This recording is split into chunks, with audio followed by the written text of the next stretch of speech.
Hour two, Sean Hannity Show, toll free. It's 800-941-SEAN if you want to be a part of the program. Well, things have Come been back. We want two goldies in the last 48 hours with Iran and the Ayatollah Ali Khamenei and President Trump. Iran threatening to continue their mass executions of protesters during its brutal crackdown nationwide.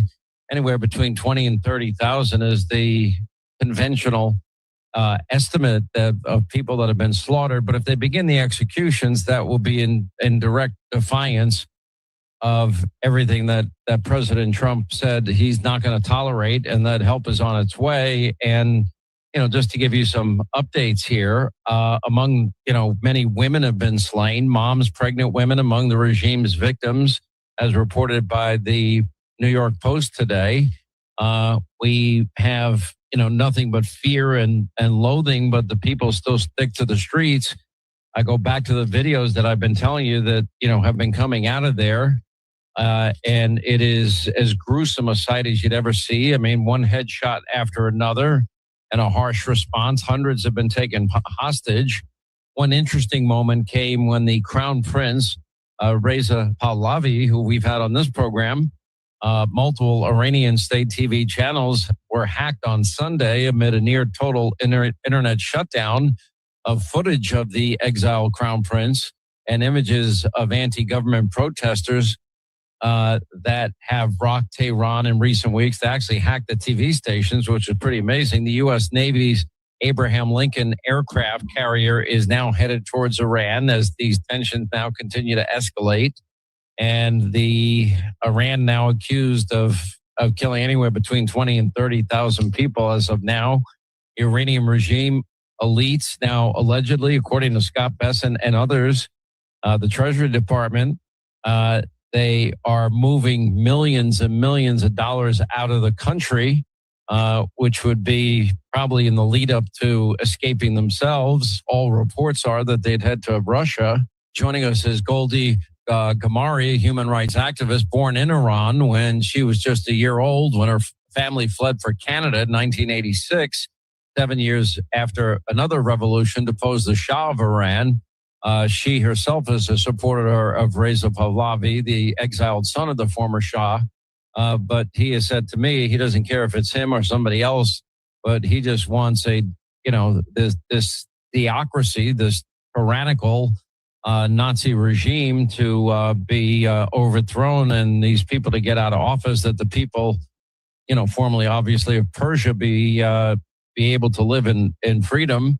And Goldie joins us now. You made the same point I noticed on X about Barack Obama after the Iranian nuclear deal, where he dumped cargo planes of cash and other currencies to try to placate the Mullahs in Iran. And all they did was build out their nuclear facilities and foment terror in the entire region. Oh my gosh, you saw my post on X, Sean? That's an honor. I did. It says Barack Obama, after the Iran nuclear deal, August 2015, Iran will gain access to $56 billion.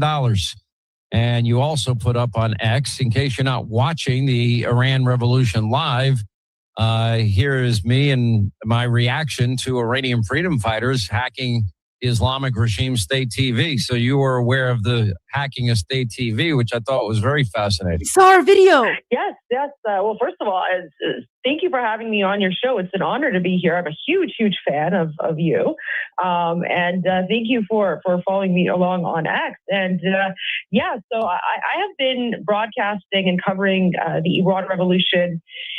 It started about 3 weeks ago daily. And, it's incredibly fascinating to see what's going on. And I don't use the word fascinating lightly because, of course, there is a mass slaughter and a mass genocide that is going on. The number of slaughtered Iranians, it's actually much more than 30,000, I think. 30,000, I would say, is a conservative estimate at this point. What we are seeing right now is it is the largest slaughter of Iranians by the Islamic dictatorship since they occupied Iran in 1979. But the message that Iranians in occupied Iran have been giving out, when they can, thanks to, of course, Elon Musk and Starlink, the message they've been telling us, those of us who are outside of the country, is to, don't lose hope. Don't let the Islamic Republic make people think that we have given up. We're still out in the streets. We're still demonstrating. This is the final battle. And what they're chanting, Sean, is "In akharin nabard Pahlavi barmigerde," which translates to, this is the final battle. Pahlavi will return. And so for us Iranians, it's now or never. It's do or die. And all I can say is thank God that we have someone like President Trump and the U.S. administration on our side. He really is the only hope. Now, I don't think it's an accident that Senator Lindsey Graham flew to Israel to meet with the Israeli Prime Minister, Benjamin Netanyahu. I would imagine the Israelis know that if there's any military action, they probably will be the primary target. And they have to assume that the Iranians at that point on their way out with billions of dollars, no doubt, in cash and other currency to Moscow and into the arms of Vladimir Putin, they have to anticipate that, those people would be capable of going scorched earth on Israel, and they've got to be prepared for a worst case scenario. So I don't think it's an accident that Senator Lindsey Graham was in Israel all weekend and meeting with the Mossad head and meeting with Prime Minister Netanyahu, and apparently now is off to Davos to meet with President Trump and report back to him everything that he learned while meeting with the Israelis. Does that sound like a fair assessment to you? I absolutely 100% agree. There's a reason that Senator Lindsey Graham is there. And you're absolutely correct with the scorched earth analysis. I mean, just look at what the brutal mullahs are doing to Iranian people themselves. So imagine if the mullahs are capable of being that savage and that evil to unarmed Iranian citizens, of course they're going to go scorched earth on everyone else as well, because they don't even have empathy for Iranians. I mean, that's the sad reality, and people are dying.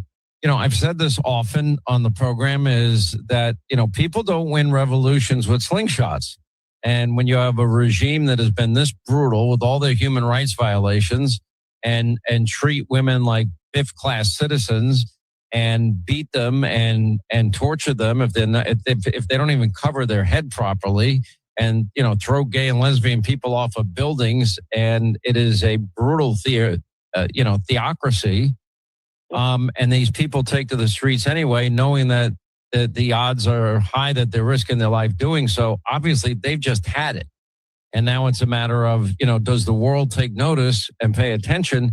The only one that seems willing to do that is President Trump. Absolutely, and God bless President Trump for that, because he's seeing us for who we are, and he understands, he recognizes, and it's very, very interesting. I mean, President Trump is a very, very smart man, very intelligent person, and just the way that he's been maneuvering this entire situation. I mean, President Trump is playing 4D chess, while all these like Islamic dictators or whoever, they're basically playing checkers.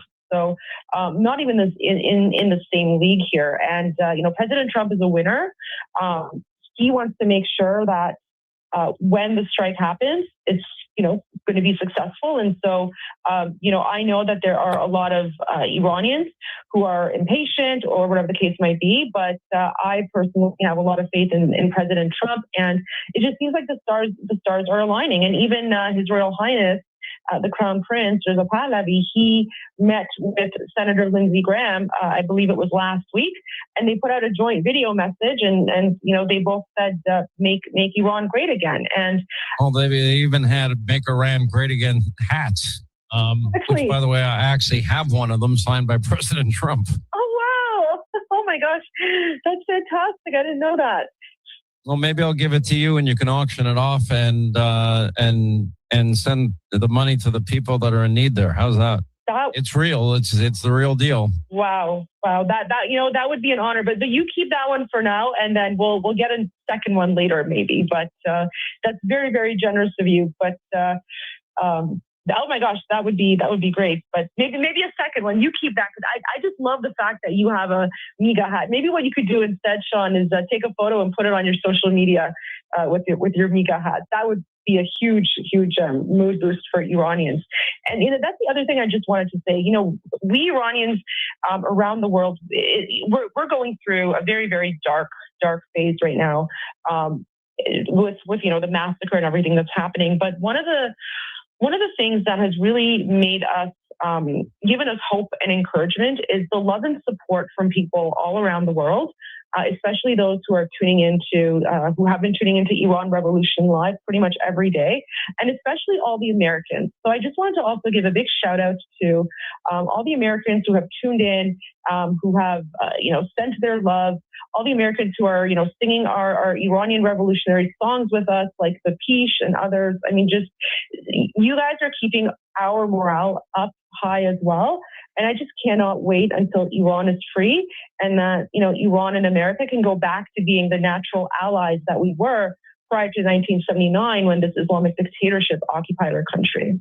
Quick break, right back. More with Goldie Gamari, human rights activist.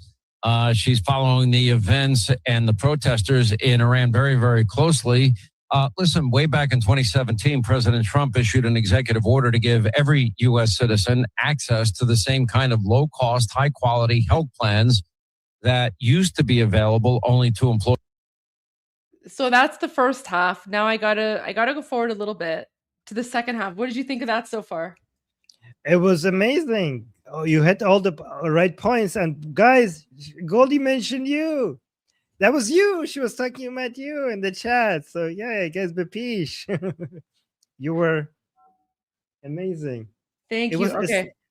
You have a talent of feeding people information, but making it fun somehow. You know what I mean? You're not just educating people, but you're also making it easier to consume because somehow you make it entertaining to listen to, which makes it a lot more digestible and consumable to other people who might otherwise not be interested. That's your talent. Thank you. All right. I mean, it's difficult speaking about a genocide, right? But yeah, I know you exactly. although you know what, I shouldn't call it a genocide. Massacre. Retired nurse practitioner told Union leaders. I'm listening in the background. Sorry, I'm trying to find the next part. Okay, maybe here it is. All right, here we go. This is the second half now. Goldie Gamari is a human rights activist. She's following the events on the ground in contact with people out protesting in Iran as they now fight for their freedom and, clinging to the hope that help is on the way from President Trump. If you look in history, because the Ayatollah Khomeini was in France in exile. Why France ever took him, I don't know. And there's a whole issue of the Islamization of Europe and no-go zones in certain European countries, and Sharia courts in a place like Great Britain is unfathomable to me. If you're going to allow immigration policy, I think it's a prerequisite, should be a prerequisite, that you have assimilation, not separation.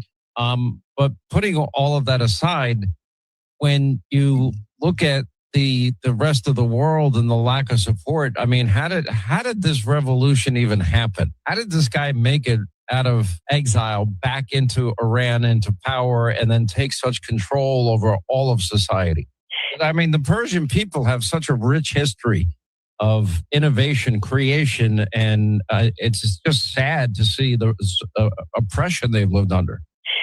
So basically what happened is, long story short, it was the communists and the Islamists who were working together to overthrow the Shah of Iran. They put out a lot of fake news about him. Oh, the Shah was a dictator, this and that, which all of it completely false. However, because this was happening in the 1970s and the USSR was still around, so all of these Islamists were actually funded and trained by KGB assets. And, even like Yasser Arafat and the PLO, which is now, sorry, not the PLO, PL, I don't know, whatever PL terrorist group they are, they were also funded and trained by the Soviets as well. So Did you catch that? Like, I couldn't remember if it was PLO or PFLP, so I was just like, I don't know, whatever PL terrorist group they are. Whatever. I think that's the best description of them ever. Like, Whatever PL terrorist. whatever PL terrorist group they are. Okay, from now on, that's their official name. Okay, no more guys, no more PLO. Okay, no more PLO. I can't keep track of all the terrorist groups. Like, there's so many Palestine jihadi terrorist groups. Like, they're all terrorists, right? But I just kind of said that on Sean Hannity. And even like Yasser Arafat and the PLO, which is now sorry, not the PLO, PL, I don't know, whatever PL terrorists. No, PLO is correct. You were correct. They were also funded and trained by the Soviets as well. So what happened was back in the 1970s, there was this, love affair with communism at the time. And so these communists and Islamists would put out lies. And then you also have mainstream media like BBC and others who even to this day are very, very anti-West, very, very pro-jihad. They were spreading, sharing that information as well. And then unfortunately what happened is Jimmy Carter, and, I know he's an American president, but Jimmy Carter is one of the most hated people by Iranians, because Jimmy Carter, we call him Jimmy Carter the traitor, instead of backing his ally the way Richard Nixon would have done. And we love Richard Nixon, by the way. Instead of backing the Shah, Jimmy Carter decided to back an Ayatollah who runs around yelling death to America and death to Israel and all of that. So, I mean, this was if Jimmy Carter had backed the Shah, this would have never happened. But it was Jimmy Carter, his involvement, that led to this. And so I just want to say it's incredibly poetic that after 47 years of oppression, because of the mistakes made by the Democrats, the 47th president of the United States is going to, help us rectify that mistake, and he's going to help us make it great again. This president certainly has reasserted America's military might and put fear in the hearts of all these dictators around the world, as he should, because I believe it is the natural condition of mankind to want liberty and want freedom. Listen, Goldie, honestly, keep up the good work. We will have you back. I'm going to send out a picture just on your behalf. I'll take a picture of the signed hat and put it up on X when I can. Appreciate your time. Thanks for being with us. Thank you so much for having me. I would be honored to come back anytime. God bless America. God bless America, and keep these people in Iran safe. They don't deserve to die just for fighting for freedom. Oh my God. Never would I thought I would see Sean Hannity defending the Iranian people like this. Thank you. Thank you, Goldie. No, thank you to Sean Hannity. Yeah. Well, thank you for delivering our message to Sean Hannity. That was amazing. Thank you. That was amazing. Amazing job. Well done. Thank As you. usual. Appreciate that. You know what? I always get I always get a little nervous when I'm like criticizing Jimmy Carter, especially on American media. So that's why I always preface it. I'm like, you know what? Like this criticism, it's not a criticism of America, because Richard Nixon was an ally. And Richard Nixon defended the Shah, and Richard Nixon was only one of two dignitaries who actually went to the Shah's funeral. And none of this would have happened if Richard Nixon had been president at the time. So that's why I always make that distinction, because I know some people were like, oh, America was involved. No, America was not involved. It was the Democrats. It was Jimmy Carter, and then it was Obama, and then Biden, right? And so that's why I always make that distinction. So correct me, Goldie, let me know if you think this ranking is correct, okay? I think the most loved U.S. presidents in order are Trump first, Nixon second, and Reagan third among Iranians. These are the order of popularity of U.S. presidents. Trump number one. Who number one? I'm guessing Trump number one, Nixon number two, Reagan number three. In my opinion, because Reagan also defended the Shah, right? So, what is it? No, I'm just seeing some comments from people. So Jimmy Carter didn't just betray Iran. Oh, wow. Okay. Leftists. So, so Americans also dislike Jimmy Carter. Okay. All right. Good to know. Yeah. Good to know. Good to know. Because, Can I make can you let me know what you think about this? And I'm going to say they rate the ranking based on who they hate. Do you agree with the ranking based on who they love the most? Trump number 1, Nixon number 2. Honestly, I'm not American, so I can't say that. But maybe we can. No, I'm talking about Iranians. No, I'm talking about Iranians. Oh, for us Iranians. Oh, sorry. For us Iranians. Which Iranians? Yeah. So for Iranians, Trump number 1, Nixon number 2, Reagan number 3. Oh, 100%. 100%. Yeah. 100%. Trump number 1, right. Nixon number 2, and Reagan number 3. Oh, 100%. Yes. Sorry, I thought you were like, what do you think? Who do you think Americans like? I was like, I don't know. No. I'm talking about Iranians. Oh, okay. Iranians, right? And among the least liked ones, Jimmy Carter, the least liked, and then Obama number 2, and Biden number 3. Oh, yeah. Jimmy Carter? Yeah? Oh my gosh. Yes. Number 1 most hated, Jimmy Carter, and then Obama, and then Biden. All I can say is that when Jimmy Carter died, the reaction from Iranians was, it's a shame that he didn't live long enough for us to for him to see a free Iran. That was the only sentiment people had. They were like, we just wish he lived long enough so that he could have seen how Iranians rectified the mistake that he made back in 1979. But yeah, Jimmy Carter most hated, Obama second most hated, and third is Biden for sure. Isn't that interesting though? Isn't it interesting that amongst Iranians, right? The top 3 most loved presidents are all Republican with the GOP, and the top 3 hated are Democrats, right? Democrats, yes, Democrats, yeah. The Democratic Party is hated a lot by Iranians. Yeah. All right, I do have some videos that I want to share. Can I just quickly say? I know you want to share that video of that girl dancing. Oh, okay. But you can do that. You can do that after, because I wanna play some I want to take a quick commercial break because I've been doing this for like almost 3 hours now. So I'm gonna play some American songs in honor of Americans and Sean Hannity, and then I have some news for you, and then we can go to that girl after. But I actually have like some news that I want to share. So in honor of all the Americans. Here you go, guys. Quick commercial break.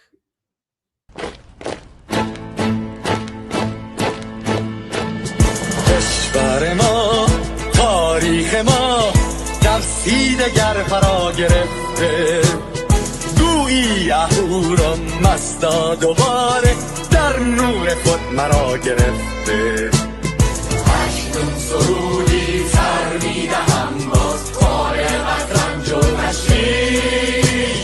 ایران غرق انقلاب است به پیش به پیش به پیش ایران غرق انقلاب است به پیش به پیش به پیش هن ای پدر هن ای پسر برخیز و باماش و همگام تا درد آن تجربه تلخ ما را نکشیده در پا بگذار هر دم بغرند برها دم لباس I might need to like claim asylum. ایران غرق انقلاب است به پیش به پیش به پیش ایران غرق انقلاب است به پیش به پیش به پیش ای کارگر ای برزگر راحت کنون ادامه دارد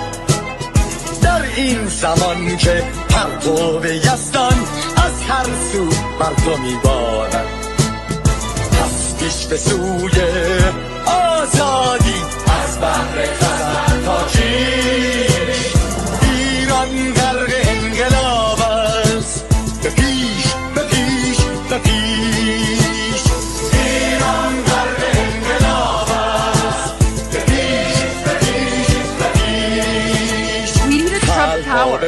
We need a Trump tower. از استقلال و آزادی تا بشکنیم پشت ارتجاع تیریزی ویران آبادی تا زنده سازیم سنت‌های می از من آیین و کیش ایران غرق انقلاب است به پیش به پیش به پیش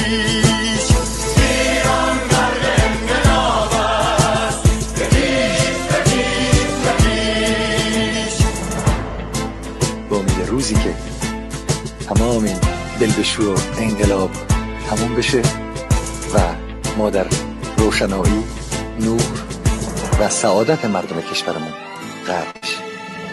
نه خارجی نه بیگانه، نه مستشارهای ویرانی، نه چیر خاران نه کاسه لیسان، فقط هم رزمان ایرانی. با شرافت میهنی بسازی بهر فرزندان خویش. ایران غرق انقلاب است، به پیش به پیش به پیش. ایران غرق انقلاب است، به پیش به پیش به پیش. مردان بیایید داخل صف ما، اکنون که آغاز رویاست. دشمنان بدانید ما زنده هستیم، بعد از ما هم ایران پابرجاست. آن روح شیطان ما را فریب داد با صد شعار مردمیش. ایران غرق انقلاب است، به پیش به پیش به پیش. ایران غرق انقلاب است، به پیش به پیش به پیش. پرچم ما پرچم ایران غرق خون شهیدان، روی شانه هامان هم میکنیمش در هر خیابان و میدان. تا ماسک دلغکان را برداریم از روی تسبیح و ریش. ایران غرق انقلاب است، به پیش به پیش به پیش.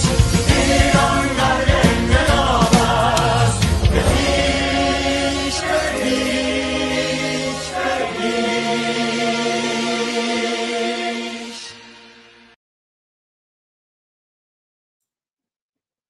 You're muted.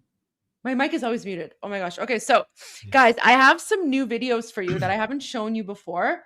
You're not going to believe this, okay? Yeah, Armin? There is a video that you might really want to see.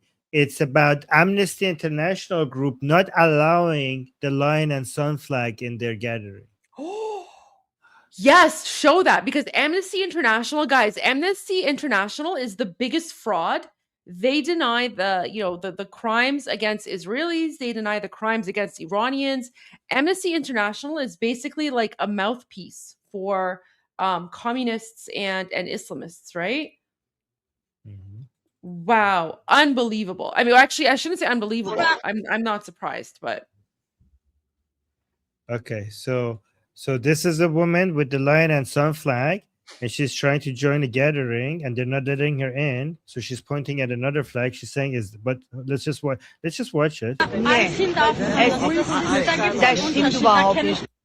Oh, this is what country is this? okay. So they sound German, guys. This is German. So I think this is okay. I think that's German. Can our German people friends let us know? Yeah, there is a translation in Persian. Yeah. So Well, here's the let's title. Yeah. Sorry, go on. No, go ahead. Sorry. میگن با پرچم شیر و خورشید نیان تو تجمع عفو بین الملل. They're saying don't come with your lion and sun flags into the gathering of Amnesty International. Apparently other flags are allowed, but the lion and sun flag is not allowed. So let me just play it all the way through. It's only 1 minute without pausing. See what happened, and then we could translate. Das stimmt überhaupt nicht. Das ist unsere iranische Fahne. Nee, dann werde ich das veröffentlichen. Zeitung ist hier. Ich will das veröffentlichen da. Das geht doch aber nicht. Weil wir haben gesagt, wir dürfen nicht mit der Fahne zu ihnen gehen. Wollen Sie nicht, ja? Warum? Weil Sie ein anderes Thema haben. Das ist doch Amnesty, oder nicht? Amnesty muss doch das Menschenrechte. Wollen Sie nicht? Und deswegen dürfen Sie die Versammlung nicht stören. Kein Problem. Ich rufe jetzt die ganze Zeitungen hierher. Ruf die ganze Zeitungen hierher. بچه های پادشاهی خان ملیگرا گروه بغل گفته ما اجازه نداریم با پرچم شیر و خورشید بریم اون بر کاملا درسته مرد سپاسه Mullah Chappie. Yes! I wish they didn't cut her chant. Mag bar Safa said Mullah Chappie Mujahid. All right, so Goldie, do you want to explain this before we translate it? What happened, or So, guys, NGOs have always been incredibly leftist.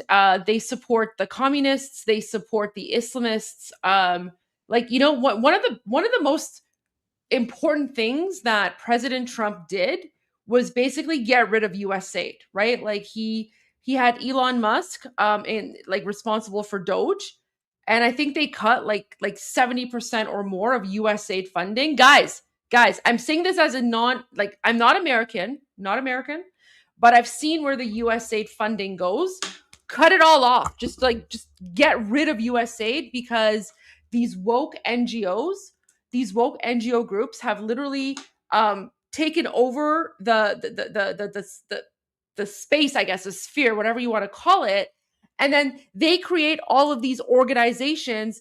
It's very like Orwellian dystopia. So if any of you have read Big Brother by George Orwell, or sorry, not Big Brother, 1984. If you've read, I need a coffee. Oh my gosh. If you've read 1984 by George Orwell, right? You know that like one of the tactics of these dictatorships or whatever is they will name something in a certain way, but it's literally the opposite of it, right? So for example, I don't know, like I read 1984 like 20 years ago or something. I actually have to reread it, but for example, like the Ministry of Torture was called the Ministry of Intelligence or something, right? So that's what they do. Truth?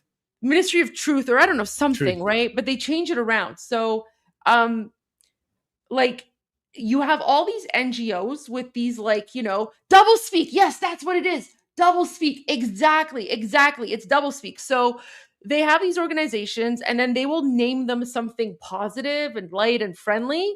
But what they do is literally the opposite. It's the opposite of that. And so, guys, Amnesty International is one of those organizations that does not care. All they do is they steal money to promote their leftist and communist and jihadi propaganda. Anti-imperial, anti-Zionist. Exactly. Anti-imperial, anti-Zionist. So like if it was up to me, I would just get rid of like US aid completely. Not only that, I would just like defund the UN. Like this is what I don't understand.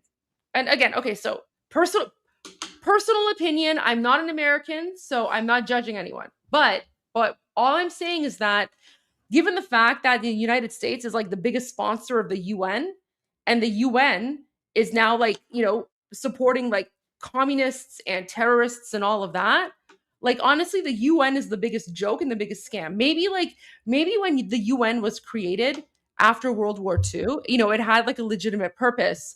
But right now, the UN has been overtaken by all of the communist and jihadi and Islamist countries, right? Because there's more of them, and so they're literally using democracy to push their communist jihadi propaganda.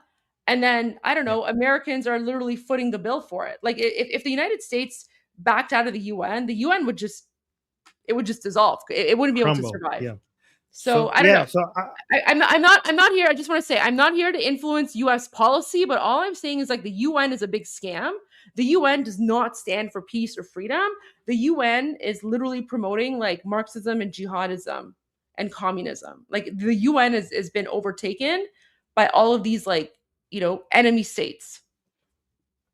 So yeah, I do want to add that Amnesty International, we Iranians will never forget that they spread the false. They were leading the way in spreading lies against our Shah, saying that he's committing torture. Okay, you're paying attention to something else? No, I'm listening to you. No, I'm just saying, did something big happen? No. Sorry, it was just a comment I was reacting to. Oh, okay. I thought a big news happened. No. No, I wasn't. Yeah, I was just wondering if we need to switch to something else. So, guys, we will never forget that Amnesty International was spreading lies against the Shah regarding him committing doing torture, and they lost all credibility in the eyes of us Iranians because of that. And we also don't forget that our major ally, Israel, Amnesty International constantly accuses them of genocide and apartheid, which is ridiculous, insane. Anybody who says Israel's apartheid doesn't know the meaning of what apartheid is. And also with regards to the United Nations, we will never ever forget that the United Nations, our major ally Israel, the United Nations has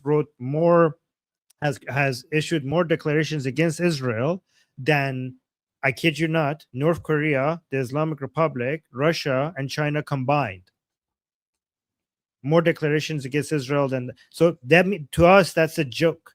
To us is, if we do believe in international standards, okay, we don't see the United Nations as the force to enforce any form of international standards. We see the United States and its allies as the force that United States declare, whatever United States decides as the norms and standards globally should be. The United States, because the United States is paying the cost for it with its military, they should be deciding the standards, and they should be enforcing it. Other countries that are not contributing to keeping peace and stability around the world shouldn't have as much of a say as United States that is paying the cost for it. So the United Nations is not the enforcer of international standards around the world. The United States and the allies of United States are. 100% I agree. Like, honestly, like, I think the United States, now we're getting to like international foreign policy and international law, because that was what I did before I became a politician. But like, if the United States backed out of the UN would just crumble, and then the United States could actually rebuild and create something new where the leader of the free world is in full control, and the leader of the free world has veto power, right? Because honestly, guys, the only reason that the United Nations has legitimacy is because of the United States. That's it. I mean, everyone knows who the leader of the free world is. Everyone knows who controls the world. And many of us aren't complaining. We're actually grateful. We're grateful for that, right? Yeah. And the other thing you have to remember is that international law doesn't actually exist. International law is non-enforceable. So the only reason that the courts or whatever exist is because countries have signed a gentleman's agreement. But as you can see, when it comes to actual freedom fighters, all of these leftist NGOs or whatever, which are funded primarily with your taxpayer dollars, right? So your American taxpayer dollars are paying for all of these lefty jihadi propaganda NGOs, right? Look how they're treating Iranian patriots. So when Iranian patriots want to attend a rally, Amnesty International is saying, if you have the lion and sun flag, right, that's this flag. And by the way, remember, President Trump endorsed this flag. He endorsed this flag last week when he posted about it on Truth Social. Remember, he posted about Iranian Spider-Man on his Truth Social? Yes. So President Trump has already endorsed our flag, right? Because he's the leader of the free world. He understands who we are and what we're fighting for. So President Trump has already endorsed our lion and sun flag, okay? And the lion and sun flag is flying on the flagpole of the Iranian embassy in Washington D.C. Right? No police stopped it, by the way. Right? So when Iranians went to the shutdown embassy of Iran in Washington D.C. and raised the lion and sun flag, they did it with no problem, and the flag is still there. So America has already said, who they support, who they endorse, even though, President Trump said it, he implied it, right? He didn't say it explicitly, but again, there's a reason he posted Iranian Spider-Man. So President Trump has already recognized that the lion and sun is our real flag. And yet you have this, Amnesty International, who, by the way, Amnesty International spread lies about our Shah. Amnesty International put out reports that, the Shah of Iran, so this is one of the most ridiculous things. So Amnesty International, okay, so if you have children listening right now, I don't know, mute your TV, mute your phone for like the next 15, Kick 20, them out 30 of the room. seconds. Cover their ears, because I'm going to say this, because this is the truth. So one of the reasons that people think the Shah was a dictator is because back in the 1970s, and then, right after the revolution, right after the Islamic coup d'etat, Amnesty International put out reports saying that the Shah of Iran and Savak was like, the equivalent of the CIA. Mossad. Yeah. Mossad, CIA. They put out reports saying that the CIA of Iran, Savak, they would hang political prisoners from their by their genitalia from ceiling fans, and the ceiling fans would rotate, and then these protesters were hanging from the ceiling fans by their genitalia, rotating around, and then they would rape them. I would rape them as they go by. Yeah. Yeah, they were, and then they also said that they were being raped by bears. So they also put out a report saying that political prisoners under the Shah were raped by bears trained by Savak. Can I say what they also said was, as you pass by, when you were rotating on the ceiling fan, then the Savak agents would rape you as you pass by, which is physically impossible. So that's what Amnesty International was putting out in 1979. Yeah. So when all of that has been debunked, by the way, because it's utter nonsense. Yeah. But yeah, so you guys want to know, because a lot of you are asking, like, how did the revolution happen? Gee, I don't know. Maybe it was because it was like globalist, jihadi, communist organizations like Amnesty International who literally put out like fake news claiming that like the Shah of Iran, the Savak, which is the Iranian CIA, or like the Iranian Mossad, they trained bears to rape people. That's like the weird garbage that we have to deal with. So yes. You cannot hate Amnesty International enough. Yeah, honestly, I didn't know Iran had bears either. There you go. Yeah. One last point, one sentence. By the way, if anybody doesn't like United States leading the way when it comes to maintaining stability around the world, and also based on that deciding the standards for the global order that we're in, if you don't like that, you would like the alternative even less, because the alternative to that is a Chinese-led global order and their standards. Okay, so even if you're one of those people who is not smart enough to understand that we have a really America leading, we should be thankful to every single American taxpayer, because they are paying most of the cost for maintaining peace and stability around the world. Even if you don't understand that we have to be grateful to Americans for bringing the highest amount of peace and stability and prosperity globally into our world that has never been experienced for our 10,000 years of civilization, then understand at least this, that the alternative would be far, far, far worse if anybody else was leading that.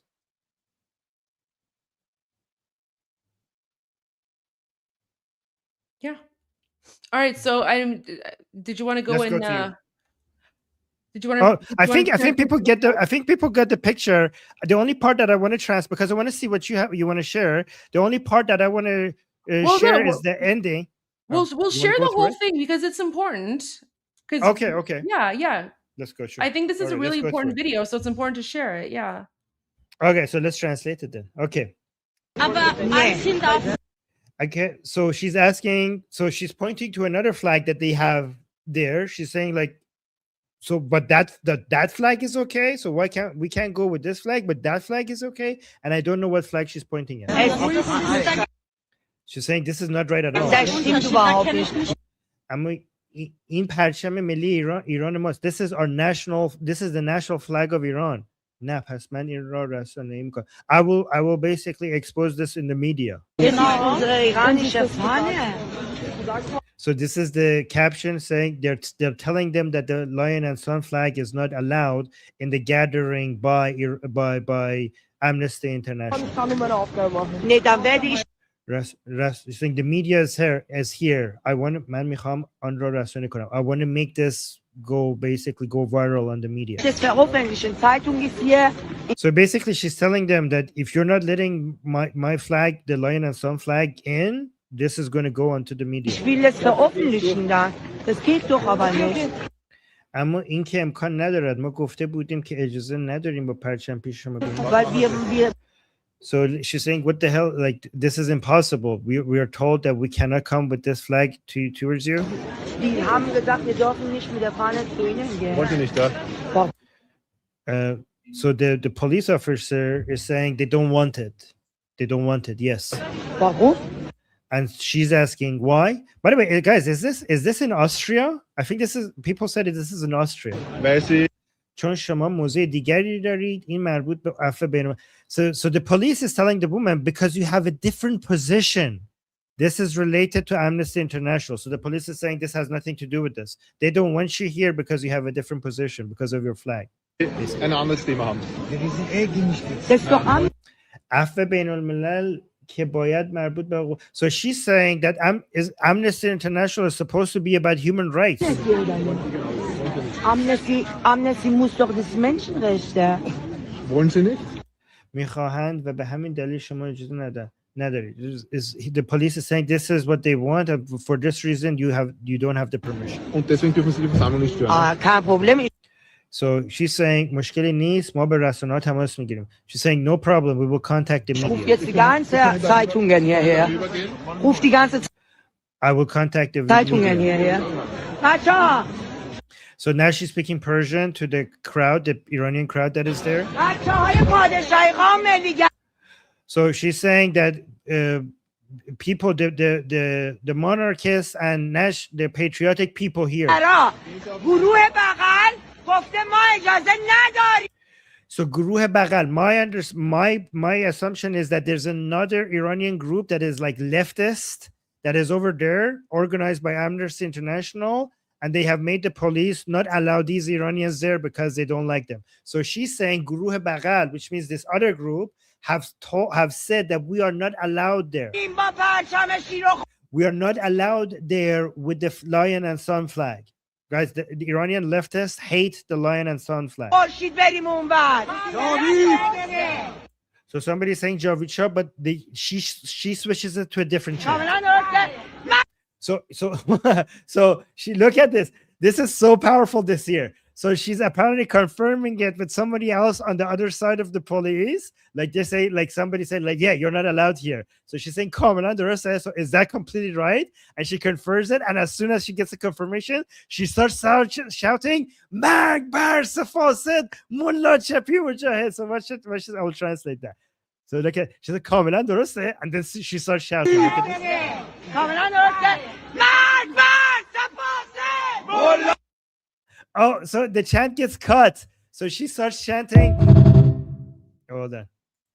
She starts chanting, death to the three corruption. And the rest of that chant is Mullah Chapi Mujahid. So guys, if you don't know this, this is now a very, very viral, common Iranian chant, which goes Mag bar safasid, Mullah Chapi Mujahid, which means death to the three corruptions, the mullahs, the leftists, and the MEK.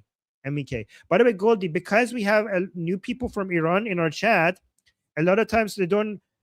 What were you referring to that people didn't know what you're talking about? Yeah, when you said Iranian Spider-Man, the Iranians who just got online, because Iranians haven't had internet connection for a long time, so now they're like confused what you're talking about. Is Goldie with us? Goldie is probably listening to something. You're muted.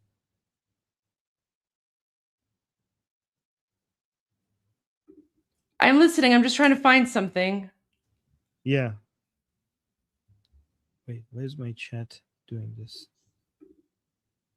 Mag bar safaz, death to the three corruptions. By the way, guys, this is one of the most popular chants among Iranians. Death to the three corruptions, the mullahs, the leftists, and the MEK. These are basically these three ideologies are responsible for Iran being for the destruction of Iran today. So while she's looking, let me see if I can show you something new while she's looking for this. By the way, guys, earlier today we got this report that I'm sorry that I have to share this again with you guys, because I just want you to know how disgusting and vile the Islamic Republic is. Some of the some of the people who were arrested by the Islamic Republic, they were sexually abused with the batons. They were sexually abused with batons, and one of them was a 16-year-old teenager among Iranian protesters sexually assaulted in custody. Rights group says 2 people detained in Kermanshah, including a 16-year-old, tell group they were subjected to sexual abuse during arrest. And I'm sure this is happening a lot more. And if you go read the article, apparently they were sexually abused with the batons. And let me show this again to you guys. Okay, I found what I was looking for. Okay, let's go to Goldie. Well, no, I can wait until you're done. Oh, okay. So, guys, if you because I only showed this once on the live stream, but because I thought it was really, because I don't want to just share gloom and doom, like, oh my God, look what horrible things that are happening. I want to show you the resilience and the fighting back, as Goldie has inspired us to focus on the fighting back. So I think a lot of you know what this is referring to, this video that people made, what it's referring to. But for people who don't know, let me show you one more time, because we don't know who he is, but I think everybody should know his story. And I think he's probably dead, by the way. Yeah. So they killed him. They killed him. Yeah. So what you're witnessing here is a lot of the protesters. A door was left open for them to come here inside this building and hide. And while they're running away, this one man stands behind to hold on to the door. A lot of people are calling him Iranian Hodor, because he stands behind to hold the door while other people could run away. The anti-riot police is trying to force themselves in, and he stands by to buy them time, knowing the cost that he's going to be paying for what he's about to do. So watch this. So you can see he's holding onto the door.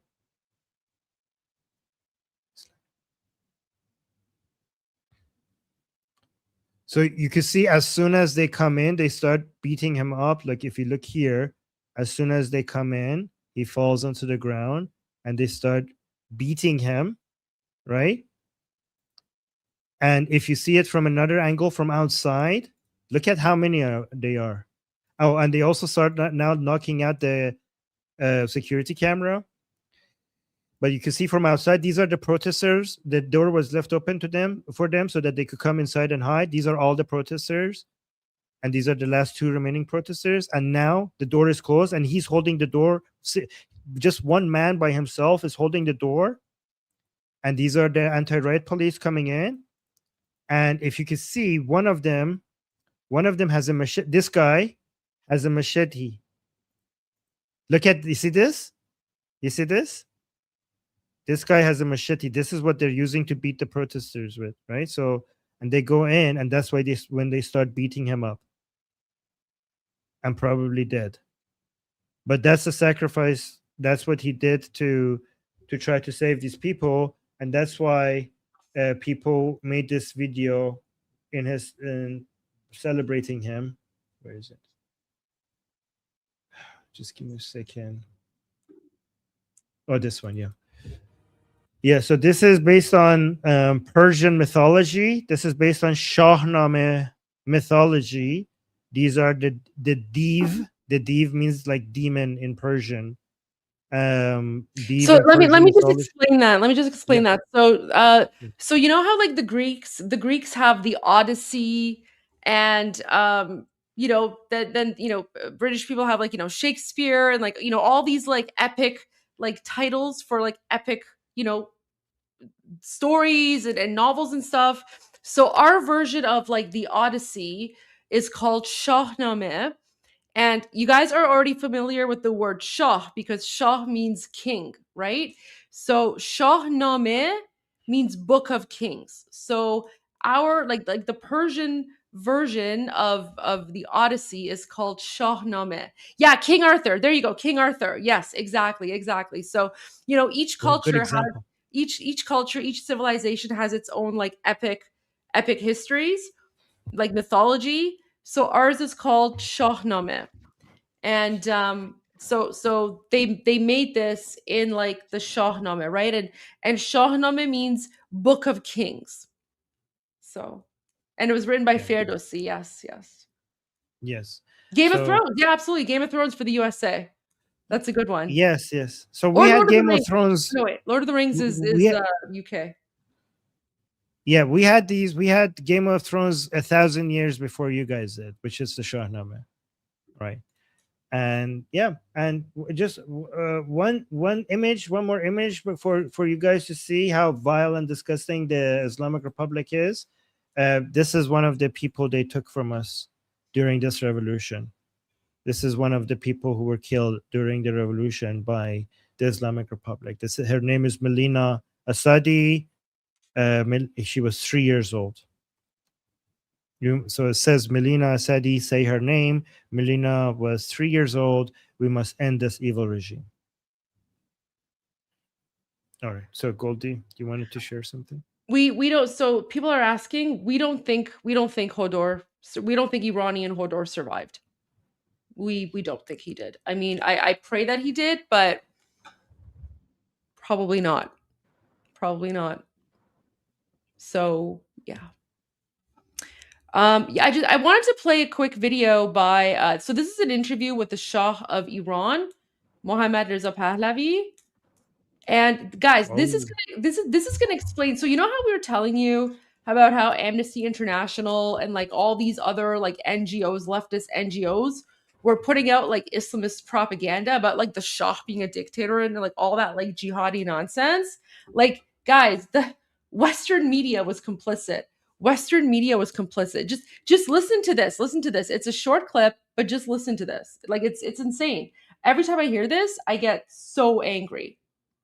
What every country does. Sure. Wait. You're saying you do what every country does. Sure. If torture is necessary, you torture. Not the torture in the old sense of torturing people, twisting their arms and doing this and that. But there are intelligent ways of questioning now. Well, they talk about and you know, literally the same thing that the United States does, right? No different than how the United States questions Islamic terrorists, right? And it's literally the same exact thing. So the Shah, can I just quickly add, the Shah was really on a mission to end all forms of physical torture in Iran. He was on a mission to end it. He was actually fighting against the Savak to end it. But he did believe in what he referred to as psychological torture, nothing physical. He believed in that, which is actually for his time was more progressive than many Western countries. And that's exactly what like Western countries are doing right now. It's a psychological torture. Yeah, and he's being very honest about it. But you know what? Torture isn't even the right word, but he's just using that because that's how Wallace is baiting him. Psychological and physical torture. Physical, I don't believe. See, like he did it again. He did it again. Even though, guys, do you see? So you cannot hate the mainstream media enough because even though the Shah clearly says, I don't believe in physical torture. If torture is necessary, you torture. Not the torture in the old sense of torturing people, twisting their arms and doing this and that. But there are intelligent ways of questioning now. Well, they talk about psychological and physical torture. Physical, I don't believe. Not anymore. Maybe in the old days, maybe. I talked just today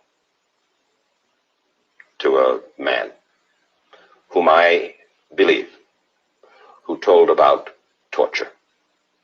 So listen to this part. So Wallace says, I spoke to a man, I believe him, but he provides no proof, right? This was the journalism. This was the journalism in the 1970s, okay? He spoke to a man, probably like a communist or an Islamist, and he's like, oh, I believe him, and he spoke about torture. He was tortured? Yes. And you believe that he was tortured? Yes. How many years ago? Within, I want to be very careful, not yesterday. Well, maybe. I don't know. The word has gone out to stop it. To stop what? Torture. But a long time ago, yes. But the victims of Savak knew better. They would tie the hands and feet. And there would be So guys, so those photos that they showed, none of those were actually like tortured by the Shah. Those are just like random people that were beaten up. And then they just gave those photos to the media and they were like, oh, look at these people. And then this guy, so do you see how the women beside him are dressing? Like they're like covering their faces like that. So this guy is an Islamist, okay? This guy here, he was part of the jihadis, the Islamists who were trying to overthrow the Shah. So of course he's going to sit there and he's going to lie and it's going to be complete and utter nonsense, right? Listen to this. some sort of a hood that would be placed on their head, such that whenever they would scream, it would echo in their head. And then they would whip you at the bottom of the sole of your feet with the electrical cords. I had said on some previous occasions that we needed 10 years here to try to make this country a kind of a model state, a country where absolute justice will prevail, not only in the courts, but social justice too. So there you go. So this is a statement from him back in like the 1950s where he's like, I'm building a country where social justice will prevail and you know, like all kinds of justice. And then you have like the Muslim jihadis are like, oh, he's torturing us. So very, very small clip. Guys, I have spoken about these things quite a bit, but I just wanted to give you a little like quick insight into the kind of lies that like Amnesty International, yeah, he wanted real social justice. The Shah is the one that you know gave women the right to vote in 1963. So, but it was the communists and the jihadis that you know managed to overthrow and destroy Iran. Oh, he was so gentle. He was so kind. We loved him so much. We still do.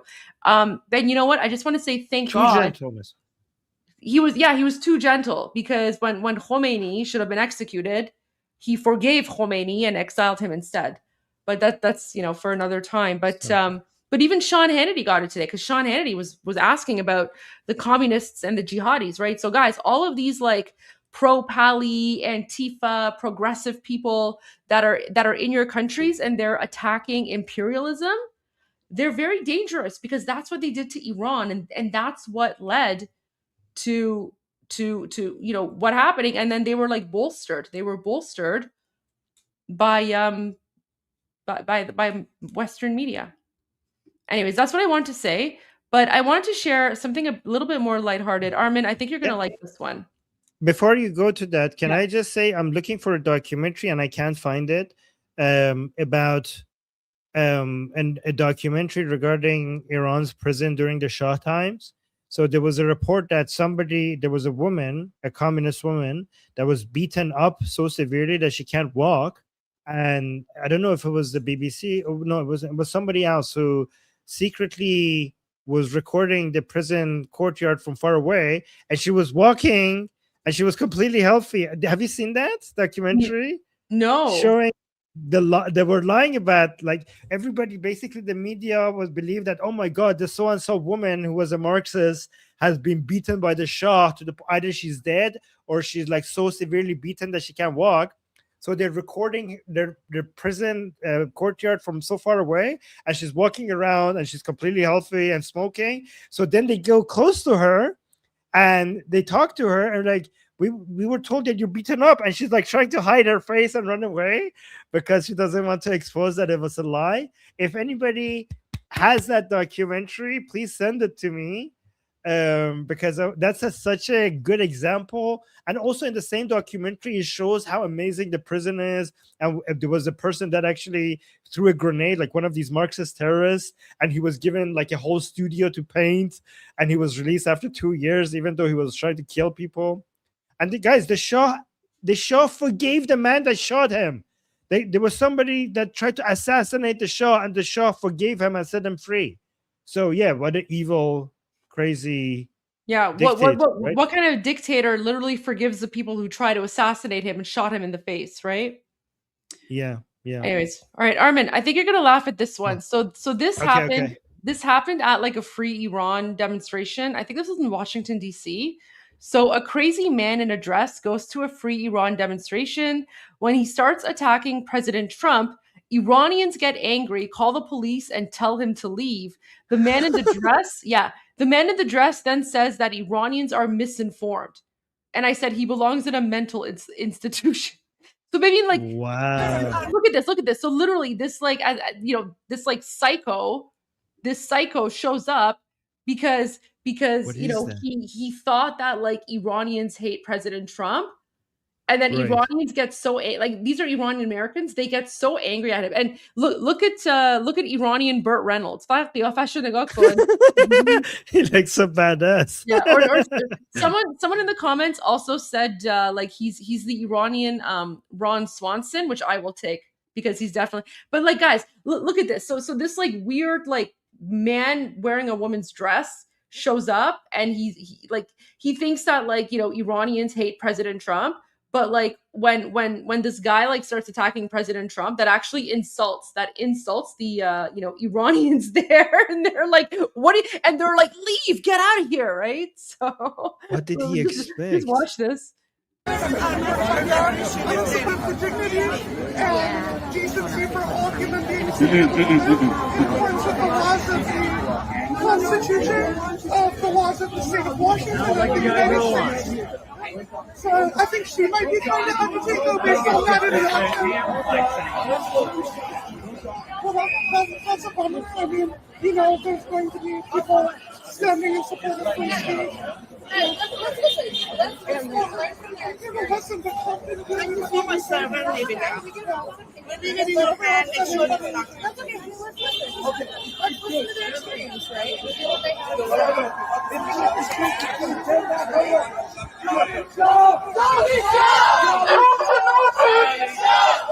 So when Iranians start chanting Javid Shah, which means long live the king, this man in a woman's dress starts yelling like Trump's a Nazi, which is it's so weird, right? Just so weird. So Get weird. the F out of here. Like look at this, look at this.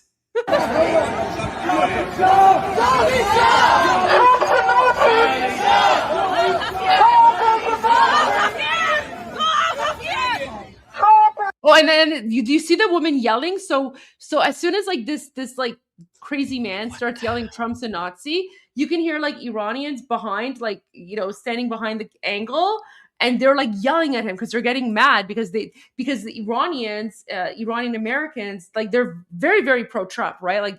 Like I said, we love President Trump, so they get really offended.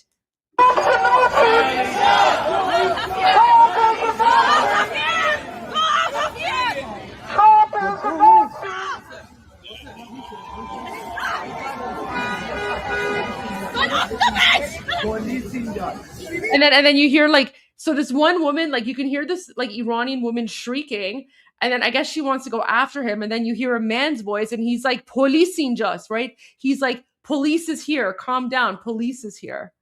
That's what you're doing? That's what you're doing, you leave! Just leave! And then you hear Iranians, they're like, leave, just leave. And then this man is like, oh, I have freedom of assembly, right? So Iranians are like, leave, get out of here. Just leave! I have the First Amendment, I have the freedom of assembly.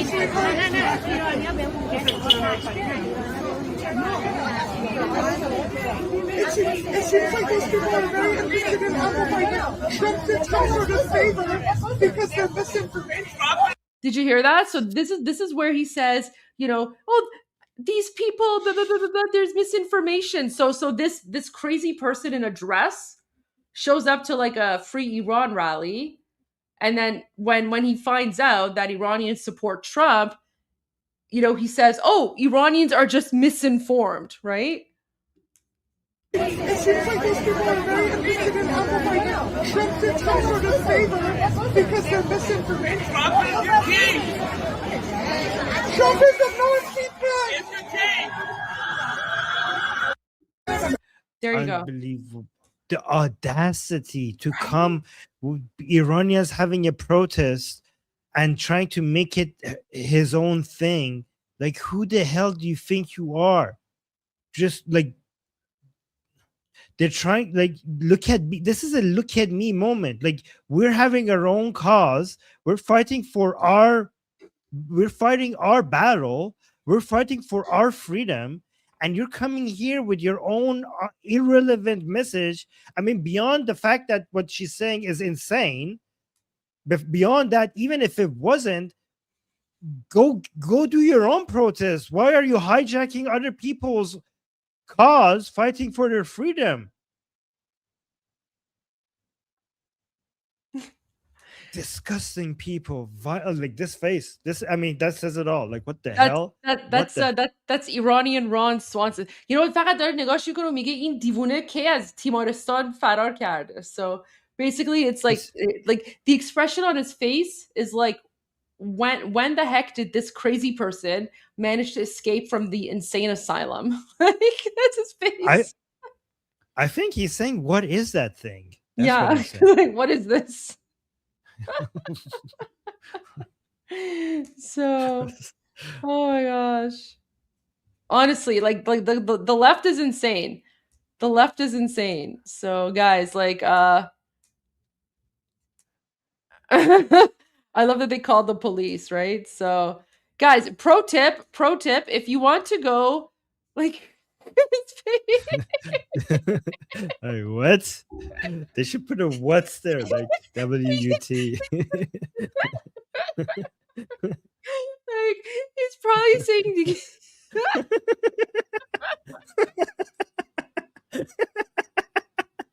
Perfect response. Oh my god. Gosh.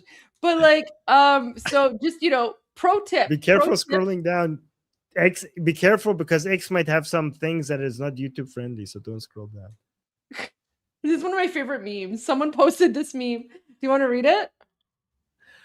Say, it's actually a bit shocking meeting Iranians. I thought everyone would be Muslims who are upset about their democratic leader Mossadegh being overthrown by the CIA. I'm sure you don't know your history properly. The Shah was a brutal dictator and was pro-West, which you guys must have hated. Oh my god, this is perfect. I know, and you can see he's like a dirty, like, smelly communist, right? And then the Iranians, like, I gotta protect my children, right? So we're just like awkwardly like walking away. We're like, oh, right. So can you send that to me? That's perfect. Sure. It was someone posted this someone said found it for you, because it's so true. It's always like the weird. Oh wow, this was made before this happened. Yeah, this meme was made before. One. Guys, this is an old one. What he did was so common that they already have a meme for it. Because it happens all the time. They're always like, "Oh, the Shah was the dictator." Oh, Mossadegh, right? Remember, like, when like Chunky Overt was like, "Oh, Mossadegh," and I'm like, "Yeah, okay, whatever, buddy," right? But it's like, it's literally a meme for us, guys. It's literally a meme for us, because all the communists and the jihadis, they just spout this like this propaganda that was pushed by the communists and Islamists. And the reason Armin laughed when he read it is because you can see, like, it's literally what we're dealing with, right? But guys, just to he's so good. Oh, look at this comment. So all the Iranians are trolling him now, right? So this is one of my favorite comments. He's like, bro, still not sure what he is himself, and he's calling us misinformed. LOL. So there you go. So guys, just a quick. Oh yeah, this is a good one. Actual Iranians, please intervene, help us. Leftist Westerners. No, you don't really want us to. Let me explain to you why that would be imperialist. So true. while supporting imperialism themselves, as long as it's Putin, commie, or Islamic imperialism, they support it. Yeah. There's a lot of comments. Oh, this one's gone really viral now. I didn't realize. Wait, let me see how many likes it has. Be careful, it's X. We might show something on 8.3. Okay, wow. Okay, so this one's gone viral. So yeah, guys, just a quick pro tip. We welcome everyone at our pro-Iran rallies. But if you're going to show up and you're going to like, attack President Trump, we're not going to tolerate that. So yeah, don't show up at a pro-Iran rally and start spouting like weird jihadi propaganda, because Iranians are they're not gonna tolerate that. So yeah, don't lecture Iranians about their own history. They probably know more than you do. And please don't call us misinformed either. That's not going to go well. That will not go well at all. There you go. There's a video for anyone who wants it. So there's that, and then Armin, there's just one more really important, because I've been waiting all day. These are good. Thank you. Please and share then more. Well, be careful though. Listen, I make lists every day, but I never get around to it. But this is the one that I wanted you to. So you know what? Why don't I send you the link so that you can like put it on your screen, and then you can like because then that way you can like pause and restart as you need to, right? Yes. Yeah. I'm telling you, I make lists every day. I just never really get around to it. But I have even more news than this too. But these are just like the top ones. Okay, why is this not working? Come on. Give me a moment here. No rush. No rush, no rush, no rush. Okay, here we go. There you go. Okay, bringing it up right now. Okay.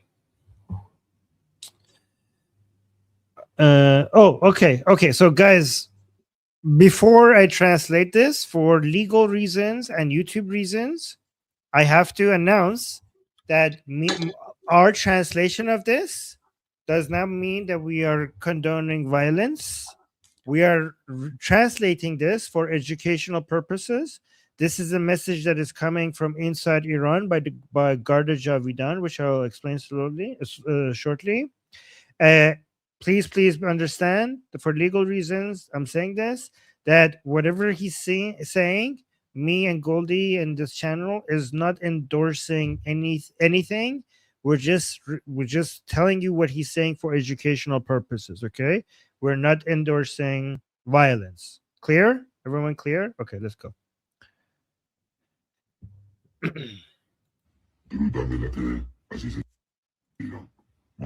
Ooh, okay, this is very powerful.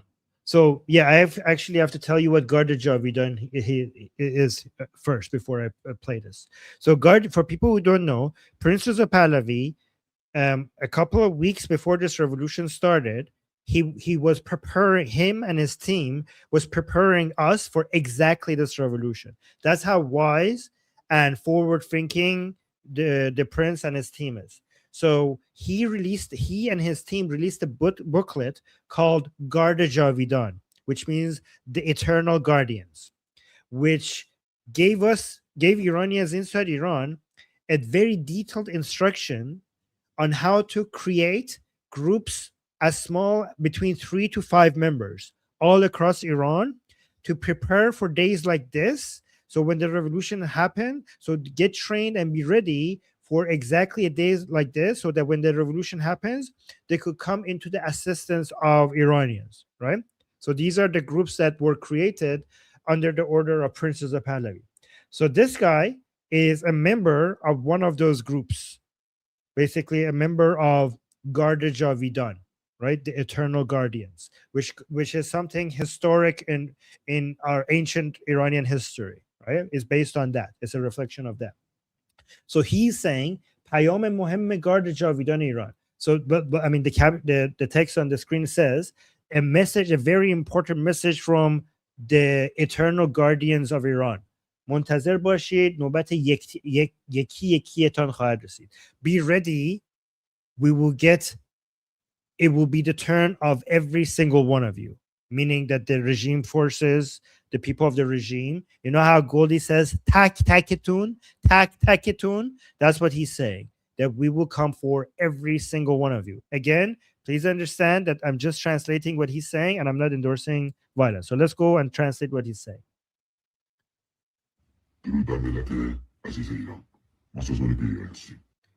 So he's saying, salutations to the dear nation of Iran. I didn't understand that part. He mentioned the name of the group.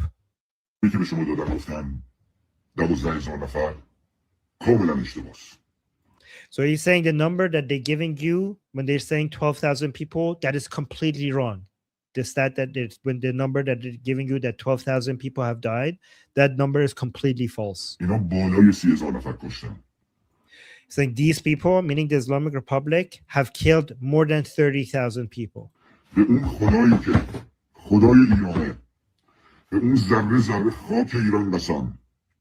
So he's saying, I swear on the God of Iran. I swear unto every single grain of sand in Iran that we are warning you. That we are warning you.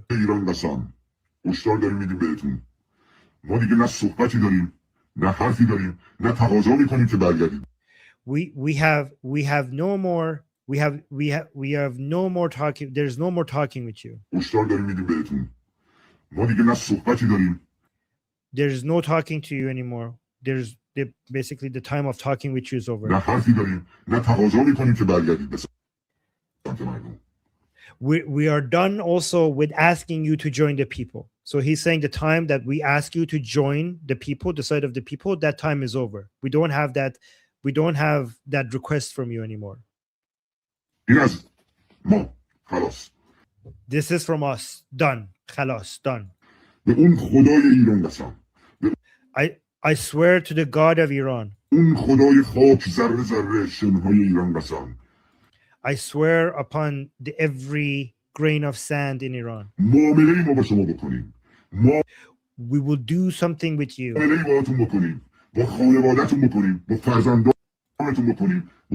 Again, guys, we do not endorse this. He's saying we will do something to you. We will do something to your family. We will do something to your children. We will do something to your mother and father. We will do such a thing to you that they will write it in the history of Iran.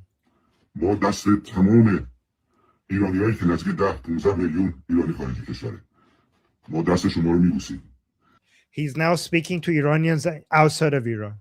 He says to the 10 to 15 million Iranians outside of Iran, we kiss your hands. Basically, it's a metaphor for saying we thank you.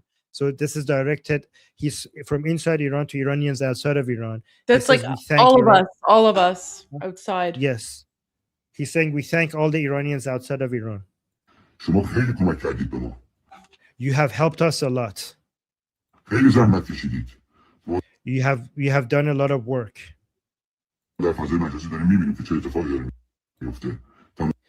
We're seeing on social media what's happening. So basically he's saying we're noticing on social media what Iranians outside of Iran are doing. All the pictures, all the news, are all there. We see it. So he's basically creating a bridge between Iranians inside Iran and outside Iran, and basically strengthening the bond, saying that we notice you. Thank you for what you're doing. And like he's saying, hoping for the day to come that we could welcome you back into Iran with open arms. No.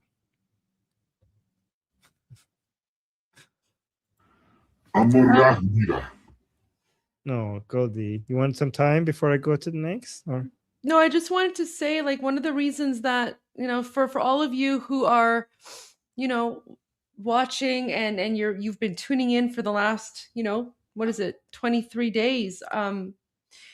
The reason why we do this, the reason why Armin and I are here pretty much every day, sitting in front of our chairs, screens, whatever, and we're here with you sharing the news is because we know that word is spreading in occupied Iran, and even though we can't communicate directly, but what we do is so important because we're giving, like, guys, and like one thing that he says, like when he says I kiss your hand, like that's just such It's just such like a very respectful, like he's basically like he's saying like we honor you, we respect you, but honestly, like we kiss their hands, because Armin and I, we're sitting in the safety, of our homes outside of Iran, right? Our lives are not at risk, and yet these people, these brave Iranians, they're the ones who are literally risking their lives, being murdered for freedom.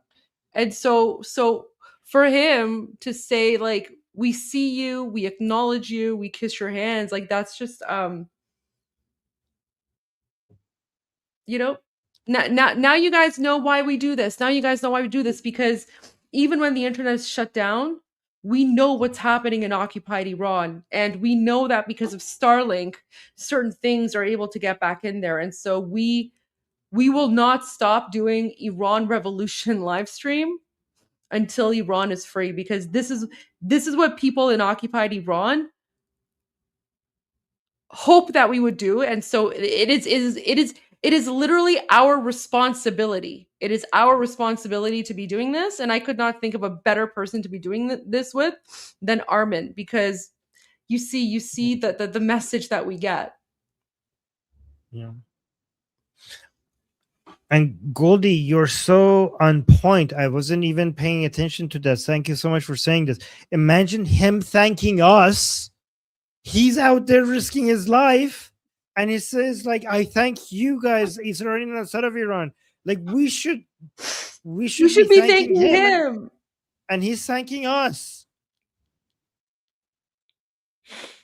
You know, Javune, like it's obvious he's young. He's a young person. He's probably Gen Z.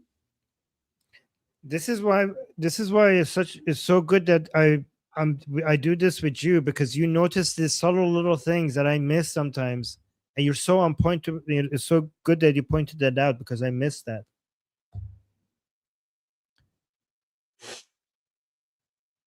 All right, yeah, you can continue now. Yeah, no, I'm good. I'm good. All right, so let me just go back a little bit, because what comes after is related to what he said before.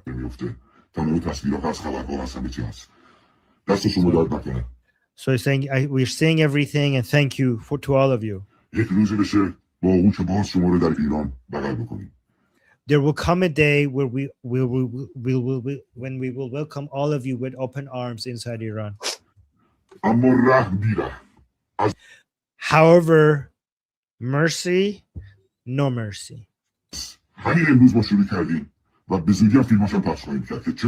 We have started from today, and soon we will release the videos.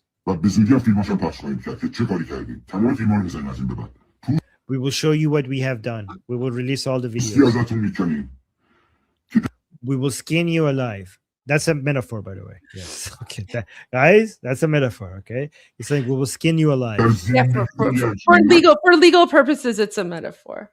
For legal purposes, this is a metaphor.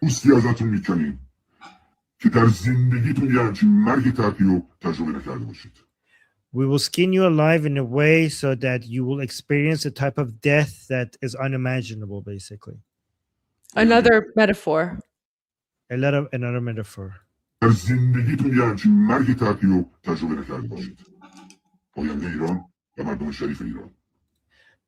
live Iran, and long live the honorable people of Iran. Long live the king. Javid Shah. Javid Shah. So let me repost this. This is you. Oh. Tag it to. Okay. Tag it to. So I hope you guys. So I hope you now. Yeah, and now you. And now you know. Now you know. Yeah, and now you know.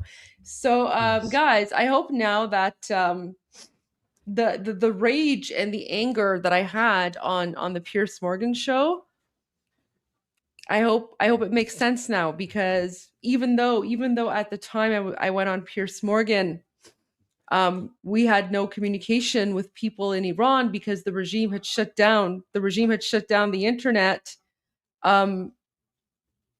We knew exactly what was going on, and we were speaking on behalf of people in occupied Iran. And guys, I was holding back. Yeah. Yeah, it's interesting because that they were like, "Oh my God, look, Goldie is such a radical." You have no idea. You should. You have They no have no idea. idea what They have no they idea have what no to do. idea. Like Goldie is holding herself back compared. Like they don't know what we went through. They have no idea the 47 years of absolute Islamic cruelty that we have experienced.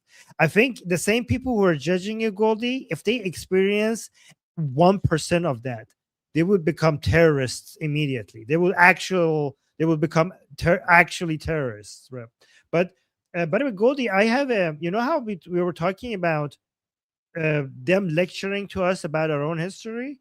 I have Yeah. a crazy example of that if you want me to show. But let's Can I go just show very this quick. first? Because he was talking Yeah, about of how course. they're starting to go after like Islamic regime homes, right? Mhm. So this is a video. This is a new video that came out.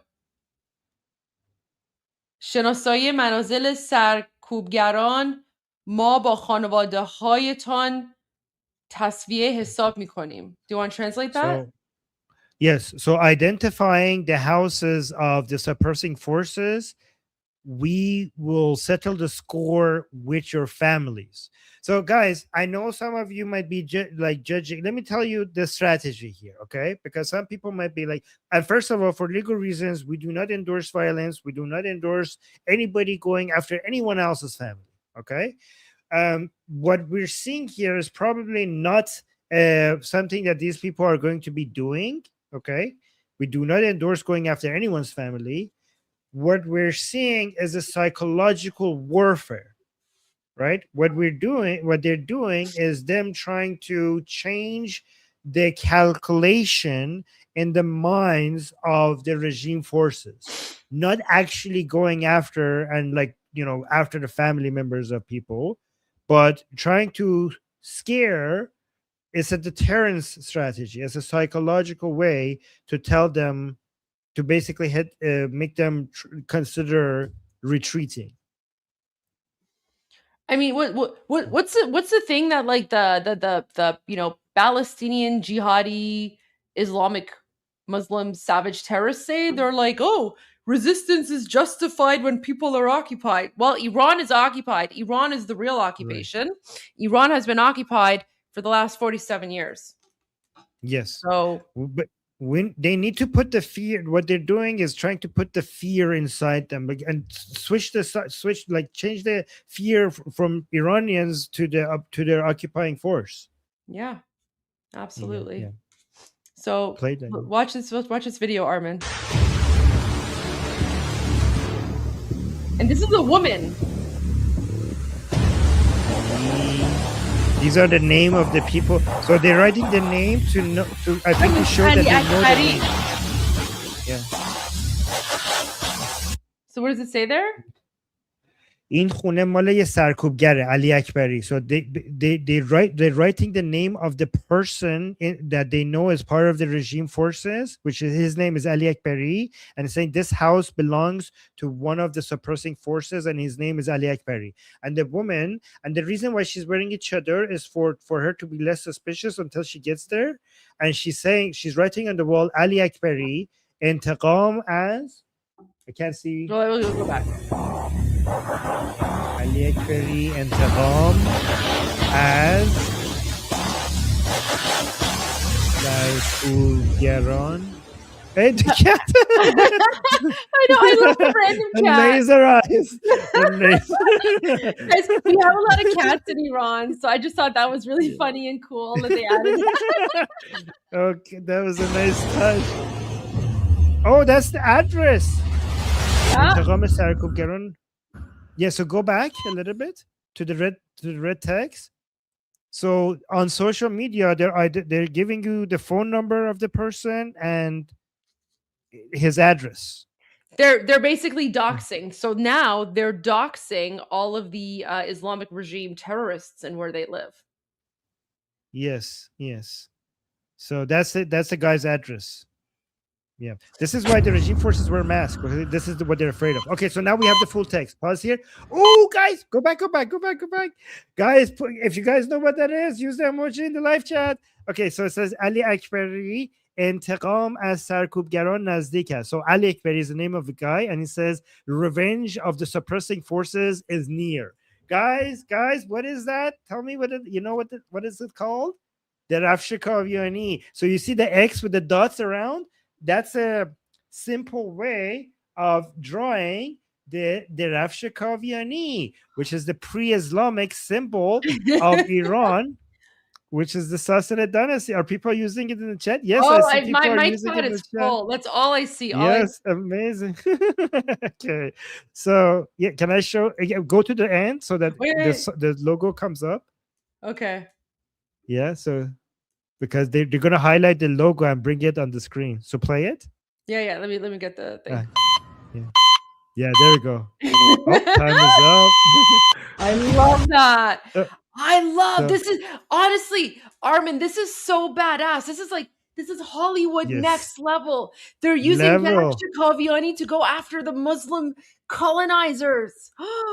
Yes, guys, this is the Rafshikavyani. This has been turned into a symbol of revenge against Islam, because this is the Sassanid dynasty was the dynasty before the Islamic takeover, and this was their symbol, and this was the empire that was fighting against the Islamic takeover. So that's why this symbol which is a very popular symbol in Iran, is also now the symbol of resistance. This is why, guys, we tell you that our fight is not against what happened to Iran in the past 47 years. Our fight is against what happened in Iran in the past 1,400 years, not 47 years, 1,400 years. We're not just doing we're not just undoing the Islamic Republic, we're undoing Islam.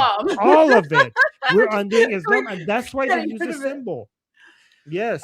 And mainstream media, like they can't, they won't be able to give you this context because they don't know what the symbol is or what it means. Yes. But when we tell you that this is literally an anti-Islamic revolution, when I tell you that Iranians, we're literally kicking Islam out of the country, right? This is what we mean.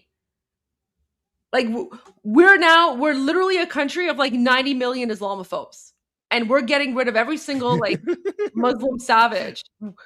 Yes. This is revenge. This is revenge for them conquering us 1,400 years ago. This is revenge for 1,400 years of Arabic, jihadi, Islamic, Allah Akbar, whatever garbage nonsense, right? Like we're sick of it. We're sick of it. We're going back to our nature, the Iranian nature, because this has been a tumor. This is the Islamic tumor, cancer. And we have been sick. Cancer. It's a cancerous tumor that has been affecting Iran, and finally, after 1,400 years, we have the treatment, and the treatment is Pahlavi. If Islam is the cancer, Pahlavi is the chemotherapy. Okay. Yeah. I think based on this, people are feeling really hyped up. So let's go to just one quick song. I know people are gonna like this song, and then we'll continue with the news, and that'll give us like we literally have like 2 minutes, 2-3 minutes for a quick break if you need to do something, get a coffee or have a whatever break. But I think based on Rafshikavyani, we have to play this song now. Okay. If you need to take a break, you can go take a break. Good choice for after the We're going back to the Persian Empire before Islam. This is who we were before Islam took over, right? This is what we're going back to.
There you go.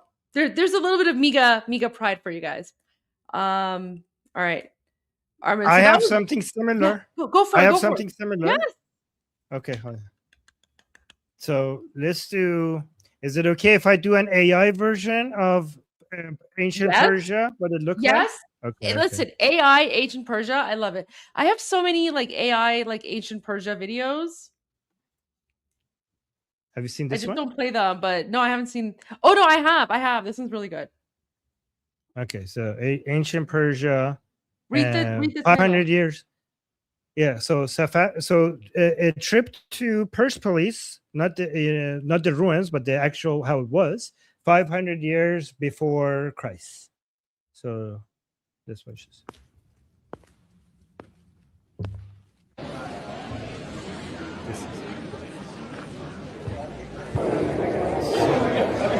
پدرم خشایارشاه. So guys, look, قدم زدن در کاخ آپادانا. So guys, when you look at the Persepolis, you only see the pillars. But if the roof was on, this is what it looked like, right? So it's saying پدرم خشایارشاه, my father خشایارشاه. Is in English it's Xerxes, right? Xerxes in English. Khashayar-Shah, yeah, that's Xerxes.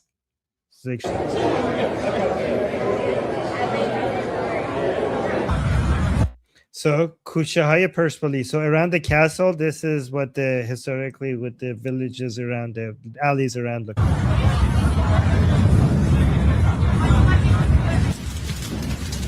Oh, this is Zoroastrian fire. Yeah, رفتم به معبد آتش. So this is a fire temple, a Zoroastrian fire temple. This is what the Zoroastrian fire temples used to look like. نگهبانایی که از شهر گارد جاویدان. This is our guard جاویدان. These are the guardians of the city, basically. She's the princess. So this is the celebrations and happiness. And then so اینجا ورودی زیبای شهر. So that's the gate of the city, the beautiful gates of the city. Could you imagine if like that actually still exists? Could you imagine like if that was still there? Like I would just love to walk into like our town. Yeah. Oh my gosh. Yeah. They should rebuild it. They should. So they should rebuild a mock-up right beside it. That's what I think. Because you can't touch the ruin, but you should build like the exact. No. You should build a replica right beside it. That's what I think, anyway. So that's the library.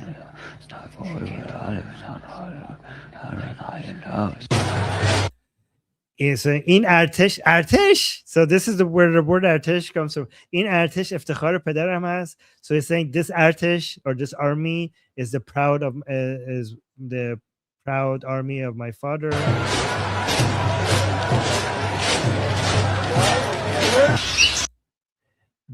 She's saying, the princess saying, this is my favorite place.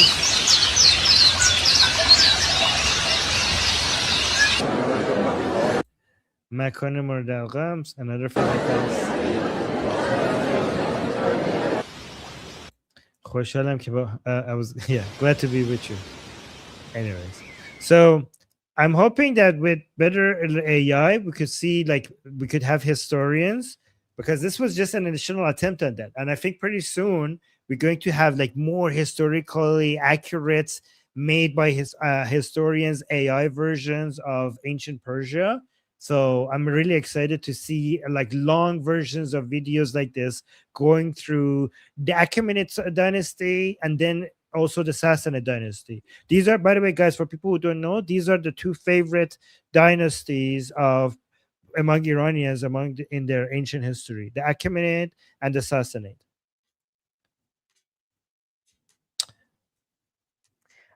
So I have a few things that I want to share, but I need about a 10-minute break because I have a package that's being delivered and I have to go pick it up. So Armin, are you able to just run the show for maybe 10 minutes and I'll be back in 10 minutes so we can share some more? Sounds good.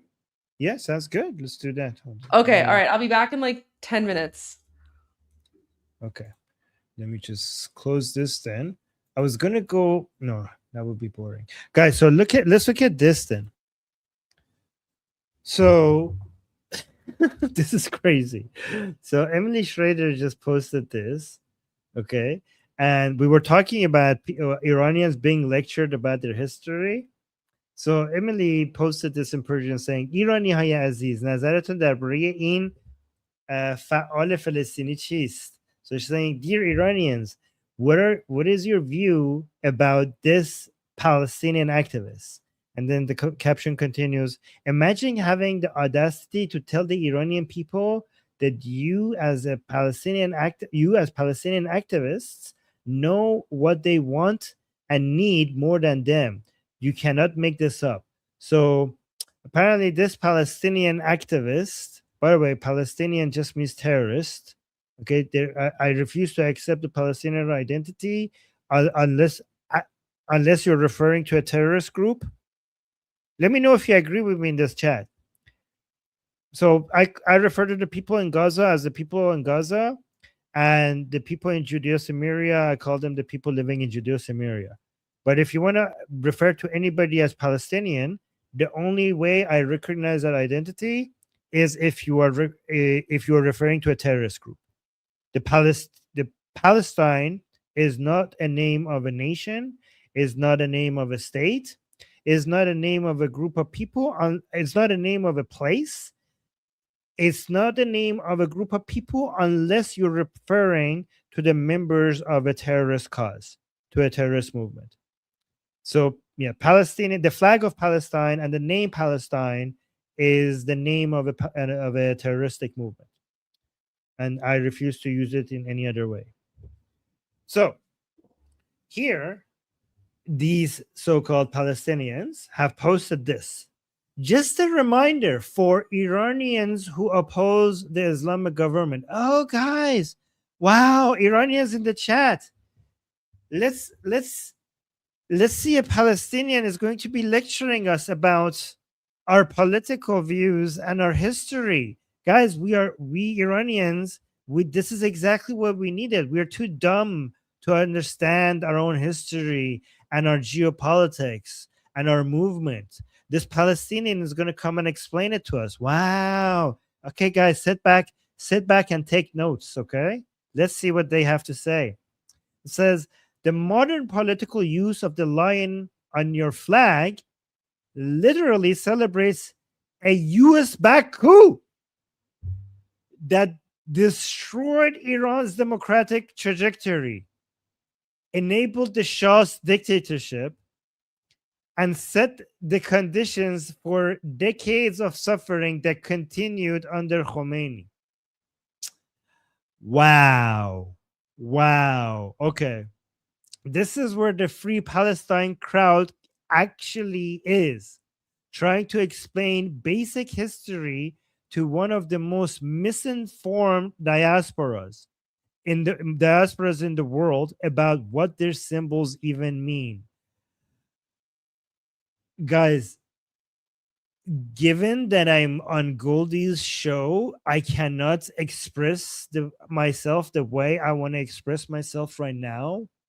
But every swear word that you can imagine that I want to say right now, just imagine me saying that right now, because this is the most infuriating, insulting, disgusting, vile crap I have ever seen. And honestly, everything I want to say includes a swear word. So I'm basically...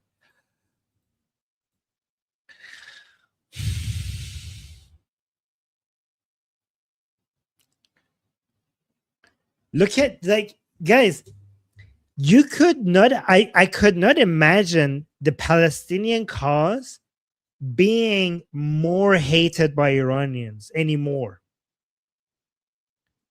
But thank you. Thank you, because I am going to take this, the rage and the anger and the hatred that we have for anything Palestinian. You just reminded me that we don't hate you enough. Thank you so much for this reminder. Let me just read this one more time. This is what this Palestinian is saying. They're saying this is where the Free Palestine crowd actually is, trying to explain basic history to one of the most misinformed diasporas in the world about what their symbol even means. Thank you so much for this. Thank you so much for showing us how justified we are to hate everything about you, and for us to celebrate the fact that you're being destroyed by Israel, the fact that Israel is crushing you, and all your free Palestine, your BS free Palestine chanting in the streets of Western country got you nothing, because you're still losing. It brought you nothing. It brought you nothing. Hamas decapitated. Hezbollah decapitated. The Houthis decapitated. And now, and I know you're so afraid. I know why you're posting this.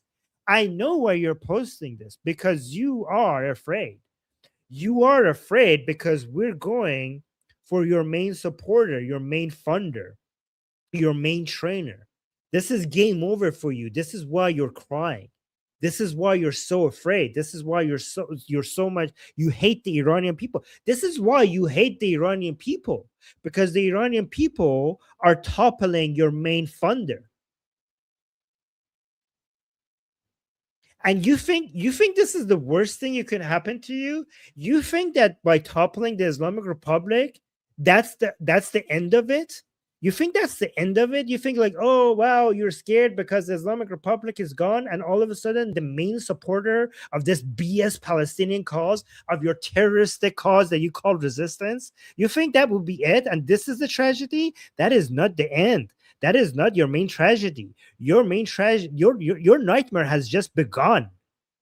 Once the Iranian people take charge, once the Iranian people have their own state, a state that represents the Iranian people are going to come after you. Do you know what the Iranian people, how much the Iranian people hate you? Do you understand once these people have an army, and once they have the Savak back, do you know that we're not going to be hunting our oppressors only in Iran? We're going to be hunting our oppressors everywhere on the planet. The same way the Jews went after the Nazis after the fall of Nazi Germany. We're going to come after all of you. You think we're done with you just because you're outside of our borders? You think we're done with you just because now we're free and we have our own country and we have secular democracy? We're not done with you. We're coming for all of you. We're coming for the Palestinian cause. We're coming for Hamas, anything that is remaining from Hamas. We're going to be cooperating with Israel to annihilate all of you. Our Artesh is going to be working with the IDF. Our Savak is going to be working with Mossad, and we're going to be hunting you down. It's going to be hunting season on terrorists all around the world. We never forget, you enabled this. You Palestinians enabled the Islamic Republic. You have blood on your hand. You have Iranian blood on your hand. We will never forget that. We're coming for everybody, anywhere in the world that justified the crimes of the Islamic Republic and enabled it and supported it. Once the Islamic Republic is done, Hashd Shabi, every single member of Hashd Shabi, we're not going to rest until every single one of them is crushed. Zainab, Hashd Shabi in Iraq, Zainabiyun in Pakistan, Fatimiyun in Afghanistan. You think you're safe? You think that you could come kill Iranian people and then cross the border, and even if the Islamic Republic falls, you're going to be safe? Did you not learn? Do you not know your history? You think we're going to be less aggressive than when the Jews went after the Nazis? The Jews went after their oppressors. It wasn't enough. It wasn't enough for the Jews to get their country. It wasn't enough for the Jews to get Israel back. So it's not going to be enough for us to get Iran back.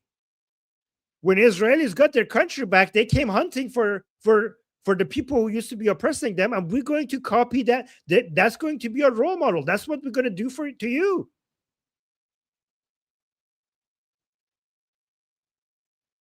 You dare insult us? You think this is the view of the Iranian diaspora? You think that's only the Iranian diaspora thinks like this? You haven't seen aggression. The Iranian diaspora are saints compared to what the Iranians inside Iran want to do to the Palestinian cause. You think you call us misinformed? If you think our views on you and our flag and our Shah, if you want to call that misinformed, wait until you see what the Iranians inside Iran think of their Shah and their flag and you. They will become your nightmare. You will be begging the Iranian diaspora to save you from the Iranians inside Iran.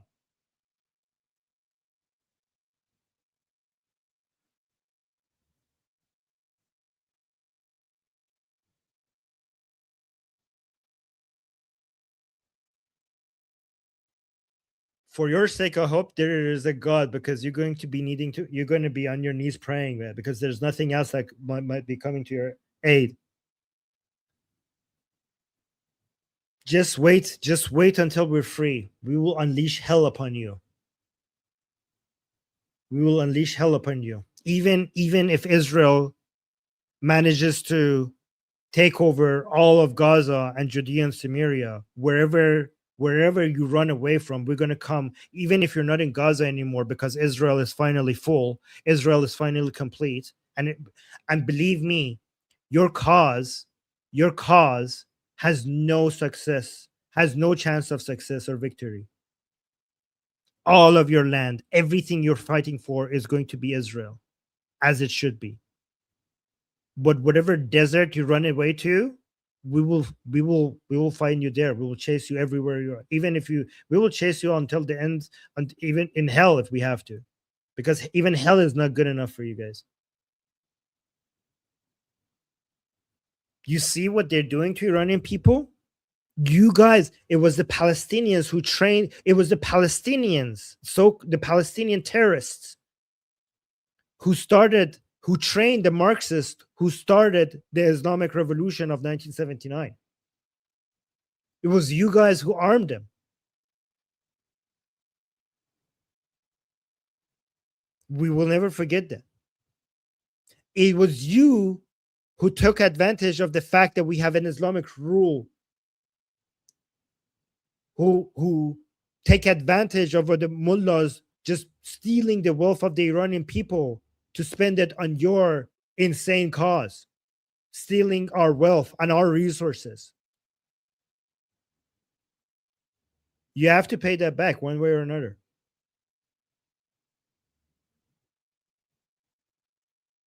Hi, Goldie. Hi. Hi. Do you like my hat? Oh my God. Where is that? Hold on. Love the hat. Look at that. You should get that signed by Trump. Oh my God. My hat finally came in. It just that's look at that, guys. That looks beautiful. Hold on. We should put you fully on screen. Can we do that? No. Never mind. Sure. I mean, here, that's how we do it. Miga. There we go. My Miga hat finally came. My Miga. Miga, please. Looks great in you. Can you go like this? Because we want to see the lion and sun. There we go. There we go. That looks badass.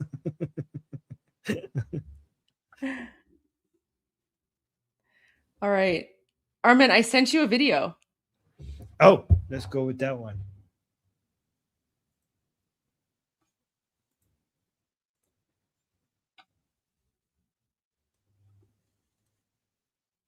Is this new?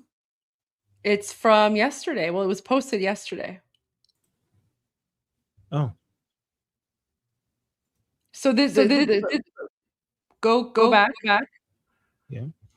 So the title is Oh, let's go. You mean Iranian Crown Prince Pahlavi addresses the delegates of JP B, Mar-a-Lago. Huh? Mar-a-Lago. So he was in Mar-a-Lago, I think, last week. Yeah. Amazing. Okay, let's watch this. Dear friends of the Jerusalem Prayer Breakfast, I wish I was able to attend in person the event that we have, but unfortunately, the circumstances have forced me to leave prematurely to return back to Washington for sensitive meetings that are time sensitive. I'm sure you understand that. So instead, I'm sending you this message. First and foremost, to thank you for having invited me. I can tell you that Goldie, people are getting echo from your side. Maybe we should mute your screen. Let's go. Thank you guys for telling us. So is it okay if I mute your screen? I'll mute it. Okay. So let's do this again. Dear friends of the Jerusalem Prayer Breakfast, I wish I was able to attend in person the event that we have, but unfortunately, the circumstances have forced me to leave prematurely to return back to Washington for sensitive meetings that are time sensitive. I'm sure you understand that. So instead, I'm sending you this message. First and foremost, to thank you for having invited me. I can tell you that the circumstances as we speak are dire in Iran. The regime has utilized under total darkness and cutting our computers away from the world to crack down on them severely. Many casualties have resulted as a result. Nevertheless, my compatriots are holding firm and continuing to fight the struggle. I spoke to a doctor who told me that one of his patients was a young girl that was shot in the face. Her jaw was broken, and she asked the doctor to patch her up. And the doctor said, "What's the rush? You need to be treated." She said, "I want to go back to the streets. I want to continue the fight. I want to be there to see my leader return so we can ultimately be safe from this regime." You can imagine the load of responsibility added on my shoulders. To respond to their call, we're fighting our fight. We are the boots on the ground, but we need further support. And I trust and hope that President Trump will, as promised, do his part in making sure that Iranian people are not dying in vain and to prevent more casualties by putting an end to this regime that has been nothing but evil, true evil. And unlike this regime, Iranian people are peace-loving people. They want to have brotherly relationship with our neighbors. Unlike this regime, they're not at war with Israel, but want to have cordial relations with the state of Israel and our Arab neighbors. Unlike this regime, Iranians are tolerant, they are diverse, they respect every faith, they defend every belief. And that's the difference between us and a regime that has, from the very beginning, discriminated against religious minorities, Jews, Baha'is, Christians. So where are we at right now? I know you're praying for us, and I've talked to some of you, but I think that we need to say, not that we hope for a better future, but let's start believing in a better future, because it can be done. We have the natural resources and the human resources to get it done. And if it's a question of faith, have faith in the Iranian nation. We need your prayers more than ever to make sure that this does happen. And we will do our part. And I appreciate your solidarity and support. Thank you, my friends. And hopefully we'll have the next prayer breakfast in Tehran once liberated. And we will welcome you with open arms. Perfect. Perfect as usual.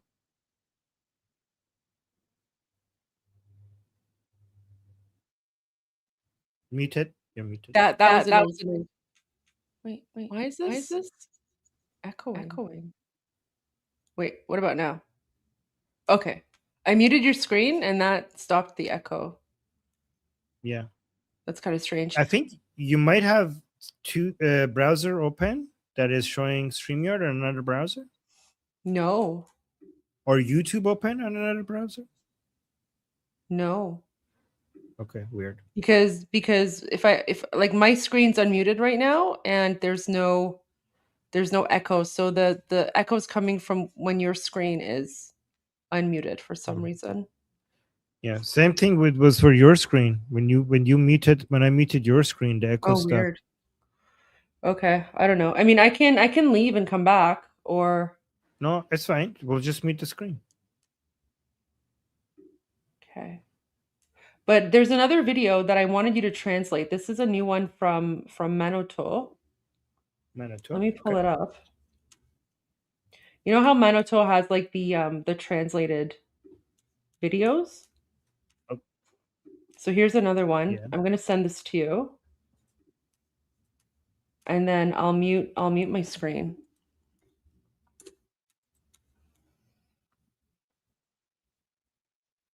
Oh no, one of those. This is hard to watch. Is this hard to watch? I haven't seen it. I'm sure it's going to be difficult to watch, but it's important, right? Yep. Okay. Should I play it all the way through once without translating? Yeah, play it all the way through once, and then we can go back and play it again. Okay. So let's read the context first so that we know what's happening before we play it. Saying a live message from inside Iran. The streets are not quiet. The fear has not stopped people, and the uprising is not over. Iranians abroad are urged to speak up and not abandon those still resisting inside the country. Oh my God. Translated using AI to make this testimony accessible to a global audience. Guys, so because it's AI, I mean, Manoto is doing AI so that they could get it out fast. There might be some mistakes, but they're doing this so that there's no delay before the videos get out. So let's watch this. So if there are any mistakes, Goldie and I will tell you which parts of the translation is mistake once we go through it in a second time. میخواستم به هموطنای خارج از کشورم بگم که اینجا هیچی تموم نشده. فکر نکنی اینجا هیچ چیزی تموم شده ها. یعنی تو تازه آغاز شده. تازه شروع شده. اصلا اینجا هیچی تموم نشده. ما هر شب موقع که شاهزاده دستور دادن یه بار رفتم بالای پشت بوم با همسایه ها توی خونم رفتم، یعنی همین الانم 8 شب. Is there echo, guys? People are saying there's echo. رفتم، یعنی همین الانم 8 شب بشه میرم، هیچی عوض نشده. اینا موتوریاشون میان میخوان ما رو مثلا بترسونن، از کوچه ها رد میشن هر موقع این ساعت میشه، میخوان ما رو بترسونن. ما بچه ها رو گذاشته بودیم پایین، گفتیم که اومدن و اینا به ما اطلاع بده. ما هیچی تموم نشده، مطمئن باشین، فقط ما رو اینجا تنها نذارین، اصلا ما رو اینجا تنها نذارین، سکوت نکنین اصلا، که فکر کنن مثلا اروپا فکر کنن اینجا تهران ایران چیزی همه چی عوض شده، یعنی امن و امانه. نه اصلا هیچ چیزی اینجا عوض نشده، مطمئن باشید. ما کارمون رو داریم انجام میدیم، ما تموم نمی‌کنیم. اینا 20,000 از هموطنای دست گل منو کشتن، مگه من میتونم بشینم تو خونم حرف نزنم؟ من دیگه اصلا نمیتونم اینا رو تحمل کنم، اصلا به هیچ عنوان دیگه نمیتونم باشون زندگی کنم. و نور عزیز، این حس میان 90 میلیون تن ایرانی مشترکه و این ما رو باز به هم نزدیکتر از پیش میکنه. خیلی ممنون، مرسی که صدای ما هستین. دورت بگردم. شما تصاویر تظاهرات و راهپیمایی ایرانیای بیرون رو میبینین؟ بله میبینم، خدا رو شکر. برای ما قبلش بفرمایید. من از شنبه که بازاریای عزیزمون اعتصاب کردن، 3 شنبه که بچهای محل ما اومدن بیرون، از 3 شنبه ما می اومدیم بیرون. یعنی اصلا کسی به ما نگفته بود، خارج از کشور به ما نگفته بودن که بیاید بیرون. ما خودمون این راهو شروع کردیم، ما خودمون داریم پیش میریم. بله. و خودمون هم باید تمومش کنیم. حالا کسی به ما کمک کرد، دستش درد نکنه، خدا عمرش بده. نکردم، ما باید خودمون این کارو تموم شد و رفت. بله، نگاه اینه، اراده اینه. All right, so let's go through it with میخواستم به هموطنای خارج از کشور I wanted to tell my compatriots outside of Iran that nothing is over here. Guys, please pay attention to her voice. She wants to, when she's almost crying, she's trying to tell Iranians outside of Iran that the revolution has not stopped. She's afraid that we think that it's over. She's saying no, nothing is over. Like they're still fighting. This is why it's important for all of you to understand that Iranians are still fighting. فکر نکنه اینجا هیچ چیزی میدونیم. تموم Look at how much look at the desperation in her voice. She wants to. She's saying, "Don't think that everything is over here." هیچ چیزی میدونیم. تموم شد So he's saying, "Miduni" means that we know that it's not over. یعنی تو رو تازه خدا ما رو آغاز شده. So she's trying to say, "I mean," but then he says, it has just begun." تازه شروع شده. And he also says, "It has only started." اصلا اینجا هیچی تموم نشده. ما Nothing is over yet. هر شب اما که شاهزاده دستور دادن From the first night that the prince ordered us to go into the streets, into the streets, like yeah. دادن یه بار رفتم بالای پشت بوم. One time I went on top of the roof. So she's saying she's basically now listing the things that she did in response to the prince's command to go out. She says one time I went above the roof با همسایه‌ها توی with our neighbors. خونم رفتم یعنی همین الانم 8 شب بشه میرم. Like she says, even now when it turns 8 o'clock, I'm going to go back to the roof and I'm going to chant from the rooftop. هیچی عوض نشده. اینا Nothing has changed. موتوریاشون میان میخوان ما رو مثلا بترسونن. They come on their motorcycles trying to scare us. از کوچه ها رد میشن هر موقع. They pass the okay. So she's saying when we go to the rooftops and chant against the regime, they drive around in the alleys with their motorcycles trying to scare us so that we stop chanting from the rooftops. این ساعت میشه میخوان ما رو بترسونن. So when it gets close to the 8 p.m., when they know that we're going to go above our rooftops to chant, that's when the the regime's motorcycles come around the alleys and they try to scare us. ما بچه‌ها رو گذاشته بودیم پایین گفتیم که اومدن و اینا. So guys, when Bachaha literally translates to children, but that's not what it means. Bachaha is just an endearing way. It literally does translate to children, but it's also is an endearing way to refer to people you know, okay? Like the boys or the gals, like the guys, right? So she's saying that we had some people that not children, we had some people downstairs. So that they will tell us if the regime forces came into the building to come to see who's chanting on the rooftop. You had people downstairs to let us know. Nothing is done. Nothing is finished. Be assured that the fight is going on. That it's not over. Just please don't leave us alone here. So she's basically calling from inside Iran to this show, Manoto outside of Iran, telling Iranians outside of Iran to please don't leave us alone. This is the reason why Iran Revolution Live keeps going. This is why Goldie continues to do as she does, because Iranians inside Iran expect us to keep the attention on the protests going on. That's what she's asking. Don't leave us here alone at all. Continue covering this. Continue bringing attention to this. Don't be silent at all. Guys, and by the way, guys, this is why we ask you to continue to come here to take part in the protests, even if you're not Iranian, because the Iranians are asking this. This is what she's asking. This is the request of Iranians inside Iran. Don't be silent at all. So don't be silent at all, so that the Europeans think that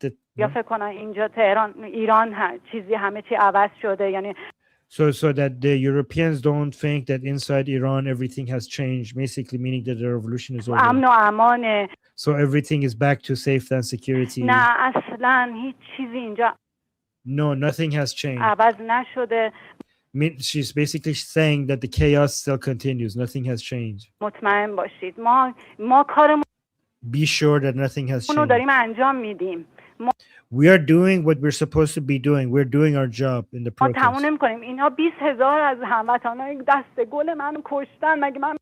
So she's saying we won't stop. These people have killed 20,000 of our compatriots. And she starts to see that she's fighting not to cry. This is what Goldie and I have been telling you. The killing by the Islamic Republic doesn't end the revolution. It makes it stronger. It makes it bigger, because the Iranian people inside Iran, they cannot imagine stopping the fight once they have paid this high of a price. So she's saying nothing has finished. They have killed 20,000 of our compatriots. So how can we go and sit home after what they did to us?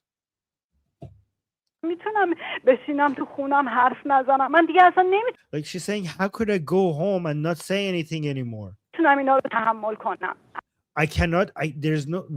I cannot tolerate these people anymore. So this is exactly, the Islamic Republic is killing thousands of Iranians to make them silent, to make them go home, to make them stop fighting.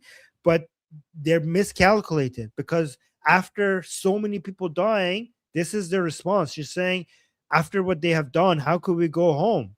There's no way. Even if some people could have tolerated these people with difficulty, now they can't tolerate them at all. Everything has changed. Everybody in Iran agrees that they must go. So they made the revolution stronger. They ended themselves the moment they decided to point the guns into the crowds and shoot the people. That was the moment that the Islamic Republic died, because there's no way the Iranian people are going to tolerate that. So she's saying there's no way I could live with them anymore. نور عزیز این حس میان 90 میلیون تن ایرانی مشترکه و So he's saying that this is a common this is the view that is shared among 90 million Iranians. این ما رو باز به هم نزدیکتر از پیش میکنه. And this is going to bring us closer together more than ever before. خیلی ممنون، مرسی که صدای She's saying thank you for being our voice. دورت بگردم. شما تصاویر تظاهرات و راهپیمایی ایرانیای بیرون رو می‌بینین؟ Oh, so he's asking, are you seeing the videos and pictures of Iranians outside of Iran protesting for Iran? Do you see them? بله می‌بینم، خدا رو شکر. She's saying, yes, thank God I do see them. بله ما قبلش بفرمایید. من از شنبه که بازاریای عزیزمون اعتصاب کردن، سه شنبه که بچهای من So she's saying since Saturday when the bazaris came out on a strike, and then on Tuesday ما اومدم بیرون، از سه شنبه ما on Tuesday when the people from our neighborhood came out, اومدیم بیرون. on Tuesday we started coming out. یعنی اصلا کسی به ما نگفته بود، خارج از کشور به ما نگفته بودن که بیاید بیرون. ما خود Nobody from outside told us to come outside. We came out ourselves. این راهو شروع کردیم. ما خودمون داریم پیش میریم. We're going through this path ourselves. و خودمون هم باید تمومش کنیم. حالا که we should end it ourselves. به ما کمک کرد، دستش درد نکنه. So she's saying if somebody helped us, then thank you. So basically if foreign forces, they helped us, thank you so much. But if not, خدا عمرش بده. نکردم، ما باید خودمون این کار. But if they don't help us, we should end this ourselves. We should finish this job ourselves. So she's basically saying with or without foreign support, we have to finish this. But if they do support us, we'll thank them. But if not, we have to end this. We have to win this revolution. And this guy is agreeing and saying like, yeah, that is all. That's period, basically. Mic drop. This is the right view. This is the will that we need to show. So there's that video. And then there was a second video that Goldie just sent me.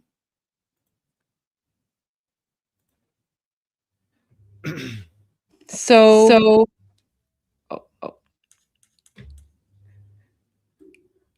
I just want to it's your screen. Can you like remove your screen and then re-add it? Like just remove your screen share and then re-add it. I know it's the echo is with Armin's screen. Like when my mic is unmuted and then Armin's screen comes on, the echo starts. But it was also with your screen when you were talking. But my screen is unmuted right now and there's no echo, so I don't know. It's probably just a glitch or something. So just like reshare your screen now and maybe that'll fix it.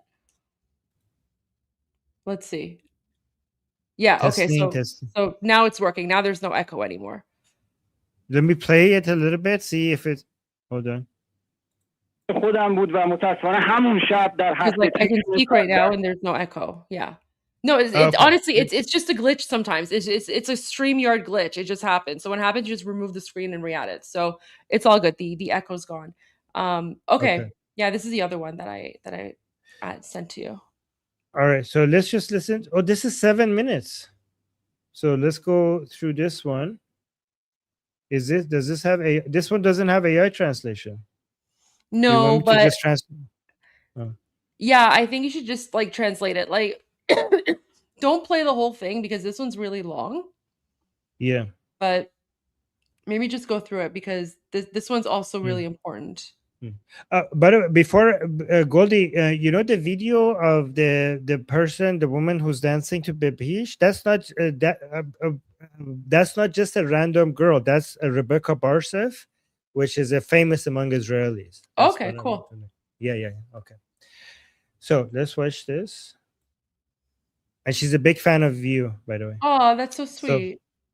yeah. All right, so let's play this. Okay, so actually context for people who don't know, guys, this is Manoto Live. Manoto is a famous Iranian media that is based in the UK. So this is the Iranian diaspora, and they're calling from inside Iran. As soon as people get connections, they call into Manoto. So this is basically Iranians outside of Iran listening to Iranians calling in from the revolution from Iranians inside Iran. Okay, so let's watch this.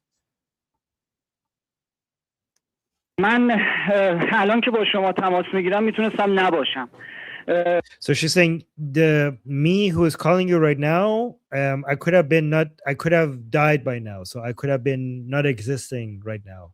Apparently he had a near-death experience. روز پنجشنبه 18 توی هفته تیر 25 شهریور با دوست عزیزی اونجا رفته بودم اون Wait, she's talking about some much earlier. پنجشنبه 18 توی هفته تیر 25 شهریور با دوست عزیزی اونجا رفته بودم اون ساچمه خورد به پاش خانومی بودن من رفتم طرفش این نیروی کثیف سرکوبشون اسلحه‌شو گرفت تو صورت من لیزر اسلحه‌شو انداخت تو چشم به من گفت برو نمیدونم چرا نزد. So he's talking about my earlier experience that he had in the revolution when the woman was hit with the pellet gun and he went to help her, and then somebody the armed forces pointed their gun right into his face and told him to go, and he says like I don't know why they didn't shoot me. به 18 تو هفته تیر 25 شهریور با دوست عزیزی اونجا رفته بودم اون ساچمه خورد به پاش خانومی بودن من رفتم A woman was shot with a pellet gun in her leg and he went to help her. این نیروی کثیف سرکوبشون اسلحه‌شو This vile suppressing force of the Islamic Republic took their pointed their weapon right at my head. تو صورت من لیزر اسلحه‌شو انداخت تو چشم به من گفت The laser of his gun was pointed right into my eye. نمیدونم چرا نزد. He told me to go. I don't know why he didn't shoot me. ولی نزد و Why he didn't shoot me. من هنوز موندم و من خوشبختانه هم دوستم هم خودم به قول معروف حالا هستیم زنده ایم اما So luckily both me and my friend we are still alive. میتونستیم نباشیم میتونستم الان من it was totally possible that I could have been dead by ارشان now. قاسمی باشم که آشنای خودم بود و متاسفانه هم So I could have been like Arshan Qasemi. So Arshan Qasemi is apparently somebody who was murdered by the regime, and he said that I could have easily been in his place right now. اون شب در هفته تیر جونش از دست داد ما عزاداریم اما به So we're all mourning, شدت خشمگینیم و نمی but we're also very angry. We have rage. ترسیم We might be mourning, but we are filled with rage and we are not afraid. در ما جایی نداره ببینید ما الان متاسفانه همون شب در هفته تیر جونش از دست داد ما عزاداریم اما به شدت خشمگینیم و نمی ترسیم ترس در ما جایی نداره ببینید Okay, because they both speak at the same time, I don't know what he's saying. بود و متاسفانه همون شب در هفته تیر جونش از دست داد ما عزاداریم اما به شدت خشمگینیم و نمی ترسیم ترس در ما جایی نداره ببینید ترس در ما جایی نداره. There is no room for fear in us. ما الان گذشتیم از اینکه بخوایم دیگه چیزی رو به دنیا ثابت کنیم ما So oh my God, this is powerful. He's saying we have moved past the point where we are trying to prove something to the world. رو دیگه نداریم که بخوایم به دنیا ثابت کنیم. دنیاست که باید الان خودش رو به ما ثابت کنه. Wow, that's very powerful. He says we don't have anything to prove to the world anymore. The world has to prove something to us now. That is such a powerful statement because the Iranian people already have proven themselves. Now it's the world's turn. You understand this? He's saying we have nothing, like, look, based on what the Iranians have done, they are done proving themselves. The world has to prove itself to Iranians now. Iranians have nothing to prove anymore. What? That is some powerful stuff. Okay. از حال و هوای بله از حال و هوای شهر بهتون بگم مترو قلهک دیروز بود.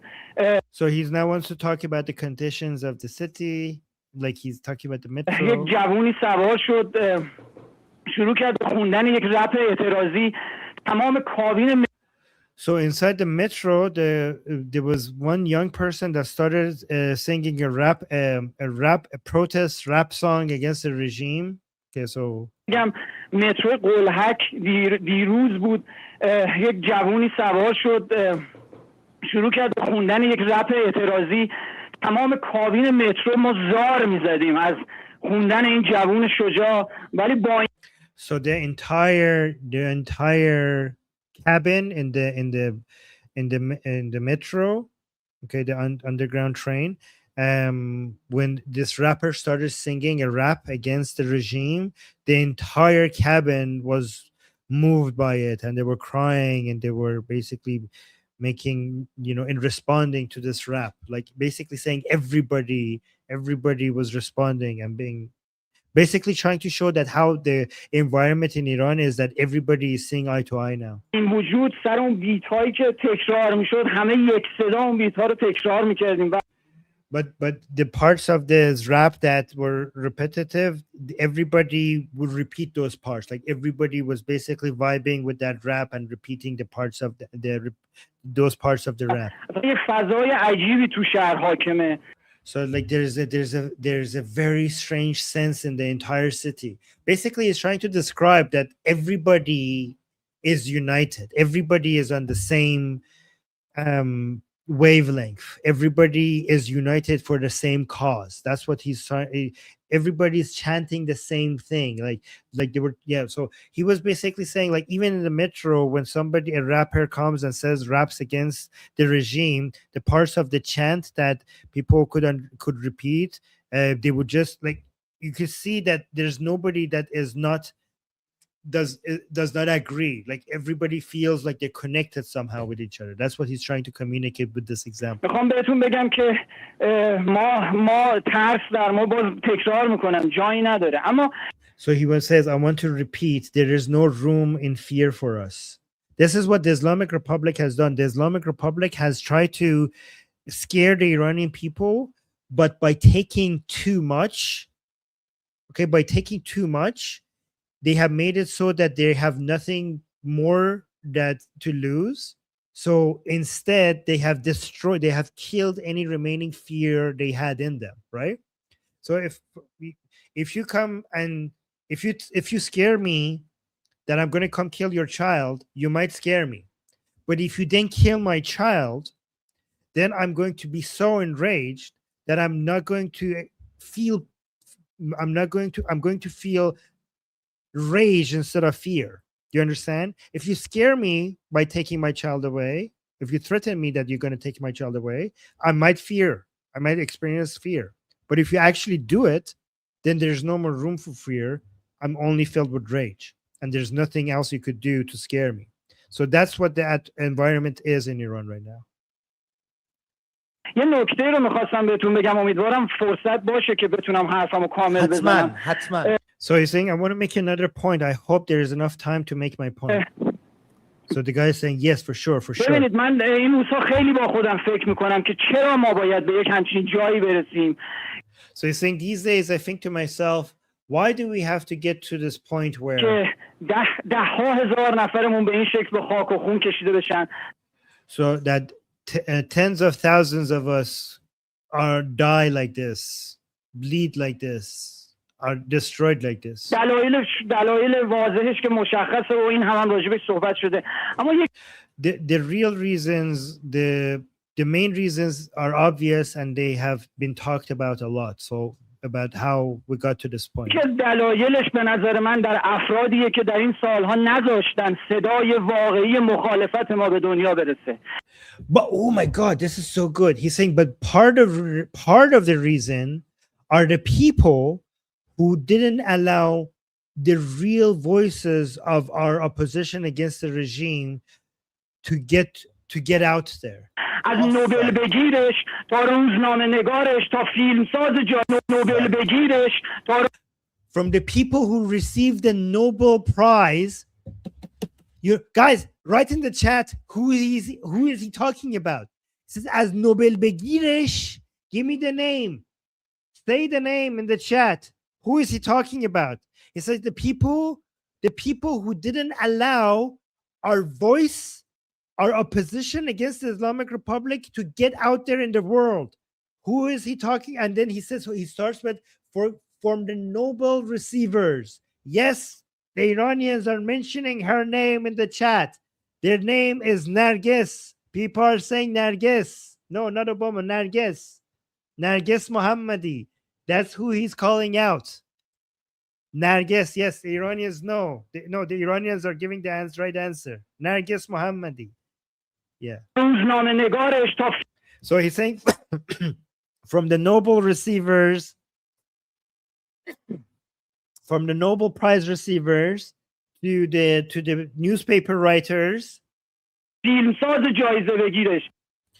the filmmakers who go receive basically prizes for their movies. جمهوری اسلامی ما رو از رو میزد و هنوز میزنه و اینها از زیر ما رو میزدن. So he's saying the Islamic Republic is hitting us from the front, from the top down, and these people are were hitting us from the bottom up. So basically, if he basically that's metaphor for saying that if the Islamic Republic was suppressing us obviously and transparently, like for the world to see, these people were suppressing us more indirectly. That's what he's saying. Awesome. So somebody's saying, so guys, is this confusing? For people who this might be confusing, let me explain what's happening to you, okay? For people who are not Iranian, I might not understand what's happening, okay? So the Islamic Republic suppresses the Iranian people in many different ways. Violence is not the only way. They have many, many different tools, okay?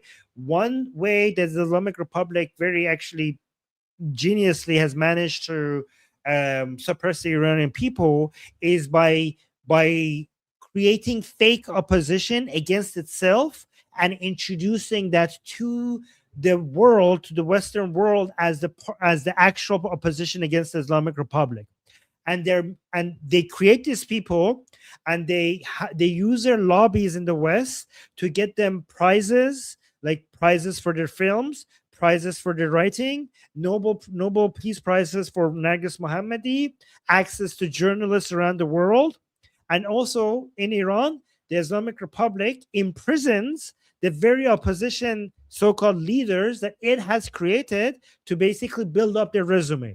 And when the Iranian people wanted to get their voice out to the world, calling for the Shah, calling for Pahlavi, they, instead of their voices being heard, the lobbies of Islamic Republic will introduce the Western world with the fake opposition, using all of its influence over Western media and Washington, D.C. It will use all of these fake opposition to sell these as the real opposition to the Western world, as these are the people who are against me.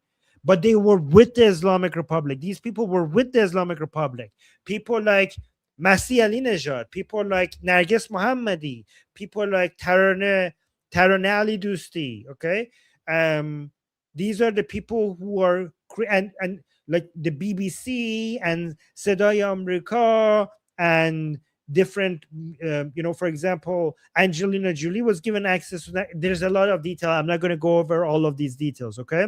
Like Toumaj, for example. Thank you so much. Like, these are examples, okay? So all of these were either created by the Islamic Republic or at some point turned into Islamic Republic assets as fake opposition. So this man is repeating what I have been telling you for the past 4 years regarding the fake opposition. This man is telling you that these people are the reason why we got to this point where the Islamic Republic is killing tens of thousands of us. Everybody, Toumaj Salehi. Everybody understands? Like, was that explanation helpful? Let me know, because I want everybody to understand the nuances of this.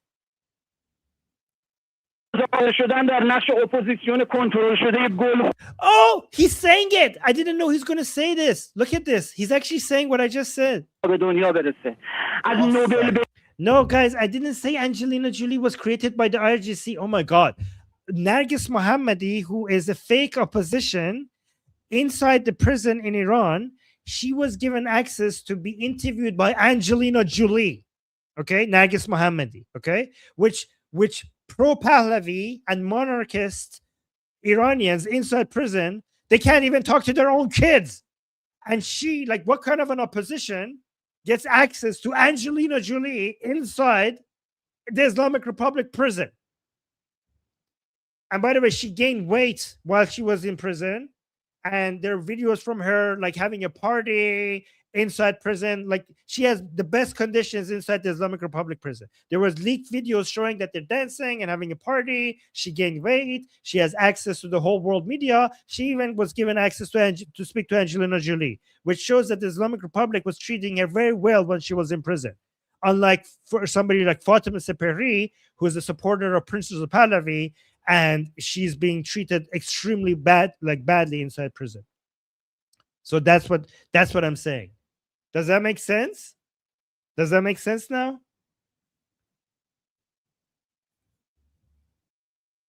So let's continue.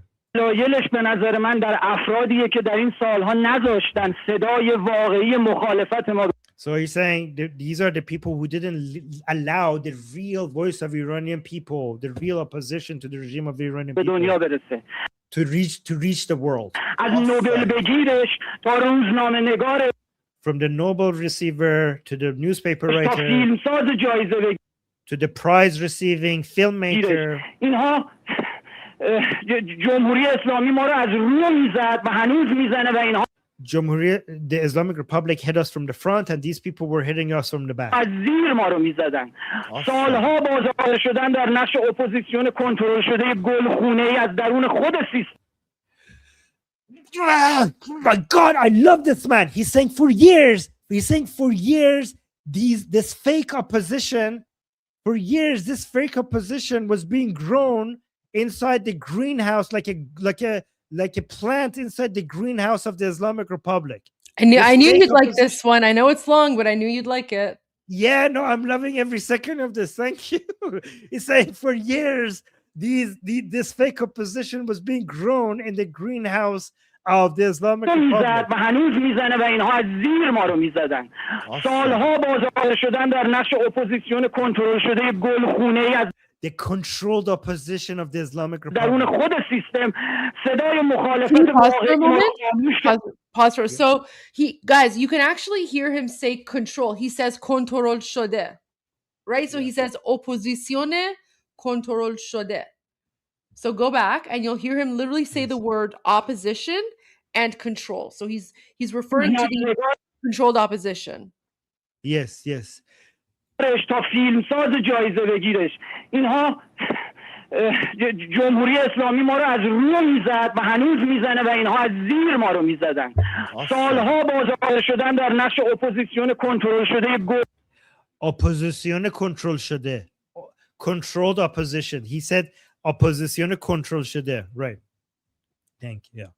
Some of these words are similar to English. خونه‌ای از درون خود سیستم صدای مخالفت واقعی ما رو خاموش کردن. They suffocated the real voice of the opposition. و ریشه دووندن جمهوری اسلامی رو بهش تقویت کردن. And they helped they're growing, they increase the growing roots of the Islamic Republic. کمک کردن به ریشه دووندن جمهوری اسلامی. They helped the Islamic Republic's roots grow. همه اینها نقش دارن در فاجعه‌ای که امروز اتفاق افتاده. All of these people have a role in the tragedy that is happening today. They have blood, guys. Basically, he's saying they have blood on their hands. That's what he's saying. Nargis Mohammed, these leftists, guys, you think we don't hate these leftists enough? We don't, because the leftists are not just responsible for the 1979 Islamic Revolution. They have been fighting against us all this time. You think we just hate them because they caused the 1979 Islamic Revolution and then they stopped? They didn't stop all of these years. They continued helping the Islamic Republic grow its roots inside Iran. Oh, he's saying with their reformist mentality, instead of the toppling, instead of a revolutionary mentality to remove the Islamic Republic, they have this reformist mentality. And Manfaat Talabi, this Manfaat Talabi, guys, Iranians, Manfaat Talabi is like selfish people who are just in it for themselves, with having their own agendas for their own self-interest. By saying me, by always saying me, like Masih Ali Najad. Guys, saying Iranians in the chat, I think when he's saying manam kardanashun, he's referring to Masih Ali Najad, saying rahbar manam rahbar toyi. Do you think he's referring to Masih Ali Najad? Here, I think he's referring to Masih Ali Najad. Yeah. Yes. Okay. Okay, yeah. Manfaat talab is self-beneficial. Yes, thank you guys for the help.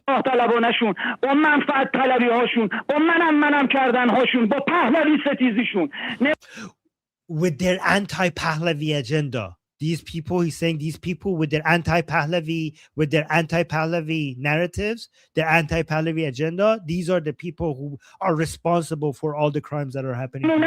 نمونش همین آقایی که دیروز در جشن افتتاحیه آکادمی فیلم اروپا حرف‌هایی رو از رو میخوند و نه حتی از دلش، از رو میخوند. و من تاکید میکنم روی کلمه جشن در شرایطی که ما درش هستیم و ایشون در این جشن شرکت کرده بود.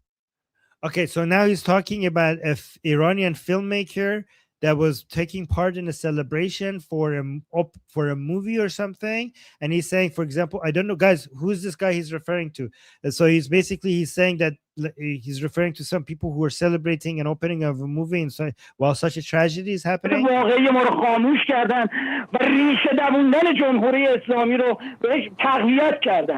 کمک کردن به ریشه دووندن جمهوری اسلامی. همه اینها نقش دارن در فاجعه‌ای که امروز اتفاق افتاده. با رویکرد اصلاح طلبانه‌شون، با منفعت طلبی‌هاشون، با منم کردن‌هاشون، با پهلوی ستیزیشون. نمونش همین آقایی که دیروز در جشن افتتاحیه آکادمی فیلم اروپا حرف‌هایی رو از رو میخوند و نه حتی از دلش، از رو میخوند. و من تاکید میکنم روی کلمه جشن در شرایطی که ما درش هستیم و ایشون در این جشن شرکت کرده بود و جشن افتتاحیه آکادمی فیلم اروپا.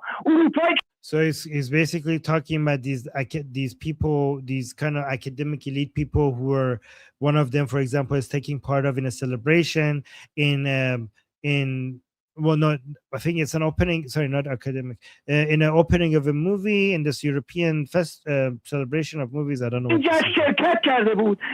So he's basically calling out some of these elites who are participating in celebrations where Iranian people are dying. جشن افتتاحیه آکادمی فیلم اروپایی که هنوز مردد با جمهوری اسلامی مماشات. Oh, he's saying the Europe that is still is having a policy of appeasement with the Islamic Republic. Guys, European countries have still not closed down their embassies. Still have not closed down their embassies, which is insane. So he's saying, like, even till this day, European countries are still wondering if they should continue the policy of appeasement with the Islamic Republic or not. And he's calling it out after this amount of tragedy, out of this level of crime committed by the Islamic Republic. He's calling Europe out. دهه 70 مارلون براندو به خاطر اعتراض به کشتار بومیان آمریکا توی مراسم اسکار شرکت نکرد و اسکارش رو نگرفت. Oh my God, he's saying that in let me see, دهه 70 like around 30 years ago, the same person didn't participate in one of these movie festivals or celebration, whatever the hell they are. He didn't participate because of America's genocide on the American natives, right? So they didn't. They didn't participate in the Oscars as a way to protest Americans, basically slaughter of the natives like years ago. And he didn't accept his Oscar just so that he could protest. یک دختر سرخپوست رو پای پیاده با پای برهنه فرستاد.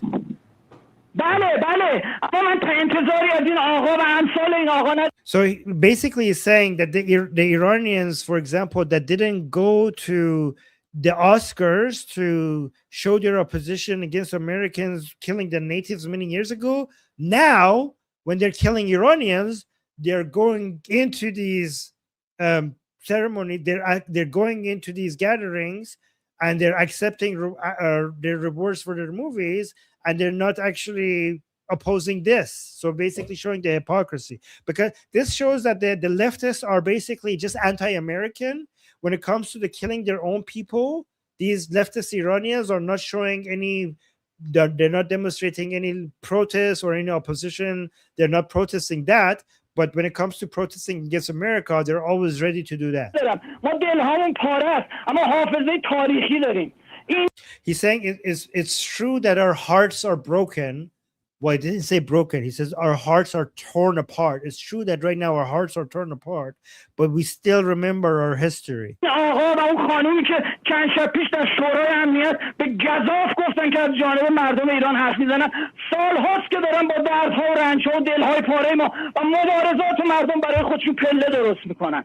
Oh my God, he's calling out Masih Alinejad directly here.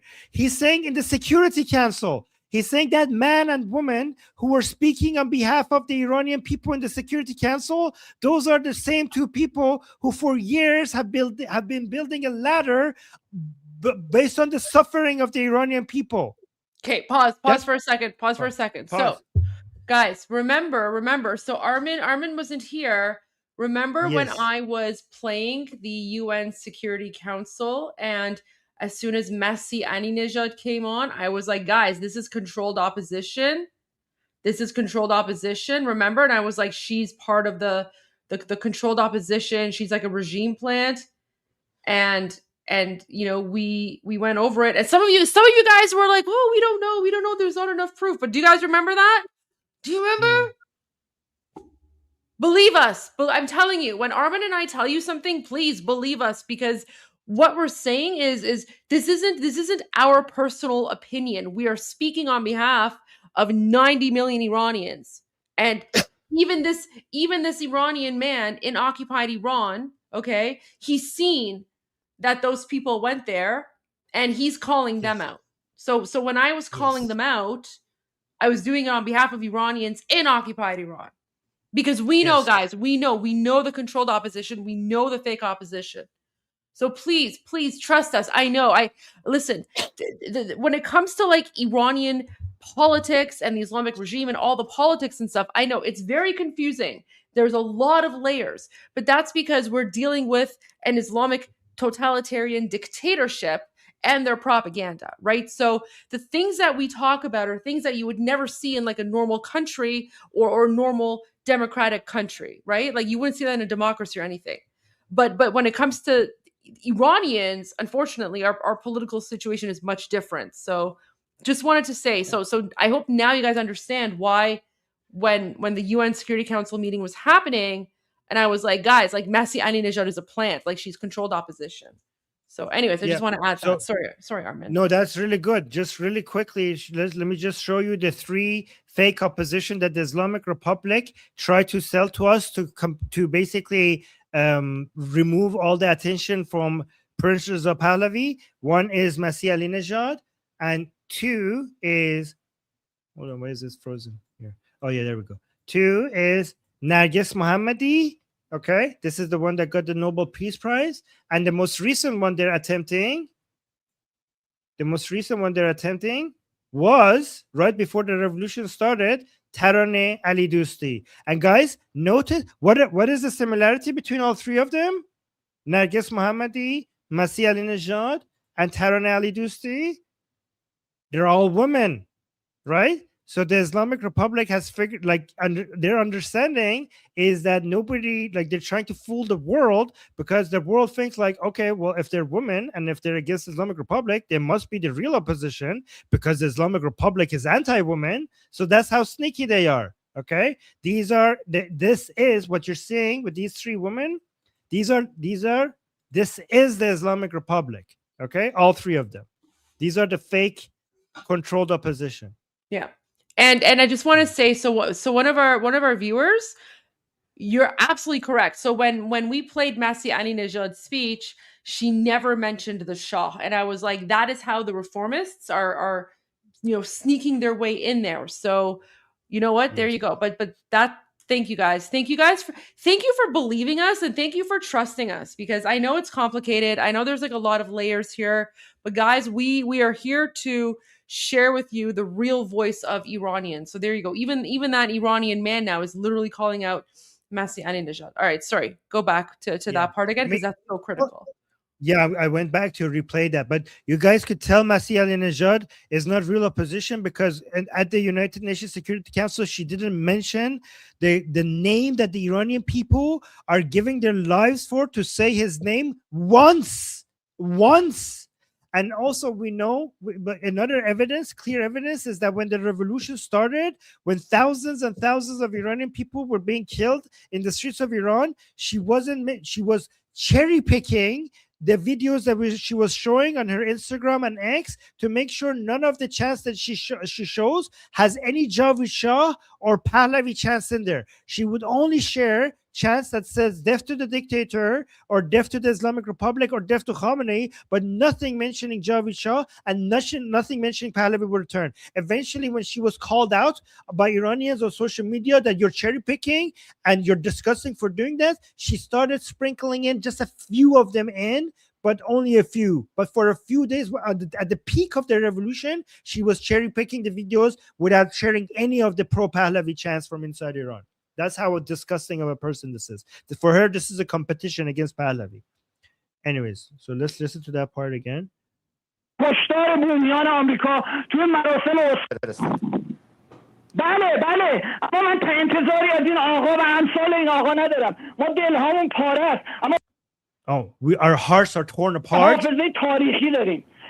But we have historical memory. Iranian people have historical memory. آقا و اون خانومی که چند شب پیش در شورای امنیت به گزاف گفتن که از جانب مردم ایران حرف میزنن. That man and the woman that in the United Nations Security Council so wrongfully said that they're speaking on behalf of Iranian people. سال‌هاست که دارن با دردها و رنج‌ها و دل‌های پاره ما و مبارزه. For years, they are using our suffering, our torn apart hearts to build steps for themselves. So basically, they're using our suffering as a ladder to basically grow themselves. So that they're using the stuff. So basically, he's saying like for years, these people have been grifting off of the suffering of Iranian people to raise their profile and make themselves seem as if they're the leaders or something. And there's actually one quick question. So someone asked, was the assassination attempt of Masih Alinejad a false flag? Yes, false flag, 100%. She has fooled the American public, and there has been so much American taxpayer dollars wasted on her false flag assassination attempt. Yeah. 100%. And she's made millions off of it.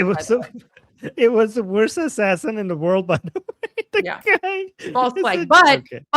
But the whole thing, like, so again, the Islamic regime, they're very, very, like, they have a lot of resources, right? So the whole thing is a false flag attempt.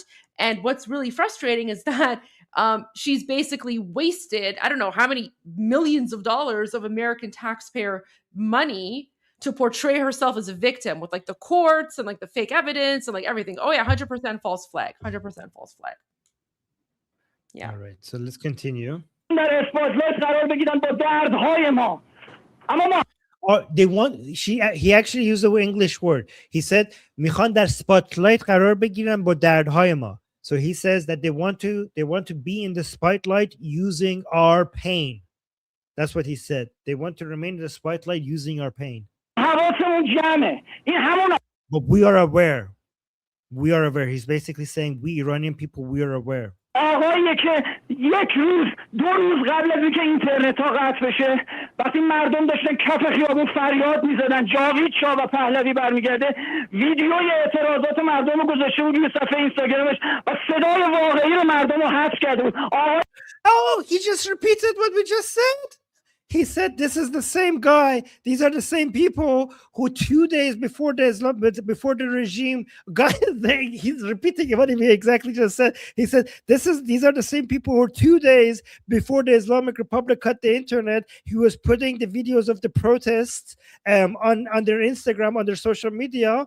And when people were saying Javicho and calling Pahlavi, he was censoring the voice of the Iranian people. This is exactly what we just said. He's saying that. Yeah. Amazing. So what he just said is that these are the people who, right before the internet was shut down and we could see their profiles, they were posting videos of the protests, but they were censoring the videos and they weren't posting any of the videos where we were on the streets yelling Javid Shah, long live the king.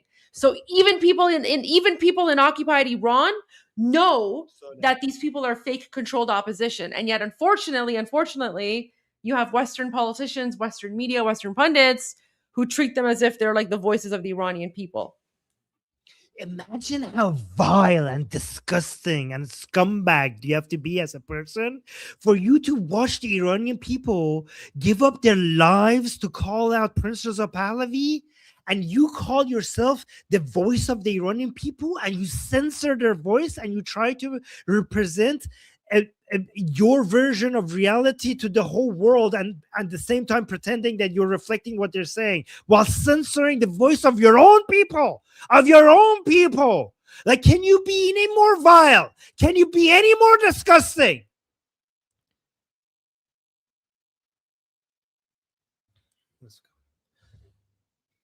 که ادعا میکنه فیلمساز واقع‌گرا و موسیقی ارتجاعی 57 گذاشته بود روش. Somebody who I don't know who he's referring to here. There's a filmmaker that pretends to be what? آقایی که ادعا میکنه فیلمساز واقع‌گرا.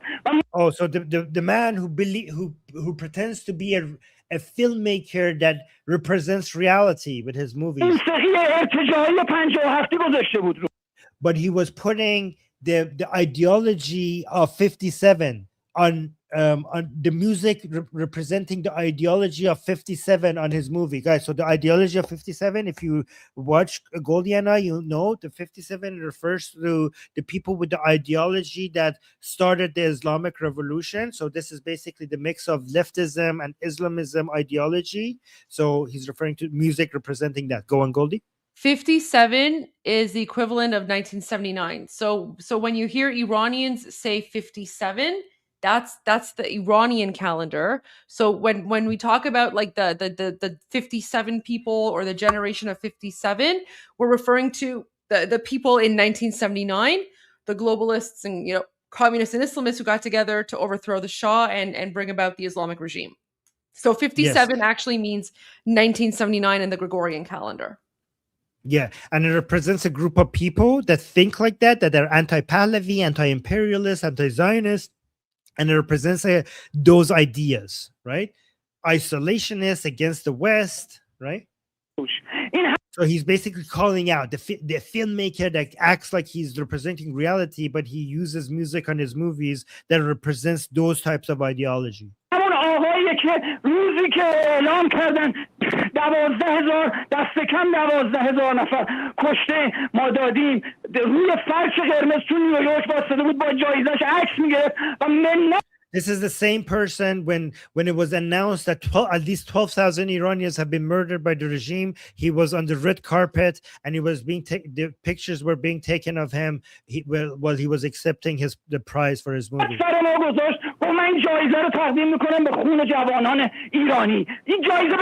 And then he was saying, I basically dedicate this prize to the blood of young Iranians. And he was saying, what is this prize going to do for us? Like, what is the point of your prize? There's no, your prize is useless for us.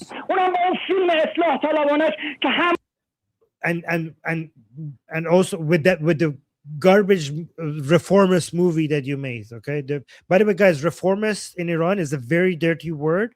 Reformist basically means a policy of appeasement with the Islamic Republic, and that's why Iranians say, when Iranians say that there's a sea of blood between you and us, they're basically it's a no to reform statement. Okay, so whenever you see an Iranian say like your reformist movie, reformist is an insult, because anybody who's a reformist is basically want to negotiate with the Islamic Republic or talk to them or appease them, something like that. And we are not talking to the Islamic Republic.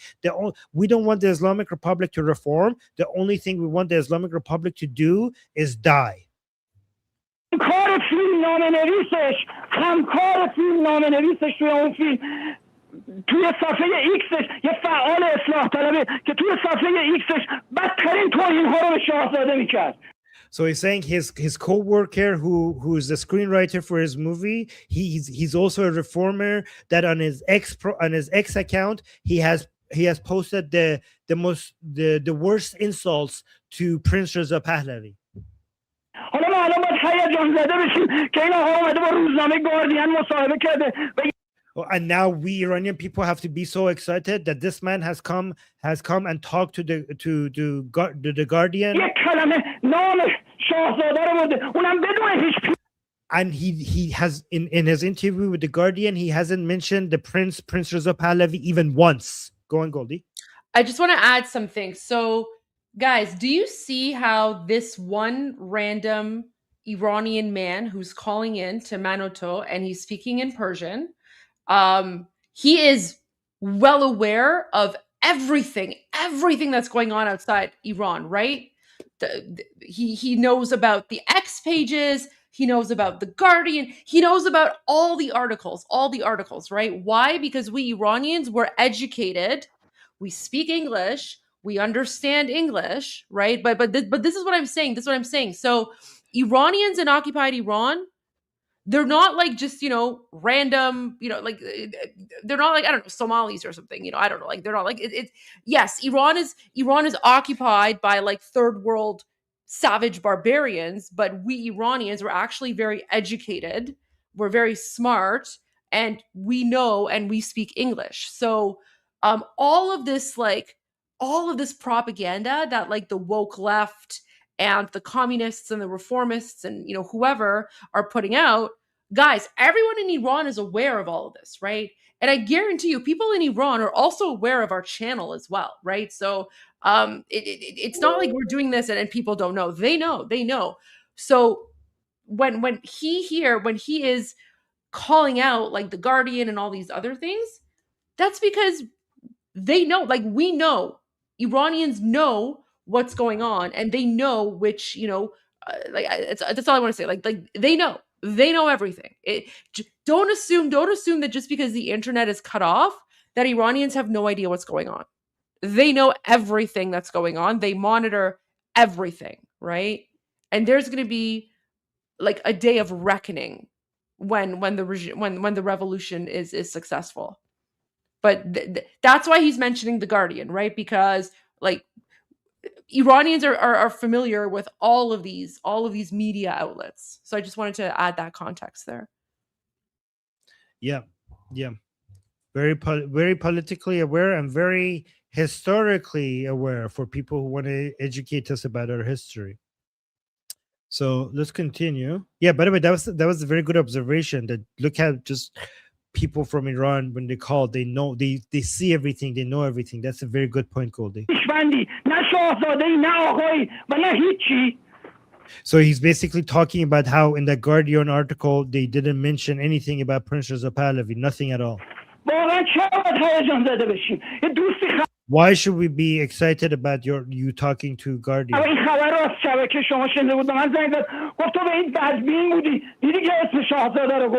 آخه واقعا نمیفهمم دیشب شما به درستی از ریزش منفعت طلبان ریزش.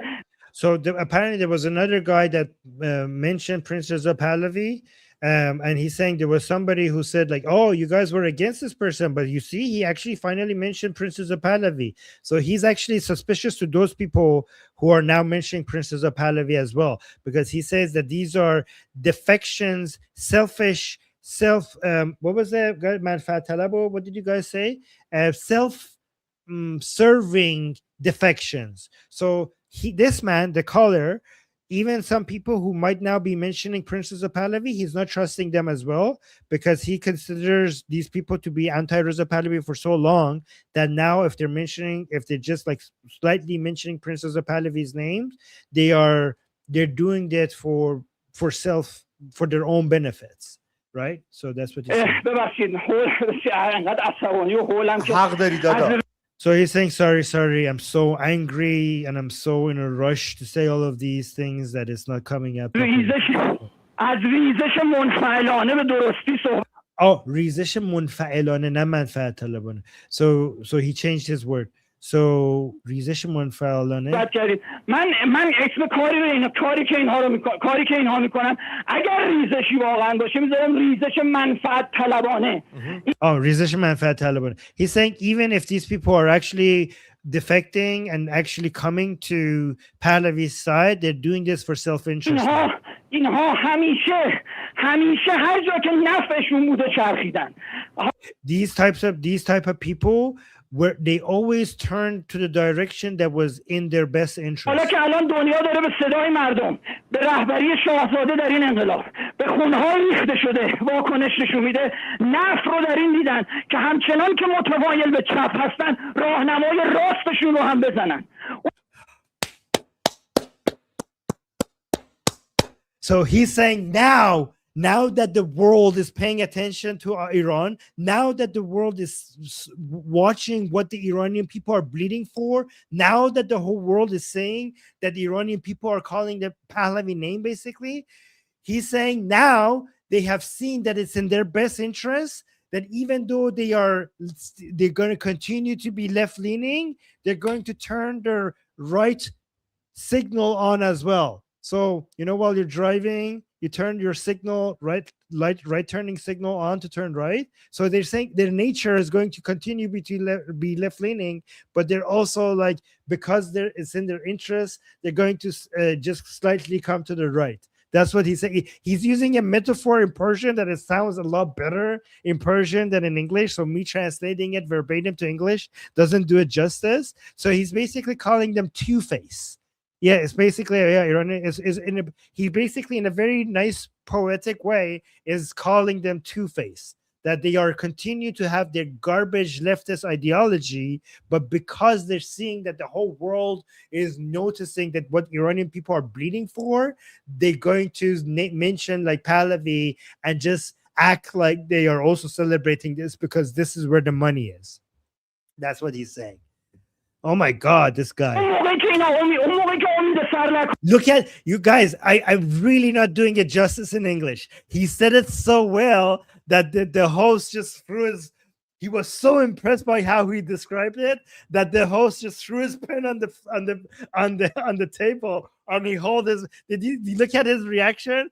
Guys, I wish you guys could understand Persian, because this man explained leftist grifting in the most beautiful way, and look at how impressed he is. Watch this. اینها همیشه هر جا که نفعشون بوده چرخیدن.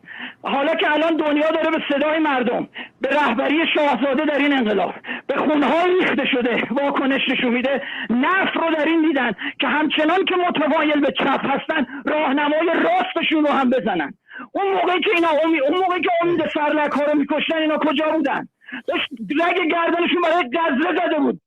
Did you see his reaction? Oh, he went like this. I thought he threw his pen, but he's like, that was so well spoken. That Armin, was so well said. It's in the eyes too. Like, Rosh Miran Bala, like he raises his eyebrows. He's like, you know what that expression means in Persian, right? He's like, yeah, yes. Go back. My God. Show his face again. Yeah, Look at the expression. راهنمای راستشون رو هم بزنن. اون موقعی که امید سرلک ها رو میکشتن اینا کجا بودن؟ داشت رگ گردنشون برای گزره زده بود بیرون. Wow! He's saying when the Islamic Republic was killing people like Omid Sarlak, where were these people? رگ گردنشون برای گزره زده بود بیرون. Meaning that their rage was only being used for Gaza. They were only outraged for Gaza. Like, if he's saying, if these people are genuine today, if they're mentioning Pahlavi, then why is it that when the Islamic Republic was killing pro-Pahlavi people, instead of talking about them, these people were talking about Gaza? By the way, guys, again, he's saying it in such a poetic Persian way that doesn't translate well in God, this man is on fire. This man is on fire. This, by the way, I'm realizing more and more how beautiful, how amazing the Persian language is, and really poetically describing stuff. Like the English language fails. اون موقعی که امید سرلک ها رو میکشتن اینا کجا بودن؟ داشت رگ گردنشون برای گزره زده بود بیرون. واقعا شرم‌آوره. Saying this is shameful. This is shameful. Let me go back here. I want to translate this line by line, verbatim, just to try to do it a little bit of justice. دیشب شما به درستی از ریزش منفعت طلبان، ریزش ببخشید انقدر عصبانی و حولم که حق داری دادا. از ریزش منفعلانه به درستی صحبت کردید. من اسم کاری که اینها میکنن اگر So he's saying, I called it what these people are doing, self-motive, self-interest defection. Even if they are defections, they're self-interested. منفعت طلبانه. اینها همیشه هر جا که نفعشون بوده چرخیدن. These people, they always turn in the direction that was in their best interest. حالا که الان دنیا داره به صدای مردم Now that the whole world is paying attention to the voice of the people in Iran, to the leadership of the Prince of Pahlavi in this revolution, responding to the bloods that are being spilled in the streets, now they're saying it. Now they're saying that their interest is in that even though they're going to continue to be leaning on the left, they will turn the right signals on. Where were these people when the regime was killing people like Omid Sarlak, which was a monarchist in support of Pahlavi, who the regime killed? So he's saying that so this is a Persian metaphor. So he's saying the veins of their neck was getting larger for the sake of Gaza. So when somebody gets really, really angry and rage, their neck vein basically gets bigger, right? So this is a Persian metaphor. What he's saying, Armin, is that like his vein bulging. Their jugular was like throbbing for Gaza, right? So for Gaza, yes. Yeah. So what he's saying is that like they cared more about the fake genocide in Gaza than they did about the Islamic regime murdering innocent Iranians, right? That's what he means when he says like their jugulars were throbbing for Gaza. Guys, I'm telling you, Iranians, like we do not like Palestine, we do not like Gaza, we do not support it whatsoever. So again, yeah, that's true. Yeah. So I mean, you can. So again, like when I talk about Palestine and like all these like jihadi terrorists, again, it's sure, it's my personal opinion, but it's also the opinion of like 80 million Iranians in occupied Iran. And as you can hear, like even he's saying like these leftists care more about the fake genocide in Gaza than they do about Iranians who've been murdered by the Islamic regime. Yes, exactly. I think the hatred for the Palestinian cause in Iran might actually be the same as it is in Israel, if not more sometimes. Probably even more, because it was Yasser Arafat and the PLO Right. that actually, well, Yasser Arafat and the PLO helped Khomeini come to power, so we'll never forget them for that. And then on top of that, the Palestinians, like, you know, the savage inbred jihadi terrorists they actually joined in the Iran-Iraq war, and you know, like they joined Saddam Hussein in the Iran-Iraq war so they could have the opportunity to murder Iranians. And then they also have like statues of like Saddam Hussein in Gaza. So I don't care, like nuke it to the ground, like just actually earth. I don't care. Literally, I don't care about Gaza whatsoever. Bunch of savages. One point before I bring this back on the screen: if Israel is being attacked by the Palestinian cause, Iranians have been occupied by the Palestinian cause. Yeah. Very true. Yeah. And they send all of Iranian money to like Palestinian jihadi savage terrorists. And by the way, those are the same Palestinians who right now are in occupied Iran murdering us. Hamas, Palestinian Islamic Jihad, all of these Palestinian savages are the ones right now in occupied Iran murdering Iranian freedom fighters. So yeah, we do not like Palestine. We do not like Gaza. We don't want anything to do with it. We have nothing to do with this, like, you know, jihad. Like we're sick of it. Yes. By the way, Goldie, for legal reasons, when you're talking about nuking Gaza and stuff, it was an expression. It's a metaphorical. Expression. Yes. Poetic license. Okay. Poetic license, yeah, because we're very poetic. Yes. Respect our culture. Yeah. Respect our Iranian perspective. Right. Exactly. بودن داشت رگ گردنشون برای گزره زده بود بیرون واقعا شرم آوره This is shame.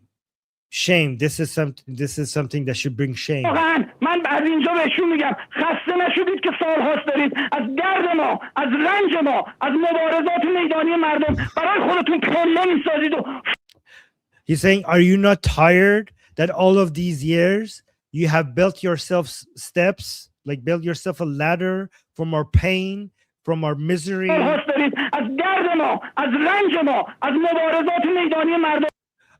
from our pain, from our misery, from our fighting inside on the ground, in the field, in the battlefield. You have built a ladder for yourself from all of this. And you basically raise funds and get prizes using our pain and our misery. He's like, stop throwing salt at our wounds. Please be real. The people are real. The people are direct. Their lives. They have their lives on their hands. So this is an Iranian expression saying basically they're offering up their lives. It's like they have put their lives in their hands and they're in the streets with their lives in their hands. This is basically saying that they're in the streets offering their lives for freedom.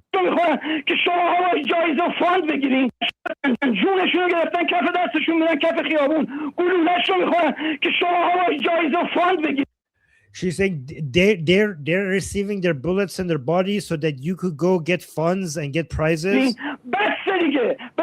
That's enough. That's enough.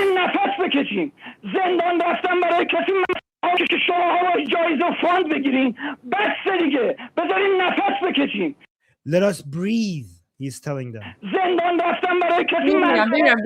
Let's translate that.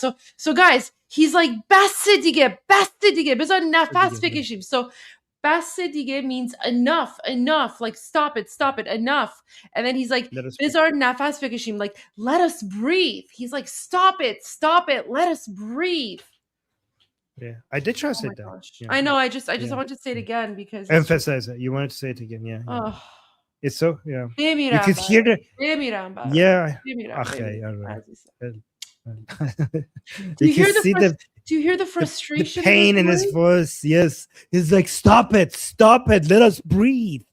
Like because these people with their agenda, they haven't allowed the real voice of Iranian people to get to the world. So he's like, you're suffocating us. Just stop it. Yeah. Can we pause for a moment? I just want to go to Sean Hannity because he's playing a. There's only 1 minute left. And it's live, so that's the only reason. Oh. There's only 1 minute left, though. I know, but this is live. I can't pause Sean Hannity. Oh, yeah, you're right. Tantamount That's to the only war. reason why. To top it off, activists hacked into Iranian state TV and posted a message from the exiled son of the late deposed Shah of Iran calling on security forces to lay down their arms. Here's what he had to say on America Reports earlier today. I think the president was absolutely correct when he says there has to be a change of direction. And that's exactly what the Iranian people are asking for. As the military pressure grows, according to new reports, Sean, the USS Abraham Lincoln aircraft carrier group is now within a few days of the region, ready to respond. If the White House calls for it, the stakes might just go up. Again, you are right. One Iranian official hinting that capital punishment could be reinstated for at least some of those arrested. That's a red line for Washington. Back to you. All right, Greg, thank you for that report. Now we turn our attention to Greenland, where President Trump is not taking no for an answer. Coming up, we're going to break down. That's all I want to share. Just only because this is live, so I can't pause it. But all right, go back to the video. If something comes up, I'll let you know. Okay. I'm gonna have to leave soon because I'm getting some really crazy messages. But let me just do this part and then let me just finish this. Okay. Stop putting salt on our wounds.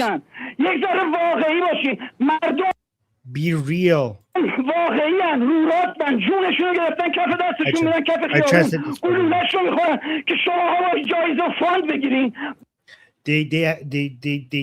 They take the bullets on their body so that you could go receive the prizes and your funds. بس دیگه بذارین نفس بکشیم. Stop it. It's enough. Let us breathe. زندان رفتن برای کسی منزلت نیست. زندان رفتنتون رو تو این سالها تو سر ما کوبیدین. Wow! This is what I've been telling you. Remember, guys, some of you thought I was crazy. Some of you thought I was crazy when I told you that the regime puts these people in prison just so that they could boost their resume as leaders, as the opposition leaders, right? He says that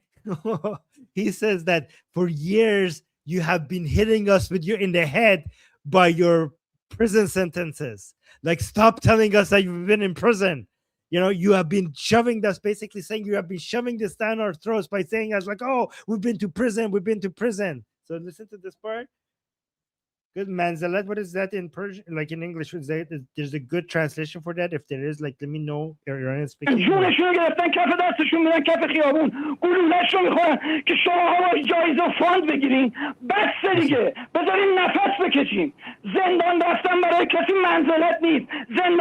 So he's saying going to prison is not it doesn't get you any points. So he's basically calling them out, saying, they understand this trick. They go to prison, the regime puts them in prison so that they could be like, oh, for the sake of freedom, I have been imprisoned. That's how they boost their resume as leaders of the opposition. So he's saying going to the prison doesn't get you any brownie points, like something like that, right?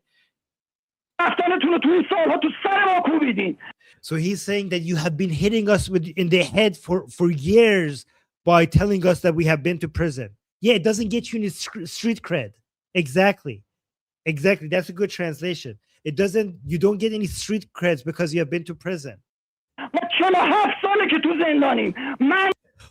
He's saying we're in prison for 47 years. So he's saying, don't tell us that we've been to prison. When he says we have been in prison for 47 years, he's saying all of Iran is a prison. So stop telling us that you have authority over us, or we have to pay attention to you because you have been in prison.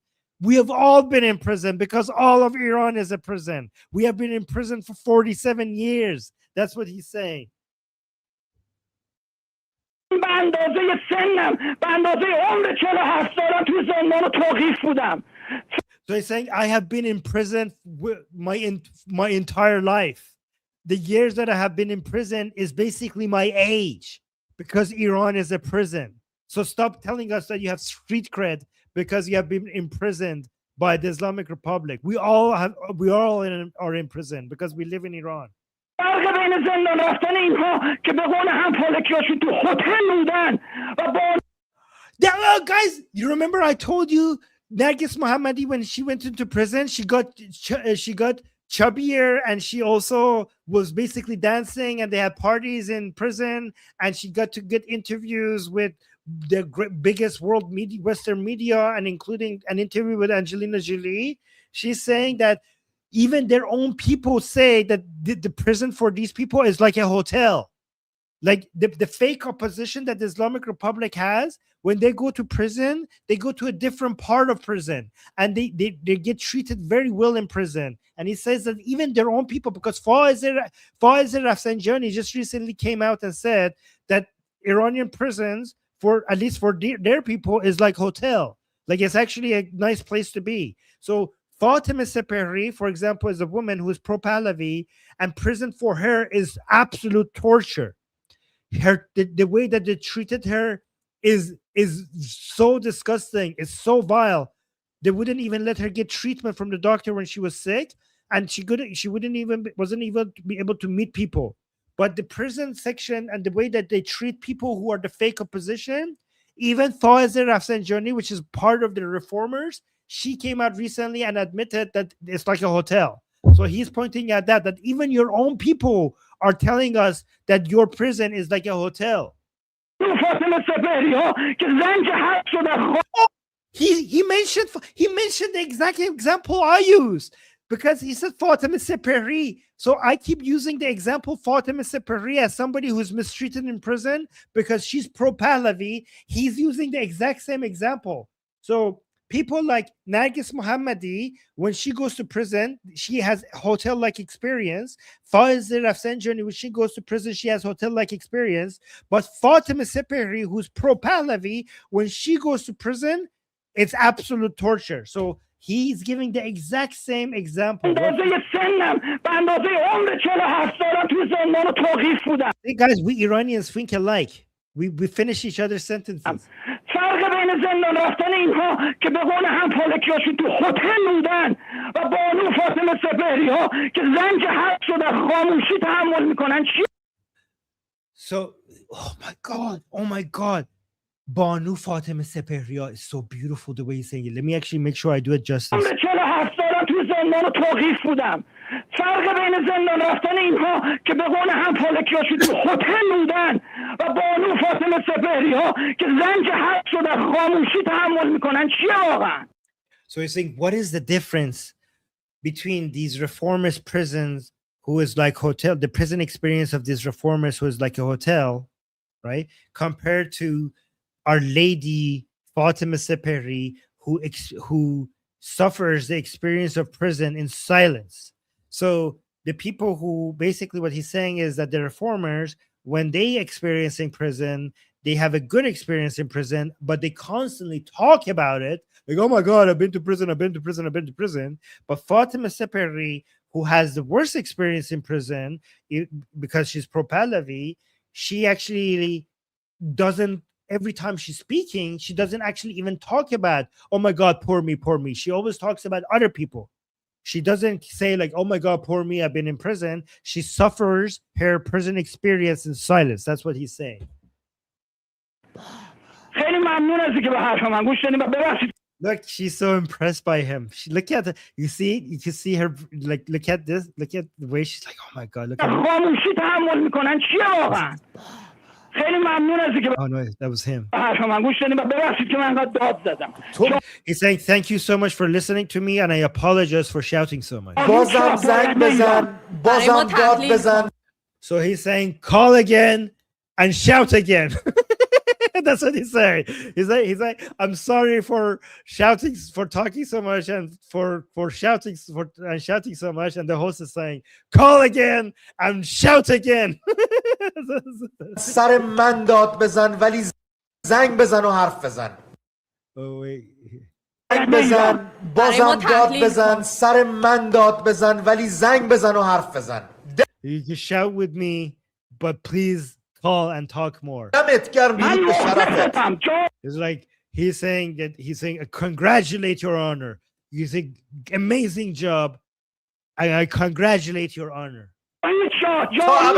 Or salute to your honor. And now he's saying Javid Shah. Look at this.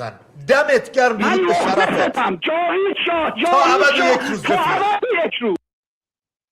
Javid Shah to abad for eternally دمت گرم بید به شرفت.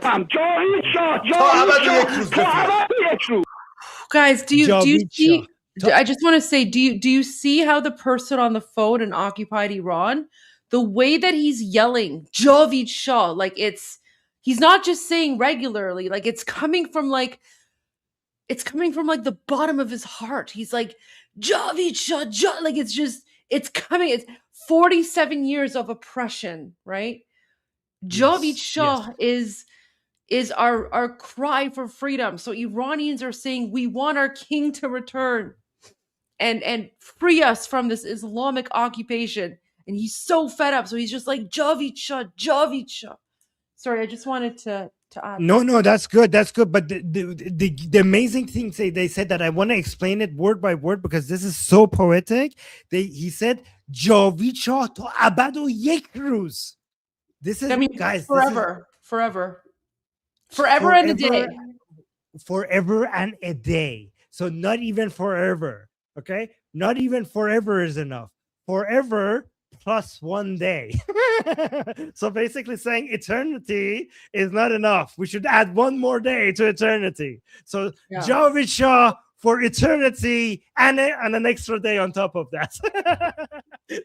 Pretty much, yeah. So for like non-Iranians, the expression would be, Javid Shah to like infinity plus 1. Infinity it's like plus Javid 1. Shah to infinity plus 1. Oh God, I love the Persian language. It's infinity really plus 1. Total infinity. Or like, for people who watch Toy Story, it's like to infinity and beyond. So he's basically saying Javid Shah to infinity and beyond. Exactly. Yeah. Oh my God. Forever. Long live the king, forever and beyond. Yeah. Yes. That was Goldie. Thank you. That was like a treasure that you found. Amazing. I always bring you the best stuff. Thank you. You do. I knew you would enjoy that one. Guys, say thank you to Goldie. This was amazing. It wasn't even that. It's not even going that viral, and you found it. Well, I knew you would enjoy that, and you do a very good job of these things, right? Yes, sorry. I was playing. Yes. Thank you, Goldie. Thank you. Guys, say thank you to Goldie for finding the voice of the Iranian people for us. No, say thank you to Armin for translating. Oh my God, no, it was such an honor to translate this. I hope I did it justice, guys. I know you can't do it justice completely, given like it fails. Like there's some stuff that is lost in translation. But I tried my best. I promise I tried my best. And Goldie also added some. Oh, thank you. You did amazing. So, yeah, there you go. I know Armin, you it out. I need to go, but I would feel really bad if I don't share Rebecca's. Go for it. Share Rebecca's video really quickly. That's fine. Really quickly, where is it? Oh my God, did I lose it when I needed it the most? Oh my God. Oh no, I have it. Oh thank goodness. Okay, so Goldie, if you don't know, Rebecca Barsef is very well known among Israelis. She's very well known, and she is now a big fan that's of my you. video. That's the video that I posted on my YouTube channel. Yes, and that's why she became. She now loves the Bepish song because of your introducing it to her. So people here in our chat, Israelis, they know her. So I just wanted to celebrate her as an Israeli enjoying the song that you introduced to her. So she's a big fan, by the way. So let's play. So how much? What should I do? Should I play a little bit of it? Just play a little bit. Yeah. Okay. انقلاب است.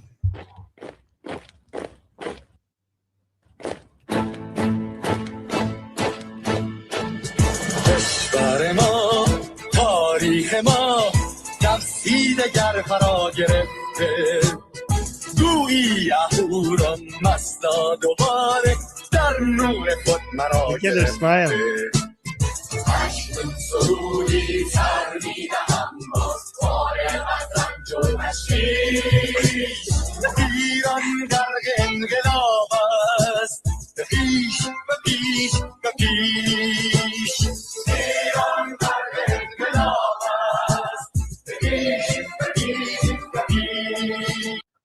Just wanted to share that before I go. Very cute. Very cute. I love, you know what? I actually do. I appreciate and I love how Bapish is going global. So good for her. Good for her. I love that. I love that. Yeah. So that's exactly what Feridun Farrokhzad would have wanted to see his song go global. So yeah. I love that.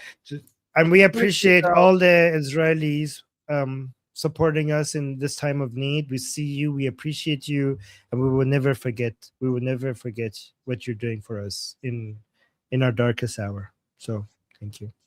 All right, Armin, thank you so much. Thank you so much. Thank you. Okay, guys, I'm also gonna take Armin's gonna go for the day because he has a lot of other things to do, and Armin also has like a Persian channel, so Armin's like doing double duty here. So and now that the internet is back up, he's got to go there. So guys, I'm gonna take like a 20 minute break, but everyone say bye to Armin. And guys, before you say to Armin, guys, show your appreciation for Armin in the chat. Put an A in the chat for Armin. Put an A in the chat for Armin. You're so sweet. Thank you, Goldie. You're amazing. Okay. All right, guys. I'm gonna head out and thank you. Oh my God, you guys are so sweet. Thank you. Oh, stop it. Stop. All right, guys. All right, guys. I'm Israel. Hi. Javid Shah. Love you guys. See you again tomorrow. Bye. Thank you, Armin. All right, guys. I'm gonna be back in about 20 minutes or so. But in the meantime, we're gonna have a quick commercial break. غرق انقلاب است.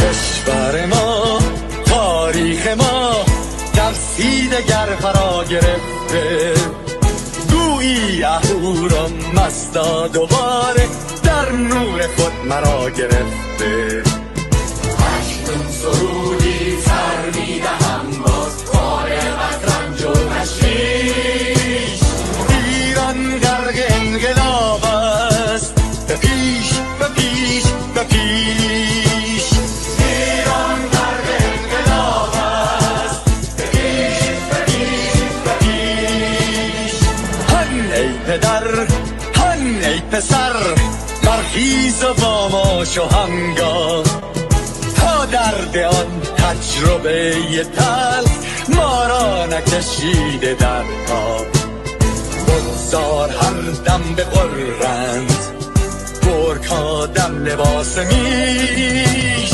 ایران غرق انقلاب است به پیش به پیش به پیش ایران غرق انقلاب است به پیش به پیش به پیش ای کارگر ای برزگر راحت قانون ادامه دارد در این زمان که پرتو یزدان از هر سو بر تو میبارد پس پیش به سوی آزادی از بحر خزر تا کیش ایران غرق انقلاب است به پیش به پیش به پیش ایران غرق انقلاب است به پیش به پیش به پیش خلقا به پا بهر دفاع از استقلال و آزادی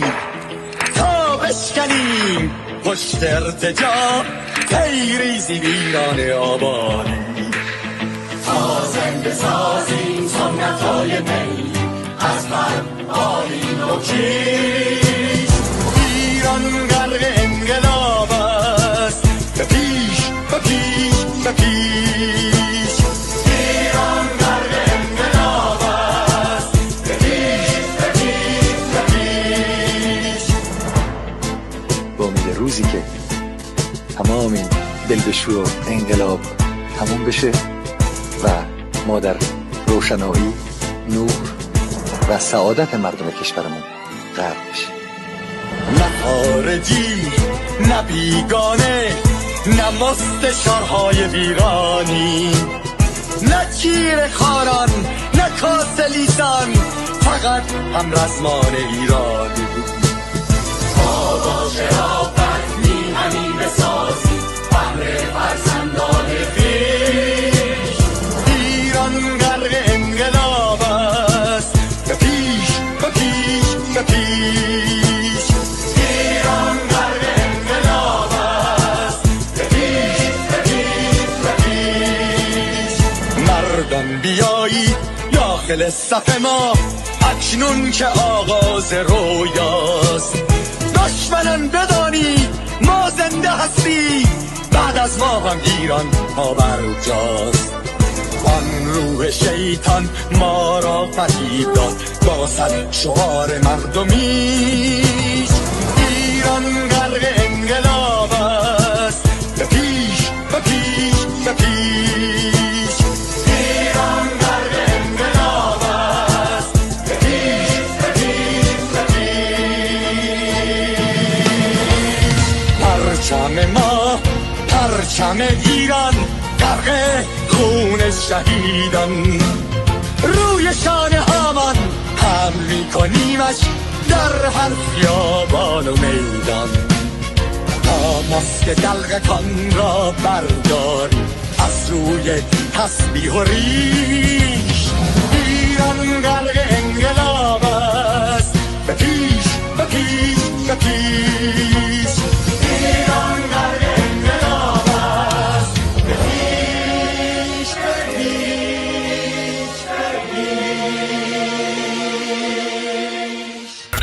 The new Sean Hannity Show. More behind-the-scenes information on breaking news and more bold, inspired solutions for America. All right, thanks, Scott Shannon. Hour 2, Sean Hannity Show. Toll free, it's 800-941-SEAN if you want to be a part of the program. Well, things have been ratcheting up in the last 48 hours with Iran and the Ayatollah Ali Khamenei and President Trump. Iran threatening to continue their mass executions of protesters during its brutal crackdown nationwide. Anywhere between 20 and 30,000 is the conventional estimate of people that have been slaughtered. But if they begin the executions, that will be in direct defiance of everything that President Trump said he's not going to tolerate, and that help is on its way. And, you know, just to give you some updates here, among, many women have been slain, moms, pregnant women among the regime's victims, as reported by the New York Post today. We have, nothing but fear and loathing, but the people still stick to the streets. I go back to the videos that I've been telling you that, have been coming out of there. And it is as gruesome a sight as you'd ever see. I mean, one headshot after another and a harsh response. Hundreds have been taken hostage. One interesting moment came when the Crown Prince, Reza Pahlavi, who we've had on this program, Multiple Iranian state TV channels were hacked on Sunday amid a near total internet shutdown of footage of the exiled crown prince and images of anti-government protesters that have rocked Tehran in recent weeks. They actually hacked the TV stations, which is pretty amazing. The U.S. Navy's Abraham Lincoln aircraft carrier is now headed towards Iran as these tensions now continue to escalate. And the Iran now accused of killing anywhere between 20 and 30,000 people as of now. The Iranian regime elites now allegedly, according to Scott Besson and others, the Treasury Department, they are moving millions and millions of dollars out of the country, which would be probably in the lead up to escaping themselves. All reports are that they'd head to Russia. Joining us is Goldie Gamari, a human rights activist born in Iran when she was just a year old when her family fled for Canada in 1986, 7 years after another revolution deposed the Shah of Iran. She herself is a supporter of Reza Pahlavi, the exiled son of the former Shah. But he has said to me he doesn't care if it's him or somebody else, but he just wants this theocracy, this tyrannical Nazi regime to be overthrown and these people to get out of office, that the people, formerly obviously of Persia, be able to live in freedom. And Goldie joins us now. You made the same point I noticed on X about Barack Obama after the Iranian nuclear deal, where he dumped cargo planes of cash and other currencies to try to placate the mullahs in Iran. And all they did was build out their nuclear facilities and foment terror in the entire region. Oh, my gosh. You saw my post on X, Sean? That's an honor. I did. It says Barack Obama, after the Iran nuclear deal, August 2015, Iran will gain access to $56 billion. And you also put up on X, in case you're not watching the Iran Revolution live, here is me and my reaction to Iranian freedom fighters hacking the Islamic regime state TV. So you were aware of the hacking of state TV, which I thought was very fascinating. Yes. Well, first of all, thank you for having me on your show. It's an honor to be here. I'm a huge fan of you. And thank you for following me along on X. And so I have been broadcasting and covering the Iran Revolution. It started about 3 weeks ago daily. And, it's incredibly fascinating to see what's going on. And I don't use the word fascinating lightly because, of course, there is a mass slaughter and a mass genocide that is going on. The number of slaughtered Iranians, it's actually much more than 30,000, I think. 30,000, I would say, is a conservative estimate at this point. What we are seeing right now is it is the largest slaughter of Iranians by the Islamic dictatorship since they occupied Iran in 1979. But the message that Iranians in occupied Iran have been giving out, when they can, thanks to, of course, Elon Musk and Starlink, the message they've been telling us, those of us who are outside of the country, is to, don't lose hope. Don't let the Islamic Republic make people think that we have given up. We're still out in the streets. We're still demonstrating. This is the final battle. And what they're chanting, Sean, is "In akharin nabard Pahlavi barmigarde," which translates to "This is the final battle. Pahlavi will return." And so for us Iranians, it's now or never. It's do or die. And all I can say is thank God that we have someone like President Trump and the U.S. administration on our side. He really is the only hope. Now, I don't think it's an accident that Senator Lindsey Graham flew to Israel to meet with the Israeli Prime Minister, Benjamin Netanyahu. I would imagine the Israelis know that if there's any military action, they probably will be the primary target.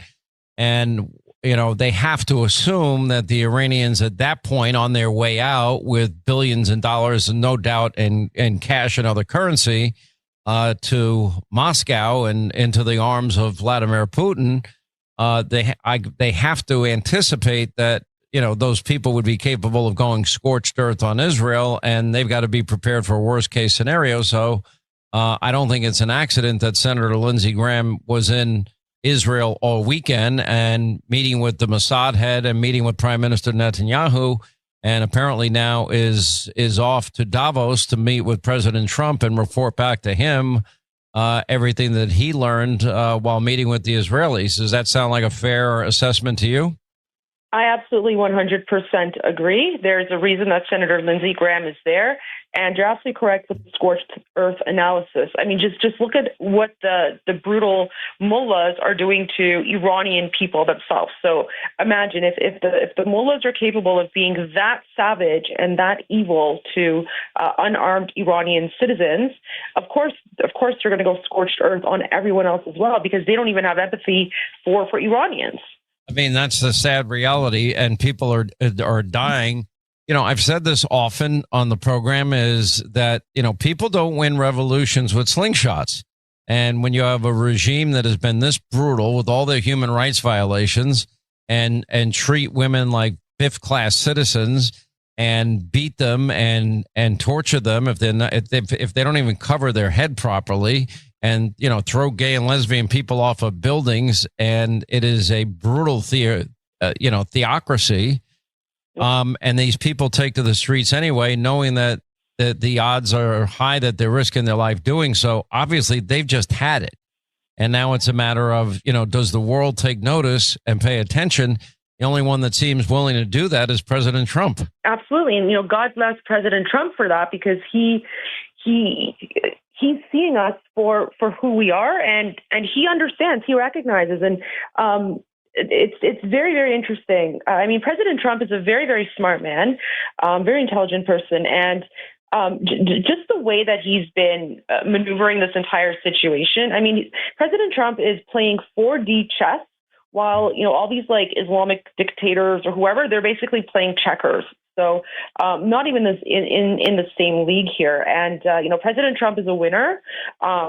He wants to make sure that when the strike happens, it's, you know, going to be successful. And so, you know, I know that there are a lot of Iranians who are impatient or whatever the case might be, but I personally have a lot of faith in President Trump, and it just seems like the stars are aligning. And even His Royal Highness, the Crown Prince, Reza Pahlavi, he met with Senator Lindsey Graham, I believe it was last week, and they put out a joint video message, and you know, they both said, make Iran great again. And well, they even had Make Iran Great Again hats, which, by the way, I actually have one of them signed by President Trump. Oh, wow. Oh, my gosh.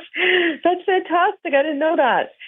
Well, maybe I'll give it to you and you can auction it off and send the money to the people that are in need there. How's that?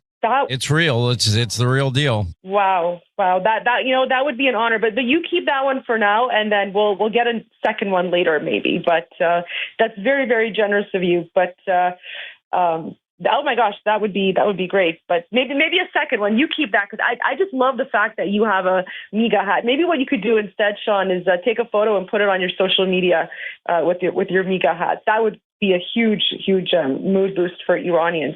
And, you know, that's the other thing I just wanted to say. You know, we Iranians around the world, we're going through a very, very dark phase right now with you know, the massacre and everything that's happening. But one of the things that has really made us, given us hope and encouragement, is the love and support from people all around the world, especially those who are who have been tuning into Iran Revolution Live pretty much every day, and especially all the Americans. So I just wanted to also give a big shout out to all the Americans who have tuned in, who have, you know, sent their love, all the Americans who are, you know, singing our Iranian revolutionary songs with us, like the Pish and others. I mean, just, you guys are keeping our morale up high as well. And I just cannot wait until Iran is free, and that, you know, Iran and America can go back to being the natural allies that we were prior to 1979, when this Islamic dictatorship occupied our country. Quick break, right back. More with Goldie Gamari, human rights activist. She's following the events and the protesters in Iran very, very closely. Listen, way back in 2017, President Trump issued an executive order to give every U.S. citizen access to the same kind of low-cost, high-quality health plans that used to be available only to employees of big companies. And what happened? The Obamacare, he tried to get rid of it. This was the next best thing, but still, premiums have skyrocketed, and unfortunately, they're up over 300%. We were promised the average family would save $2,500 on average per family per year. Never happened. Millions of Americans lost their doctors. Millions lost their plans. And many Americans, about 40%, have one, if they're lucky, two Obamacare exchange options, bad and worse. But there is a company called Ease Comprehensive Total Health, which stands for ERISA, Access Serving Everyone. And you need to know all of this, that everyone who's eligible for ERISA and a plan already has one, more than 150 million working age Americans, including yours truly. Now, Ease Total Comprehensive plans are good for you, your family. If you have a small business or a big business, you need to look into Ease Total plans, and no deductibles, no copays, no out of pocket. Oh, you can't use that doctor or this doctor, because they negotiate all the fees ahead of time on your behalf, and they will advocate and hold these companies, hospitals, pharmaceutical groups accountable to what it is that they promised in terms of price. Now, you can call toll free, learn more, 888-123-EASE. That's 888-123-EASE or Ease, FOREveryone.com. Ease, FOREveryone.com today. Entertaining Americans coast to coast. Sean Hannity is on right now.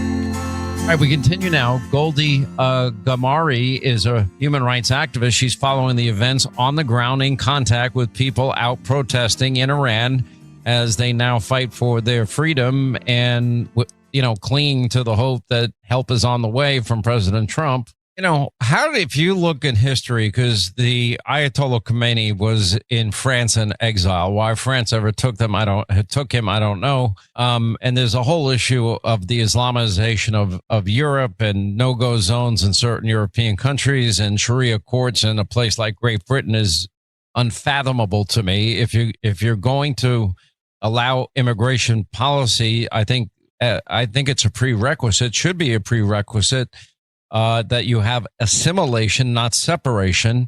But putting all of that aside, when you look at the rest of the world and the lack of support, I mean, how did this revolution even happen? How did this guy make it out of exile back into Iran, into power, and then take such control over all of society?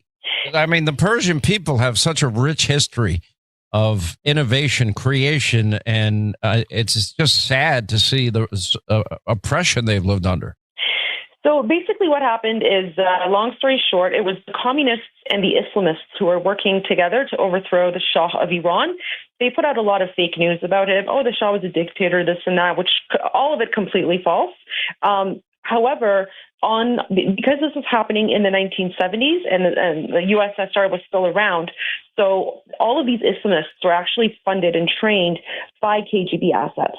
And, even like Yasser Arafat and the PLO, which is now, not the PLO, I don't know, whatever PL terrorist group they are, they were also funded and trained by the Soviets as well. So what happened was back in the 1970s, there was this, love affair with communism at the time. And so these communists and Islamists would put out lies. And then you also have mainstream media like BBC and others who even to this day are very, very anti-West, very, very pro-jihad.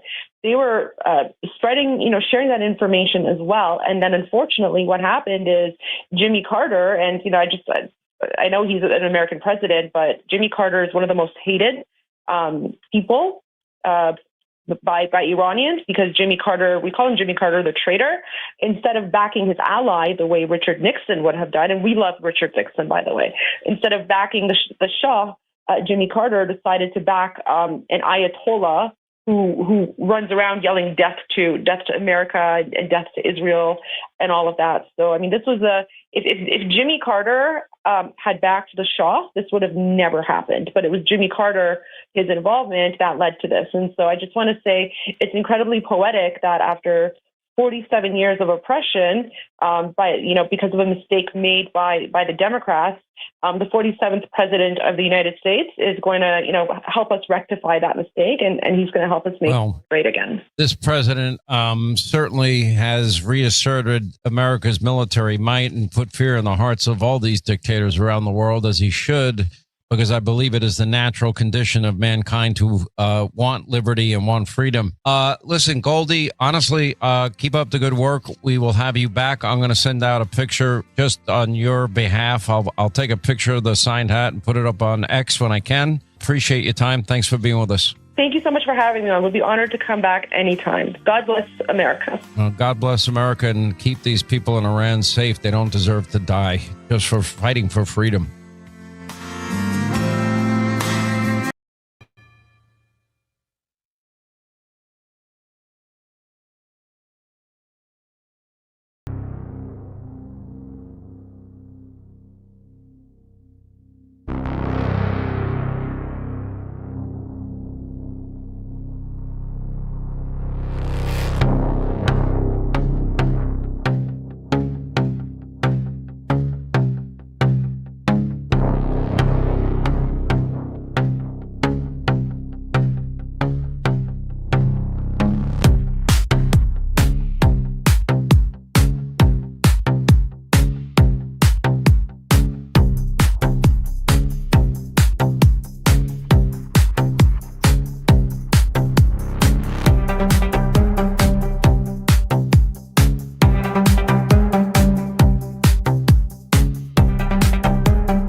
Yeah, I can definitely answer that question. So the only reason you see them going like that is because that's what the carvings looked like. So this was a historical reenactment, and it was based on the carvings. So let me go back.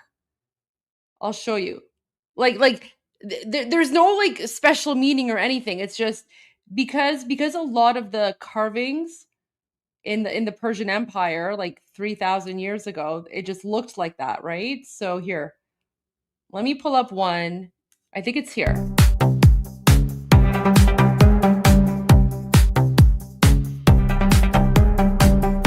I'll pause it when I get to the part.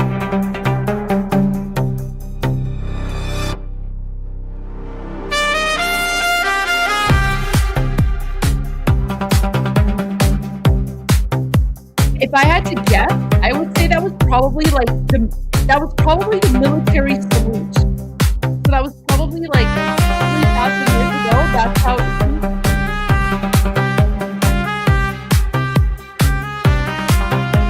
don't have it there. I'm pretty sure that was just like that was our version of the military salute 3,000 years ago. So instead of going like that, Iranians were like that. That was the yeah. So that's our version of the military salute. Yeah. Let me see if I can find like a carving here. Give me a moment. Let me see if I can find it. I don't even know if I can find something right now. Now you're putting me on the spot. Let's see what I can find. I can't find anything right now because it's like you're putting me on the spot. But it's the military salute. If I had to guess, it's the military salute because that's how the carvings. That's how that's how it was carved in Persepolis, right? So let me see if I can actually find something for you guys. Huh. Okay. I can't find anything right now because I have to do like a proper search for it because when I search Persepolis, there's like so many images. Okay, here we go. So here's one example. Open image in new tab. Okay. So, for example, so you see here, like this person. So this is a soldier, and he's standing behind the king, right? And so his hand is like this. So that's like the equivalent of the military salute. So think of it as like the equivalent of for like the Egyptians, when the Egyptians, like you see like the stone carvings, they're like that. I don't know, like one hand is like this and one hand is like behind them. I don't know, like that. So when Egyptians do this, when you see like the Iranians do this, that's like the equivalent of like our military salute. So yeah, that's what it was. Does that make sense? Military salute. So and this was a historical reenactment. So oh yeah, you're right. The Zoroastrian, the Farvahar also has the symbol. Oh my gosh, you're absolutely right. So okay, there you go. Thank you for pointing that out. Okay, amazing. So let me pull that up as well. So that salute, that's also Farvahar. That's also Zoroastrian. So it's literally on my necklace. Okay, look, it's right here. So here, let me make my screen bigger here. Wait. There you go. So you see that? So even on like the Zoroastrian symbol, right? His hand is like that. So and then yeah, there you go.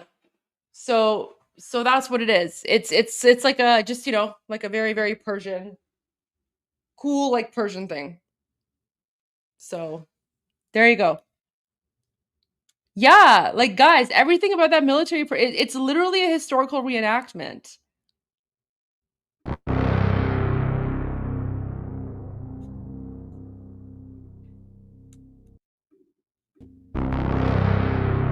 See, now you know. Now you guys know what it means. So now you can enjoy it even more.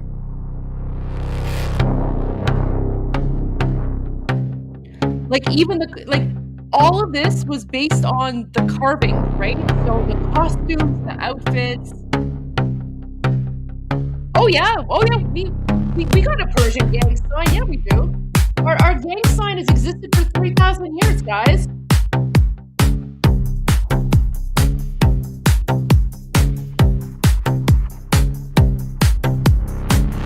That'll be our code now.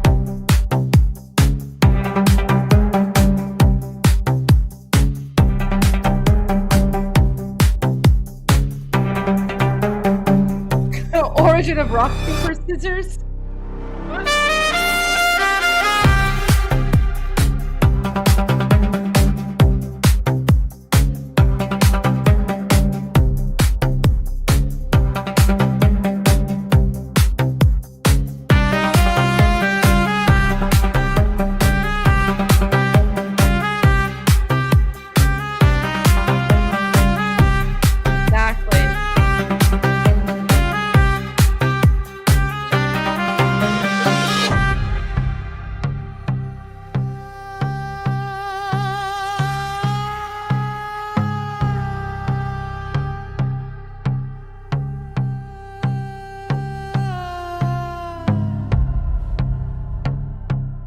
Someone asked me about Iranian women and why some of them still wear the chador. Oh, I'm getting to that.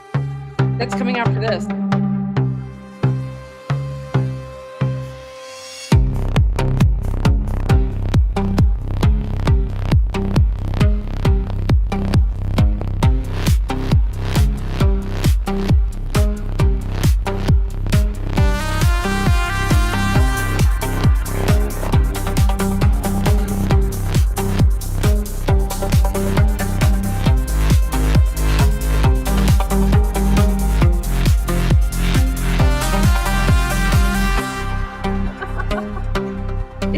Secret society. It's just Persian.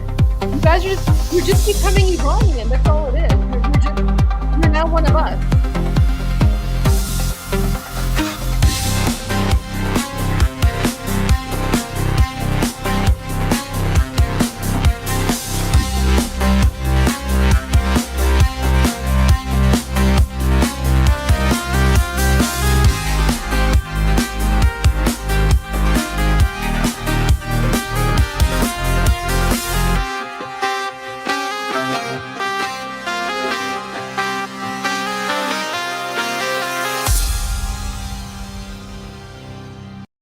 And of course, the one you were waiting for. انقلاب است.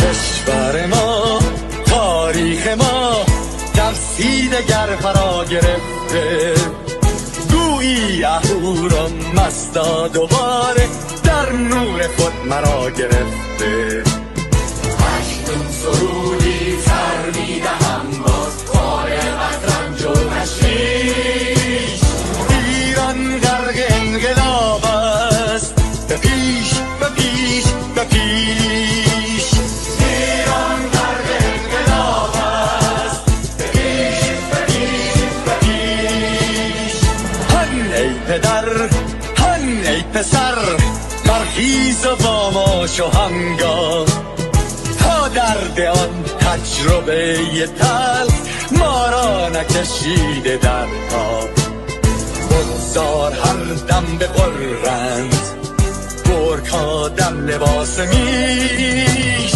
ایران غرق انقلاب است به پیش به پیش به پیش ایران غرق انقلاب است به پیش به پیش به پیش ای کارگر ای برزگر راحت قانون ادامه دارد در این زمان که پرتو یزدان از هر سو بر تو میبارد پس پیش به سوی آزادی از بحر خزر تا کیش ایران غرق انقلاب است به پیش به پیش به پیش ایران غرق انقلاب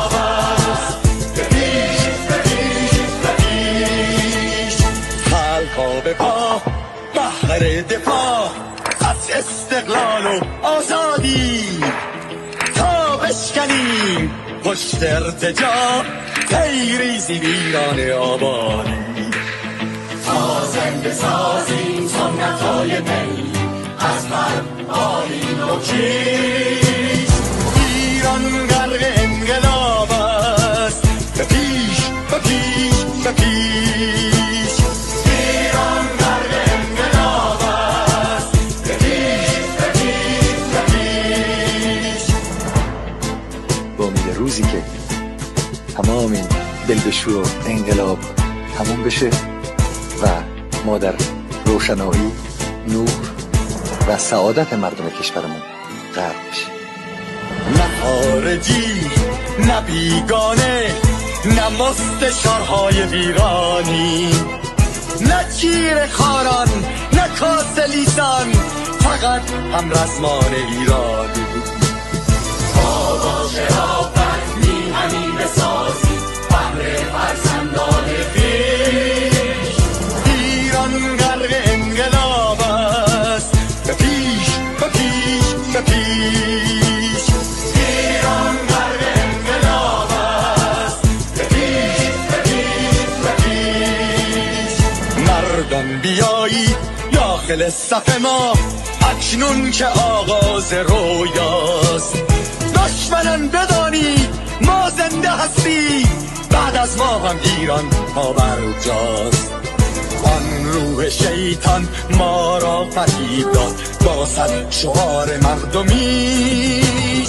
ایران غرق انقلاب است به پیش به پیش به پیش ایران غرق انقلاب است به پیش به پیش به پیش پرچم ما پرچم ایران غرق خون شهیدان روی شانه هامان هم میکنیمش در هر خیابان و میدان تا ماسک دلقکان را برداریم از روی تسبیح و ریش ایران غرق انقلاب است به پیش به پیش به پیش ایران غرق انقلاب است به پیش به پیش به پیش.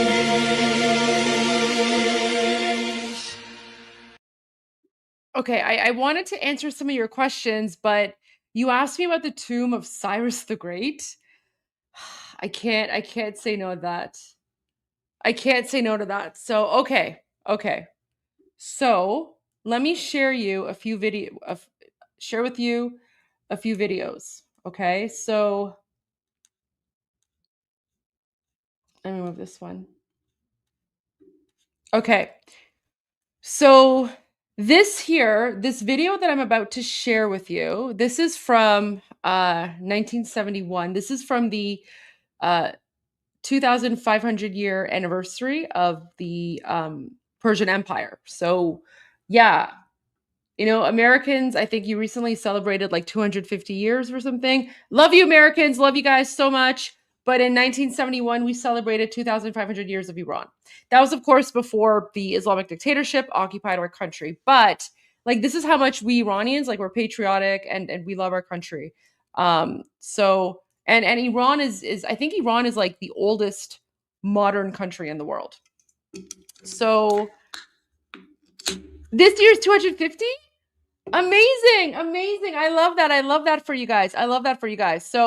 So imagine in 1971, we Iranians were celebrating the 2,500 year anniversary. So that was like our version of the 4th of July, but it was, in October.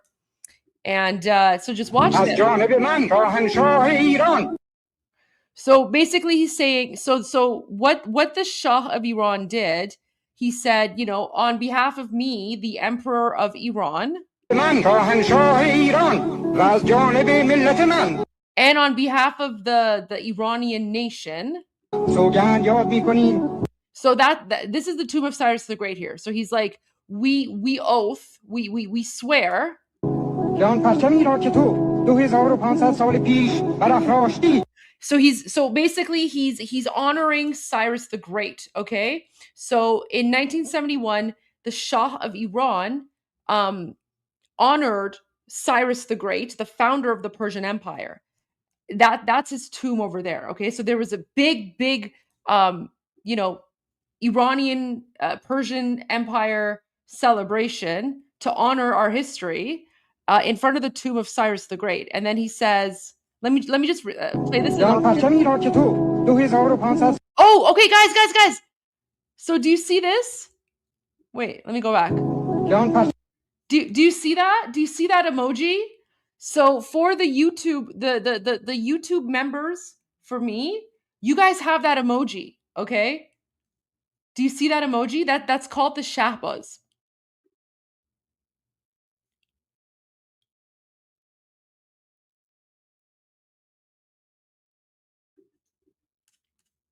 Let me go to the actual live here. So yeah, that one right there. There you go. Yes. So that emoji, okay, that is the flag of Cyrus the Great. So that flag is the flag and the standard and the banner of the founder of the Persian Empire, Cyrus the Great. Yes, there you go. See, guys, listen, all the emojis in Goldie's gang, there's reason, there's meaning behind it. So we call that the Shahbaz, okay? So he says, so okay, let me go back. Now that you know what the emoji is, let me just play this for you, okay? And then I'll translate.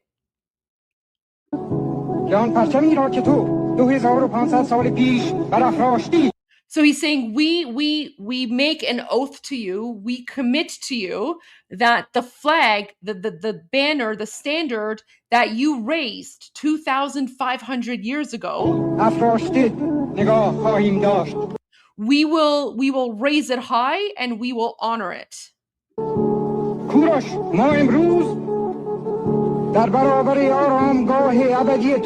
So he's saying Kurosh. Kurosh is the Persian word for Cyrus. So he's basically saying, Cyrus the Great, we are standing in front of your tomb.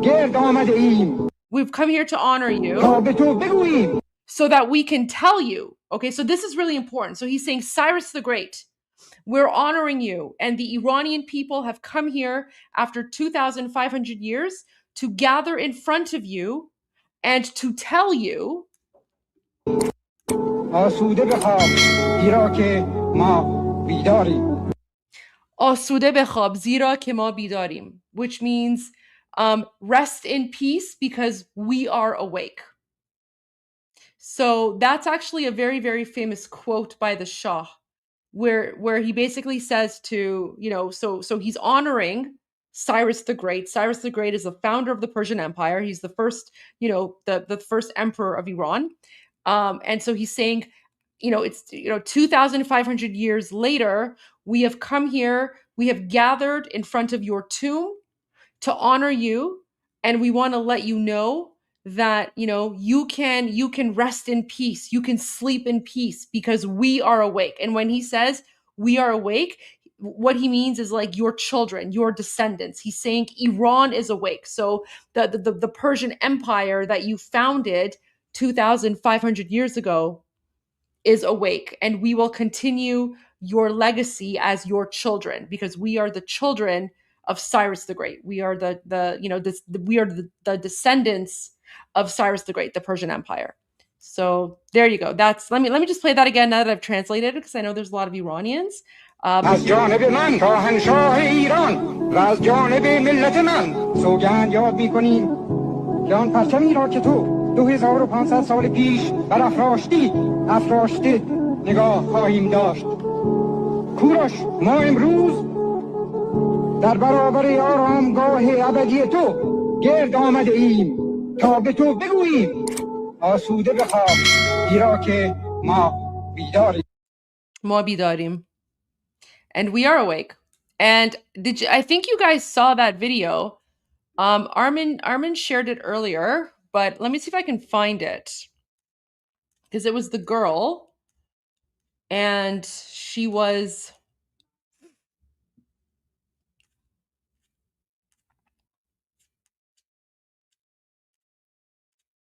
Had it somewhere here. It was the girl, and she was yelling like, "We are the children, like we're Aryan or something." Let me see. No, I have to go find it. Okay, I'm gonna see if I can find that. But Armin played the video earlier. It was the very, very angry Iranian woman, and she's like, we're here, this is the roar of the Aryans, right? So when she was saying that, she's referring to the fact that we're the children of Cyrus the Great, because Aryan has nothing to do with Hitler. Hitler, like he stole that word from us, but the term Aryan actually goes back thousands and thousands of years, and Iran actually means land of the Aryans. So yeah, but there's another video which is pretty similar, and I want to share that one. Wait, where is it? This one here. So for example, this one here, you see, so one of the ways that like Iranian freedom fighters are now fighting back against the Islamic dictatorship is they're going around and they're marking the homes of Islamic regime terrorists with the derafsh kherad. You guys have that emoji. You have that emoji as well. That's the purple and yellow one, where it's like the purple background with the red border and then the yellow X in the middle. That's yeah. So that one is also like a really, really old symbol, and that symbol represents pre-Islamic Iran. Okay, so pre-Islamic Iran, and so they're actually using that symbol to mark the home of Islamic regime terrorists. So basically, it's like, we're decolonizing.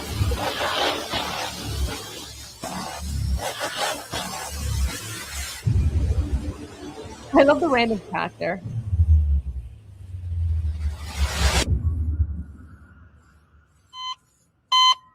So you see that?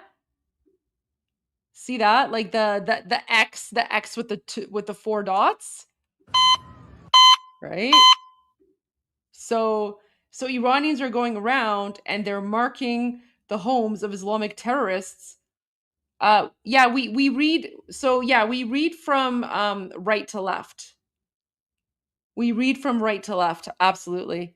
So there you go. So there's that. And then let me just show you, and let me, like, this is what I mean. Like, so even though the Islamic dictatorship, they've tried to like erase our Iranian identity.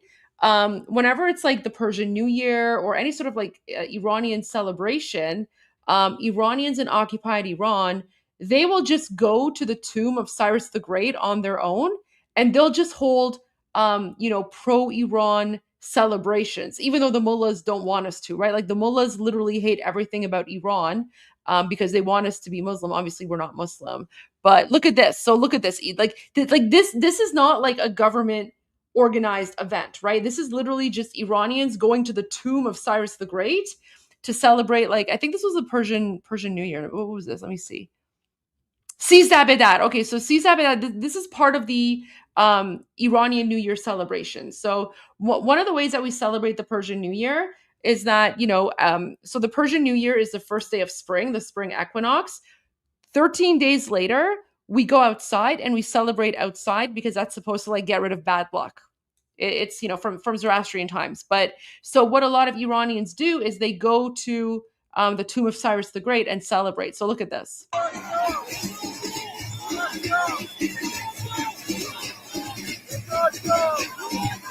And they're also chanting Reza Shah Ruhat Shad, which means Reza Shah, God bless his soul. So there you go. I hope that answers your question about Cyrus the Great.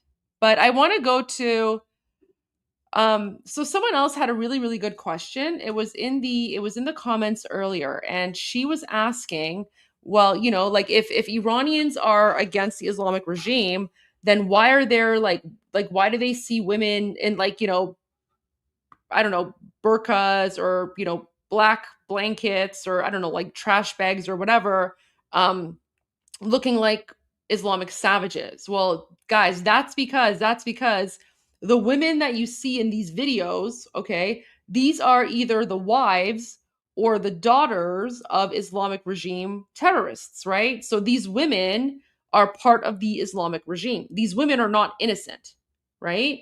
These are not normal women. These are the same like terrorist jihadi women, right? And we don't like these women, right?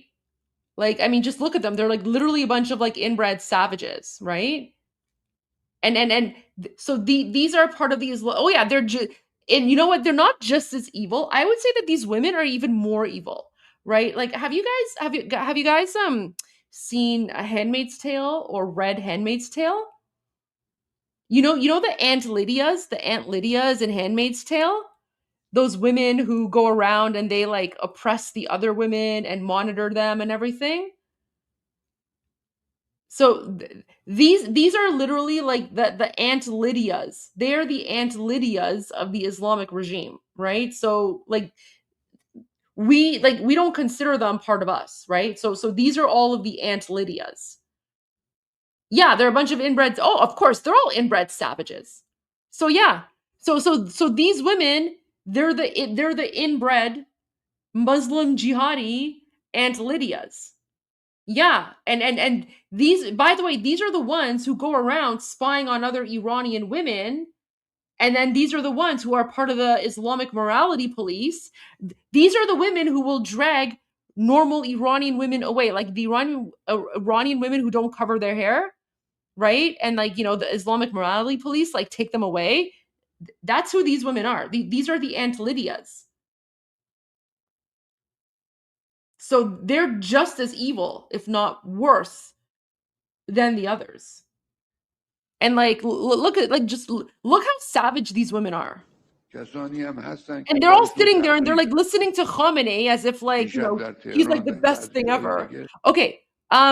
Just, you know, pro tip. I don't know if anyone from US intelligence or military or, you know, Israel intelligence or military is watching this, but I just want to let you guys know. And again, you know, this is just, you know, theoretical educational purposes only. If there's ever a gathering like this where all of these like jihadi men and women are gathered together in one place, if for some reason someone decided to do like a boom boom, you know, if President Trump decided to do a thank you very much, or what is it? Thank you for your attention to this matter. So if President Trump ever decided to do a thank you for your attention to this matter on a gathering like this, we Iranians, we would be actually very happy because no normal, regular Iranian is here. No normal, regular Iranian would ever attend this, right? Like these gatherings are only for Islamic regime officials and their supporters. So I'm just saying, you know,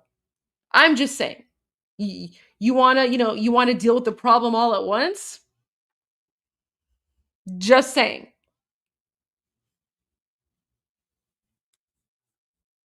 I don't know. What is it that Candace Owens, like the crazy person, says? She's like, I don't know, but I know, right? So I'm not saying, but I'm saying, right? If she can get away with it, I can too. I'm not saying, but I'm saying.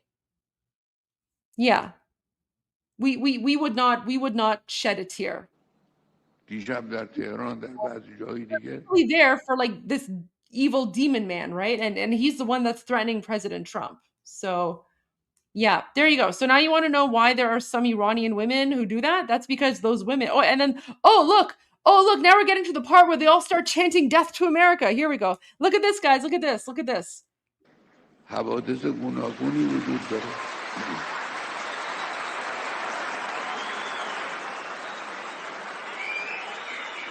Bunch of savages. Oh, so here they start chanting Magbat Amrika. So guys, this was I think like I don't know 1 or 2 days ago. So what Khamenei here? He's basically like he's celebrating the fact that they've slaughtered over 30,000 innocent Iranians. Okay, so he's saying we've successfully we've successfully slaughtered 30,000 Iranians. And then everyone starts cheering, and then they're like, Magbat America, like death to America. Do you see the kind of like jihadi savages we deal with? Magbad Amrika, right? So like this is how messed up these people are. It's literally a death cult. It's a Shia Islamic Muslim death cult, right?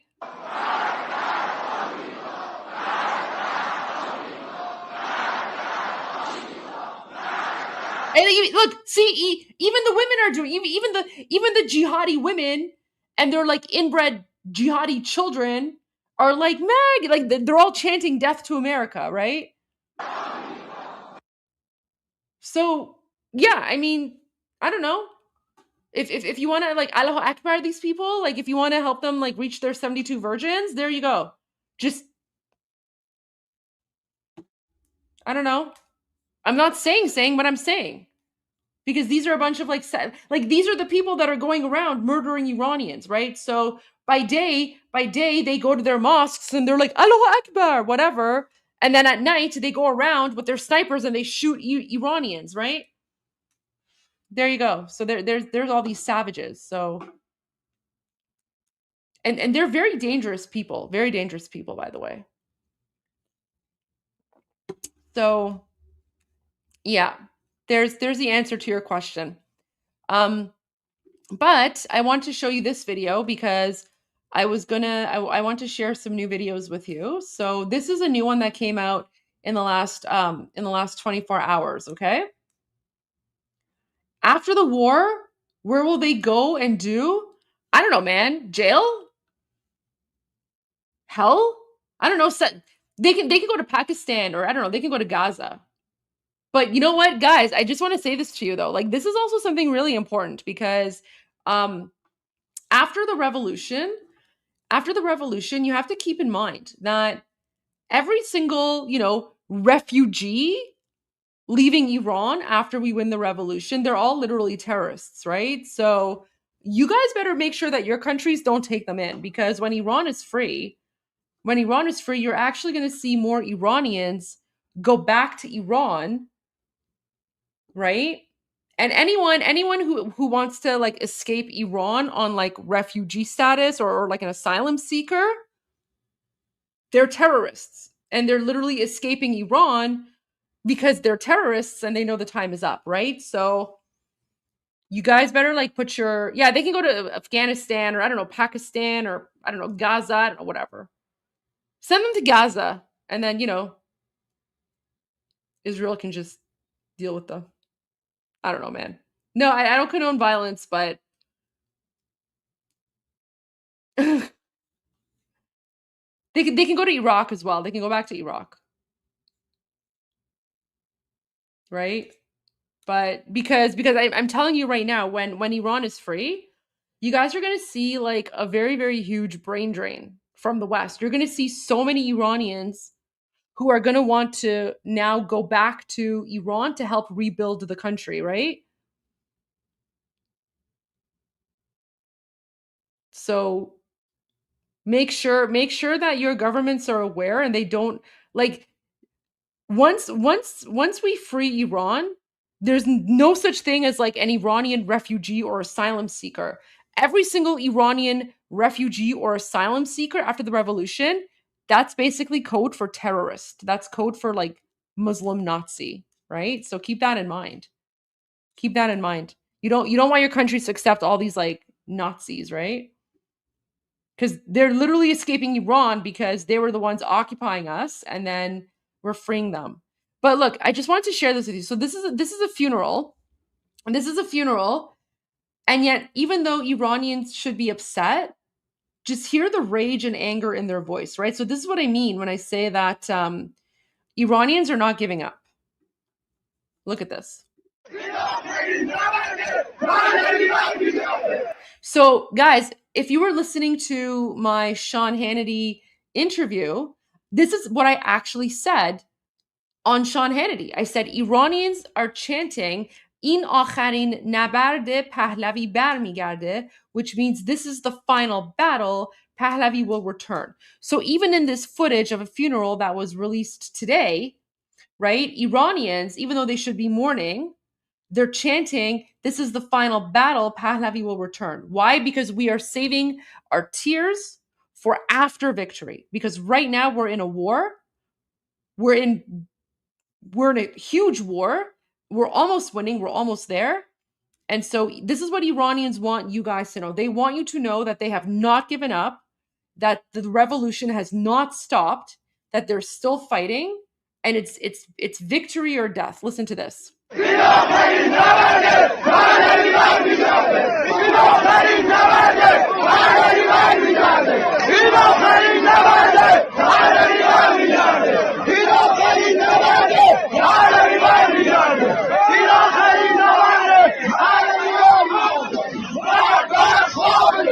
And then here they start chanting. So you know how, so guys, remember in the other video that I shared with you, all of like the Islamic jihadi inbred Muslim terrorists, they're chanting Magmad Amrika, right? Like those are the people who are murdering us, right? They're murdering us and they're chanting Magmad Amrika, which is death to America.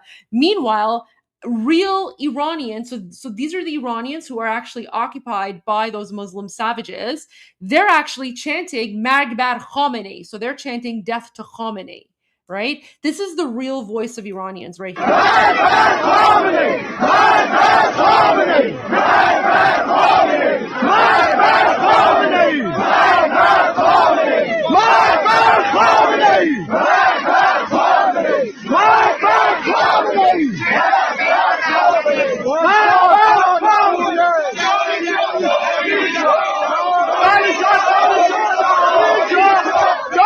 So now they're chanting Javid Shah, which means long live the king.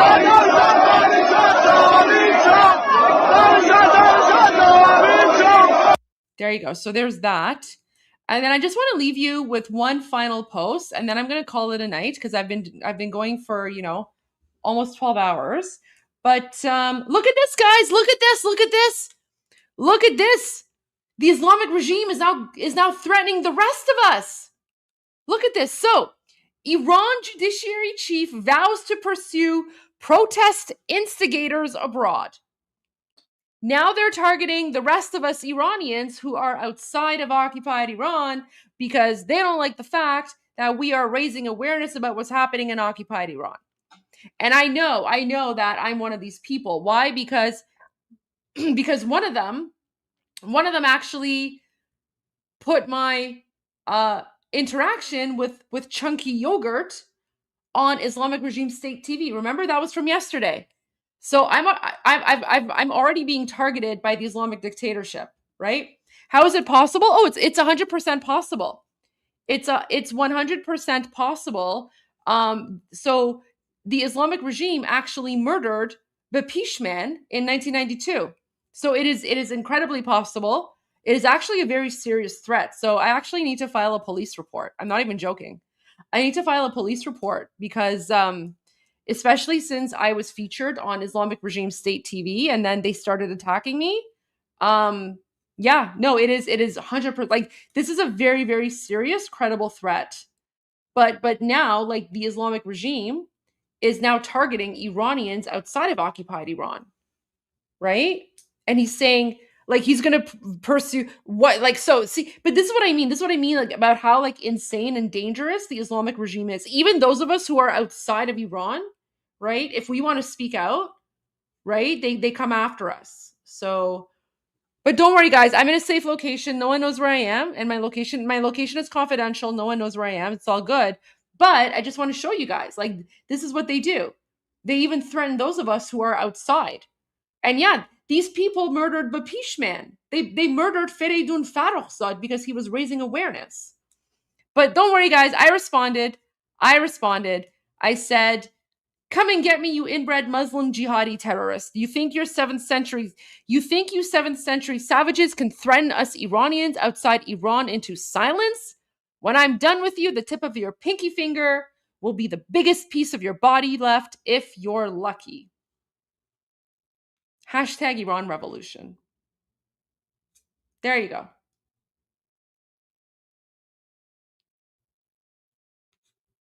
But there you go. Like they're literally threatening us right now. They're threatening me. They're threatening Armin. They're threatening Mahir Tusi. They're threatening all the Iranians who are raising awareness about what's happening in occupied Iran because they don't want the world to know that they're a bunch of savage, inbred 7th century Muslim savages who have been murdering our people for the last 47 years. So this is why I'm just, I'm hoping and praying that President Trump and the US Air Force just Allahu Akbars them. Just please, Allahu Akbar them off the face of the planet. Goalies gang, Kotak Khamenei. Oh yeah, we're gonna Kotak all of them. Don't worry. But there you go, guys. So I just wanted to share that with you. So yeah, the death threats are real, and we're not exaggerating when we say, when Iranians are afraid to speak out, it's literally because of this, because they're threatening us, and they've murdered us. They've murdered several of us, right? So, yeah. There you go. All right, guys. I just wanted to thank you all for joining us tonight. Today, first of all, for all day. And it's been an honor. It's been a pleasure. Why, is there something on Fox News? I don't think there's anything on, no, there's nothing on Fox News, but it's been an honor. It's been a pleasure. And we will see you guys tomorrow for day 24 of Iran Revolution Live. So thank you everyone for being here. God bless you all. God bless all of you patriots all around the world. And thank you for supporting the Iranian people. پاینده ایران جاوید شاه. غرق انقلاب است.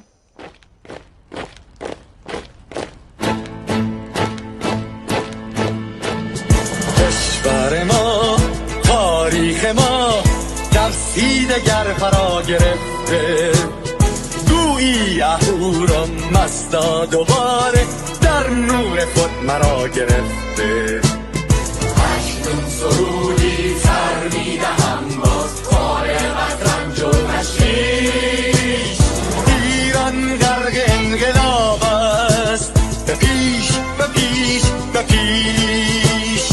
ایران غرق انقلاب است، به پیش به پیش به پیش. هن ای پدر، هن ای پسر، برخیز و با ما شو همگام. تا درد آن تجربه تلخ ما را نکشیده درها.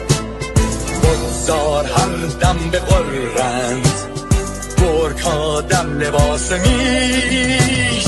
ایران غرق انقلاب است، به پیش به پیش به پیش. ایران غرق انقلاب است، به پیش به پیش به پیش. ای کارگر، ای برزگر، راحت کنون ادامه دارد در این زمان که پرتو یزدان از هر سو بر تو میبارد. پس پیش به سوی آزادی از بحر خزر تا کیش. ایران غرق انقلاب است، به پیش به پیش به پیش. ایران غرق انقلاب است، به پیش به پیش به پیش. خلق‌ها به پا بهر دفاع از استقلال و آزادی، تا بشکنیم پشت ارتجاع تیریزی ویران آبادی. تا زنده سازیم سنت‌های می از هر بالین و کیش. ایران غرق انقلاب است، به پیش به پیش به پیش. ایران غرق انقلاب است، به پیش به پیش به پیش. با امید روزی که تمام این دلبشو انقلاب تموم بشه و ما در روشنایی، نور و سعادت مردم کشورمون غرق بشیم. نه خارجی نه بیگانه، نه مستشارهای ویرانی، نه چیر خاران نه کاسه لیسان، فقط هم رزمان ایرانی. بابا شرافت میهنی بسازی بهر فرزندان خویش. ایران غرق انقلاب است،